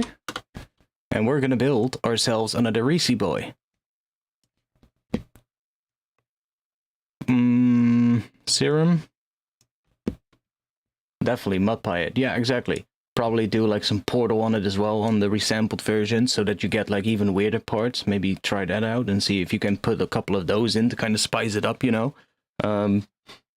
You could just find the right pitches, right? And just replace one that sounds normal with a Portal, you know, like a fucked one. And then just like maybe these ones at the end, you know?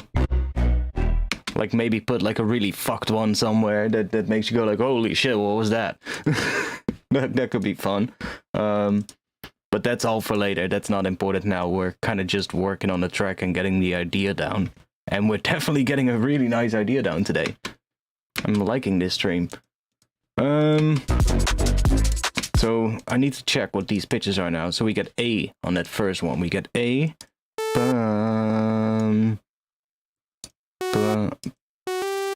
We can do bum bum bum bum that. D sharp. What does it end on in the intro?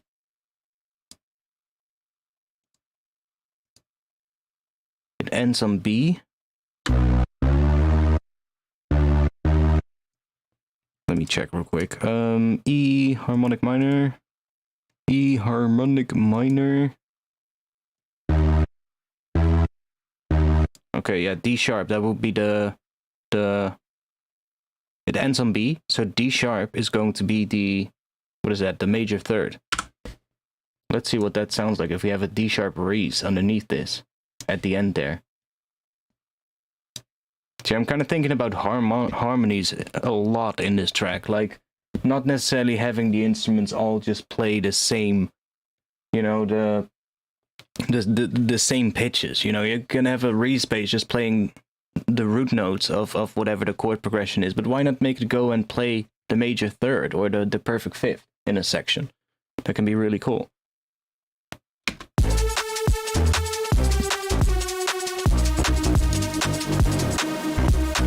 See, that's what I mean.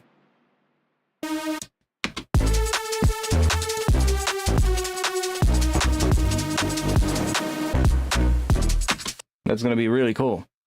We just need to...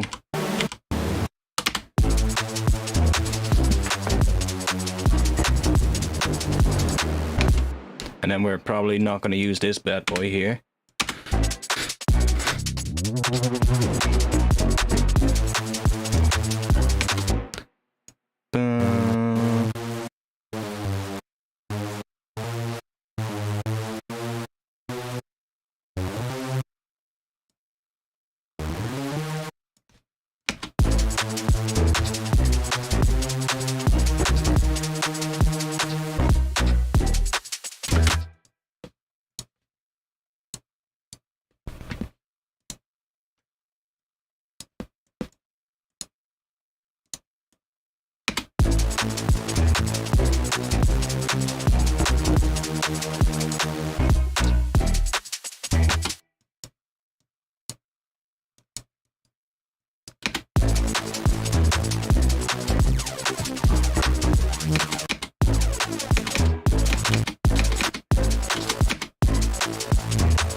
Might be even better.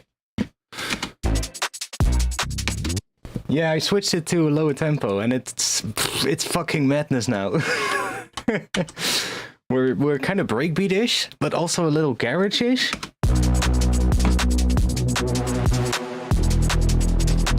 And I really like it. Oh, and we're lower pitch.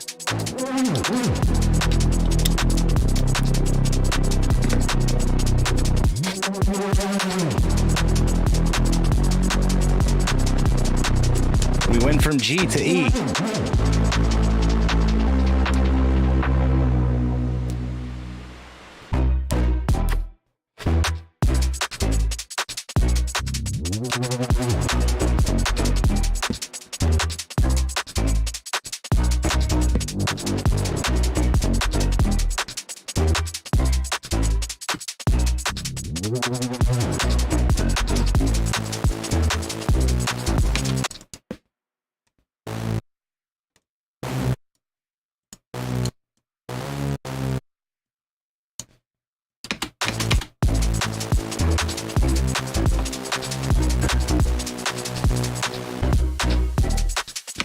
That's what we need.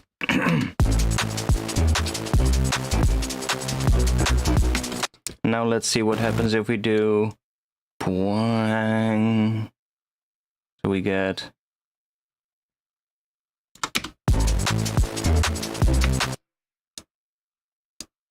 and then we can do that to that, give it some glide.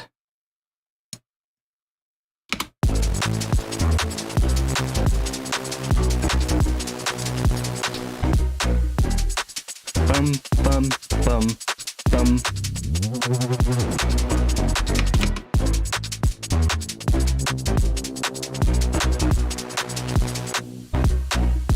Woo! Let's go. What is the point when sidechaining with multiband compressor 2 track together? What? Could you rephrase that?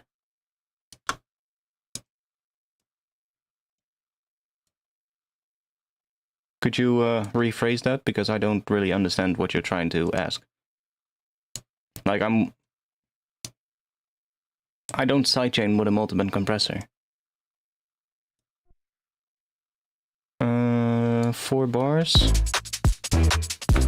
And then on here.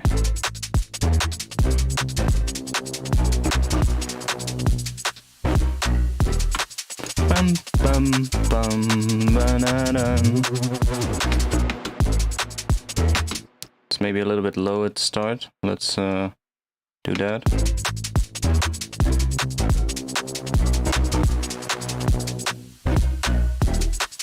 Brum, bum, brum. Ooh, what would it? How awesome would it be if there would be like a little bum, brum, bum, bum. Bum, bum, bum. It's like a little roll in front of something. Could we do that?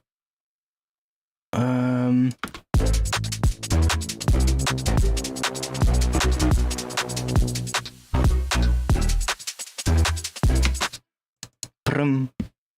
Like right in front of that one. What if we do...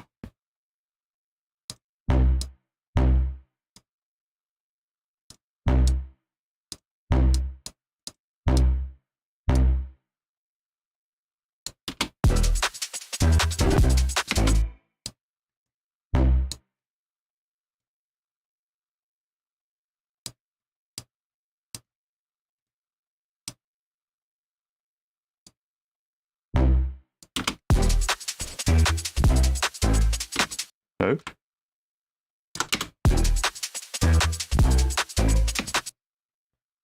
Okay, I need to do something here. I need to map the speed of this LFO to a macro. This is LFO rate, so I can make it a little bit quicker on these pits here, because it doesn't open the filter enough.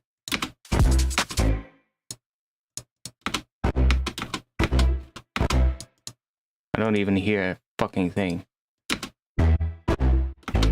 It's a little bit weird now. Needs to be a little slower. What if we do a triplet thing here?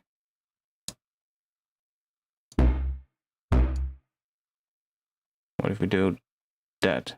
Then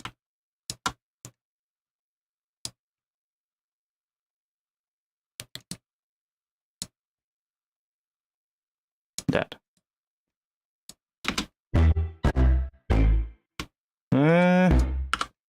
What if we do 2?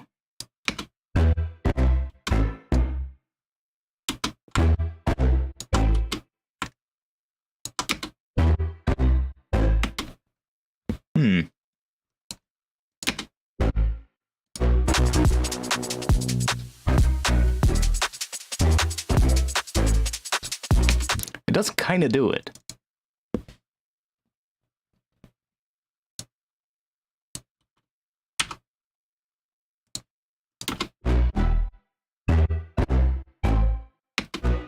Does kind of do it. What if we do 3?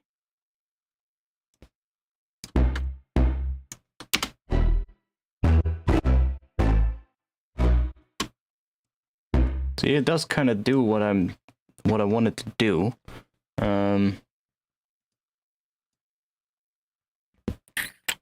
What if we...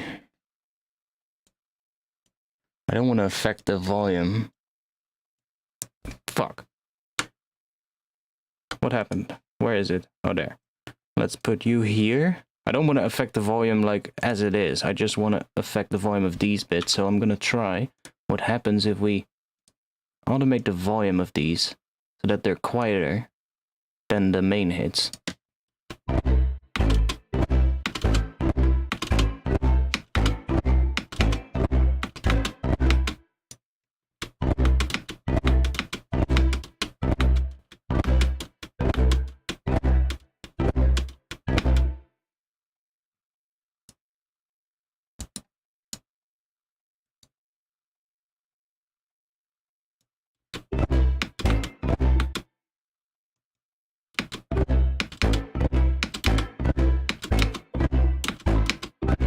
There we go.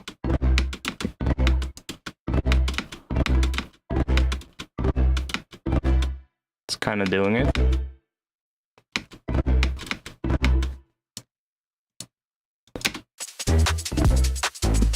Oh yes, that's kind of nice. Just it's a little bit more subtle now.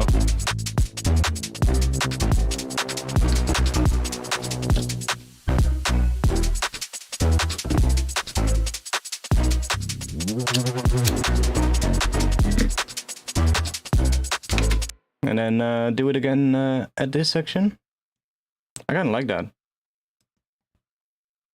I wished it was just a little bit, it had a little bit more. What if we automate the filter here? Just ever so slightly.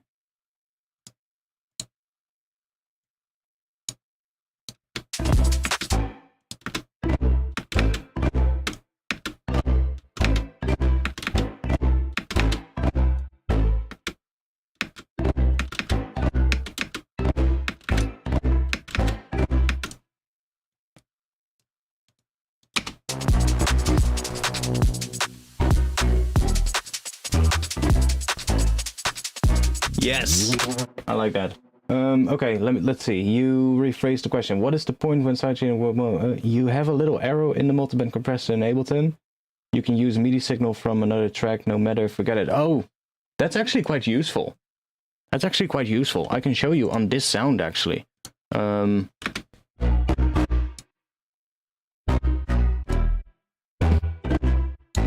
can show you on this sound what you can do with that. What you could do, for instance. You can, of course, sidechain from a different sound, but you can also sidechain from the same sound. And that's what I would use it a lot for. So let me just drag one in here.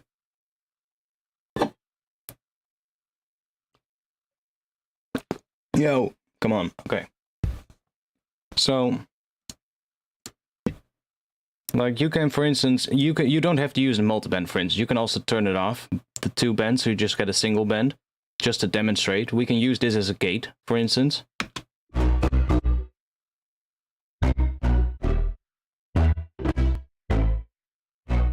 See, so now it's a gate.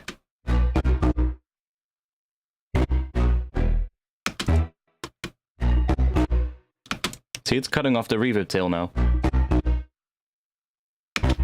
And that works, but you can hear, for instance, on the faster bits, it kind of doesn't respond too well, or the faster bits are a little bit too quiet and then it kind of glitches. Listen here. Okay, that one it actually did it right, but sometimes they're a little bit quieter and then it doesn't do it well.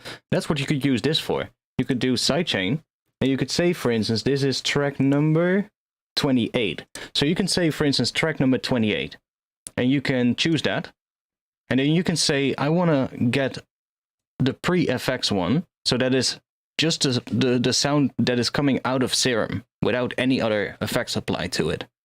And use that as a sidechain input for the gate. So now,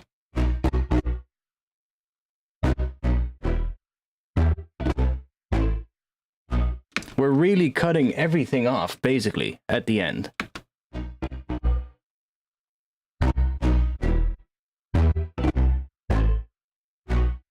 And we can really clean the sound up that way.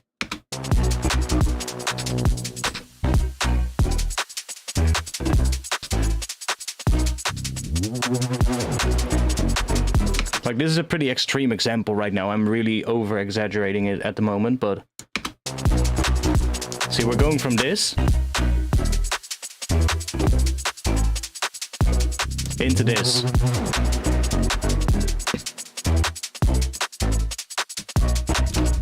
Hear how short they are now? And that's because it's really cutting off the reverb tail, because it's using the original sound. It's using the volume shape of the original sound to sidechain this gate that we set up. And you can do it, now I'm doing it on a single bend, but you can also do this on multiple bends. Let's say you only want to clean up the high frequencies. You can do this, and you can say, I want to make the high frequencies cut off. So we're going to do this, and now the high frequencies are going to be gated, but the low and the mid frequencies are still going to be left normal.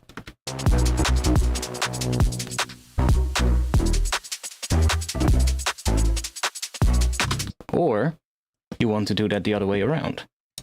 So the mids are going to be gated, but the high frequencies are not gated. So we can turn this one off.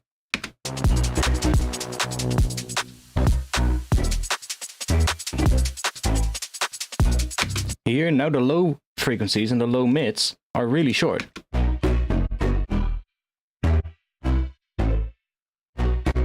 But the high frequencies still have that reverb tail. And then this frequency now controls where that crossover is.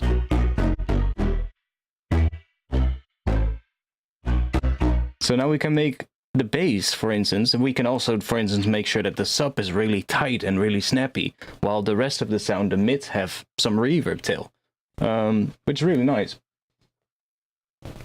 Well, yeah, if you attack the attack and release times are also going to matter quite a bit. Let's go back to the single band example.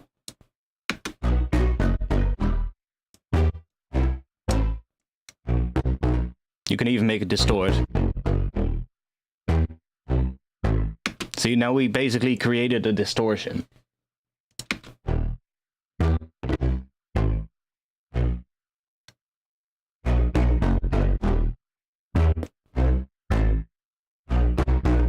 Basically just created some kind of a distortion now, but... And this is gonna... If we bring this up, we get longer tails again, so we can even sort of like get some extra decay back by bringing up the release. But this is what it sounded like before. You hear those reverb tails kind of extend pretty long, and then when with this on, we still have some reverb tails, but they're a bit quieter, they're a bit less long, they're cutting down quicker, which is nice. We don't have to adjust the reverb, we can just do that at the end. And that way you can clean things up pretty nice. So that's what I would use it for, the sidechain in the multiband compressor, to really control how the gate responds, or the compression, of course, because you can also apply this to the compression, like the bends that are here.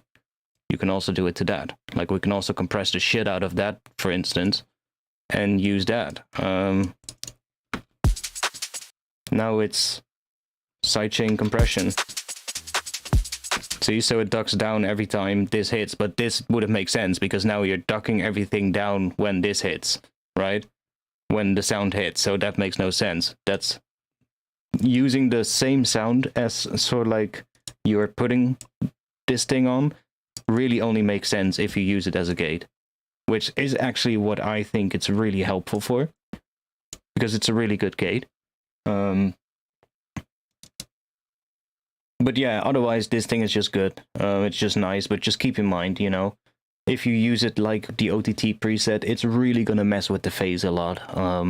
And you can often get away with using this one if you just use it like this. Like, turn the low band off, so there's no crossover in between the sub and the low mids.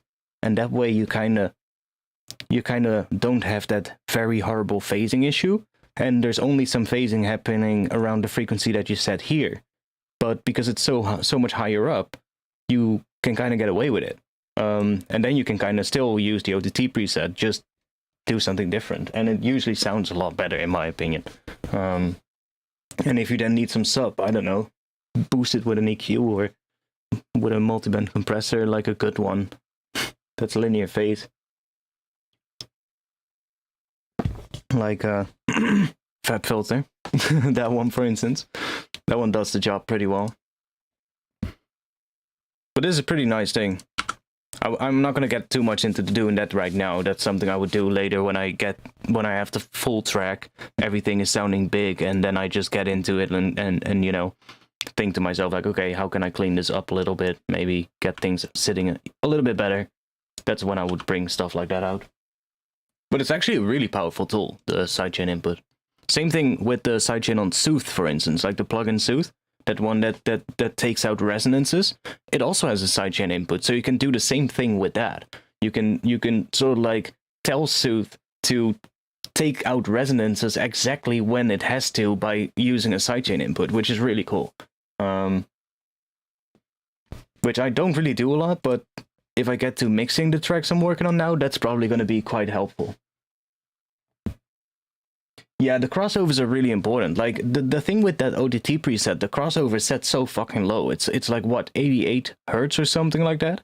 It's really low. So it's messing with pretty much the phase at every moment, which is quite annoying. And of course, it's always going to mess with the phase because there's crossovers. But because that crossover is so low, it's going to mess with the sub fundamental frequency. Well, not the fundamental, but the shape of the fundamental, which is not nice, you know? If you've crafted a nice looking sub bass and it sounds big and fat, and then you're going to put OTT on it, then it's completely morphs the shape of your sub. And that's obviously going to make the sub sound different. You might not notice it that much because it's masked inside of a mixdown. And your ears are maybe not developed enough, or your speakers are not good enough to judge that low frequencies well. You know, could be anything. And it's just going to mess with the sound of the sub, right? Or something else could mess with other things as well. I try to use as little OTT as possible, unless I'm like doing sound design, then everything is out of the window. I just use whatever the hell I want, but Sooth, I'm not sure how much it is. It's not cheap, let me tell you that. I think it's probably something like 250 or something like that. Euros. It's definitely not cheap, but it's a very good plugin. And I'm not saying that because they've given me the plugin. Like, even if I wouldn't have gotten the plugin from them, I probably would have bought it. That's just, yeah, I think it's like 250 or something. 249 or something like that. Like, they've given it to me for like the video that I did, but honestly, even if they hadn't done that, I probably would have still bought it because I saw so many people use it, and it was just a no-brainer. It was just obvious that was going to be a very helpful tool, because so many times when you're distorting the crap out of sounds, there's just weird resonances that pop up. Like this sound, this rhythmic bass, is probably a good example.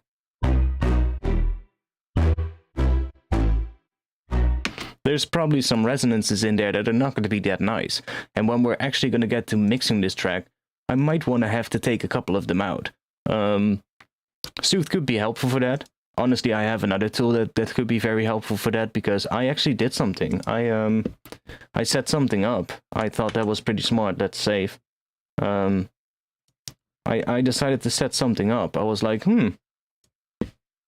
Again, I think this was Felix, the Caracol project, that was doing this as well, and I saw him doing this, and I was like, hey, I own that software as well, why haven't I done this yet? Do you see this little edit button here on an audio clip? I had never used this button right here. I know I clicked it before, but it just didn't do anything. And I was like, okay, well, whatever. Don't know what that is. Obviously, it's to edit the audio file, and I had understood that, but it doesn't do anything. So I was like, okay, well, of course, stupid me had never read the little text at the bottom left. You can specify the editor in the File Folder tab of the Preferences window. So I was like, oh, now if I do this, Isotope RX, there we go. Edit the sound. So if there's a weird fucking thing in the sound, just set this up to open audio files in Isotope RX, if you own it. And you can just edit the nasty thing out. Save the file under new name or over the file name that you're opening if you're happy with it, and just close it down again and your file should update here. So that's so nice.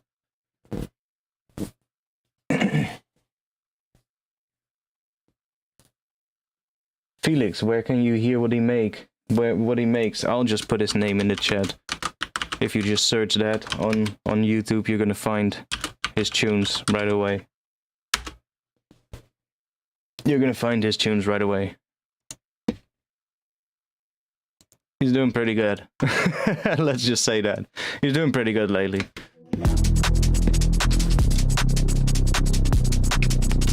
And you'll probably hear a little bit of the inspiration that where the inspiration came from for that second sound that I came up with here. Definitely. But that's fine.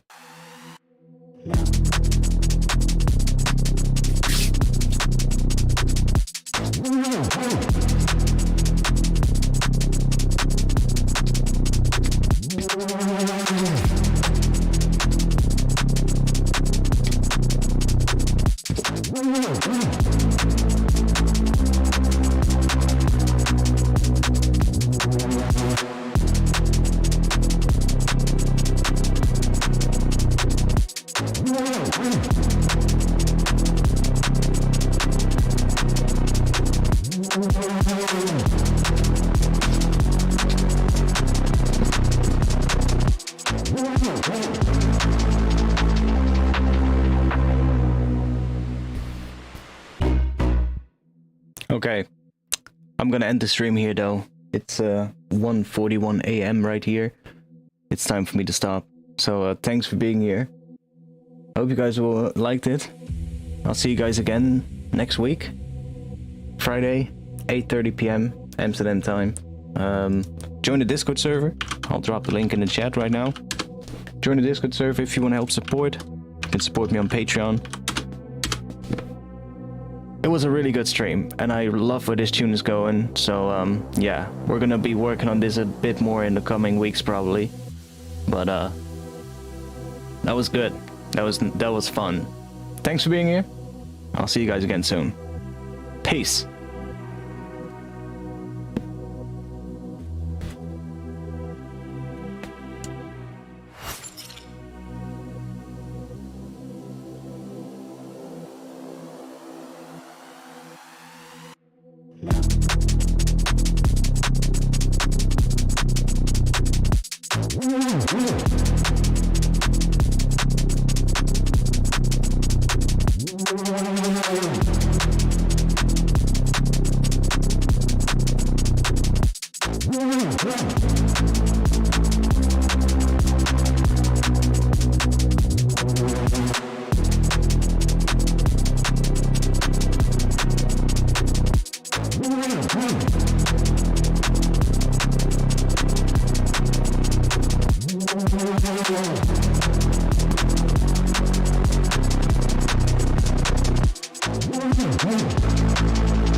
Okay, fuck it, one more time.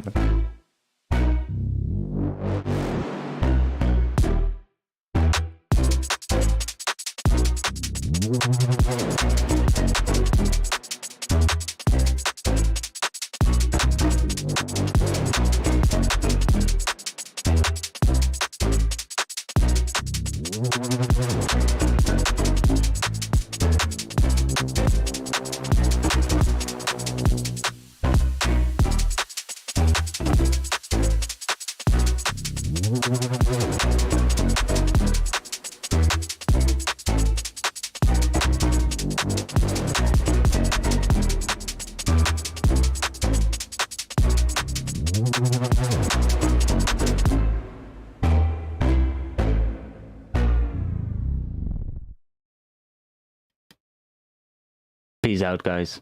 Thanks for watching.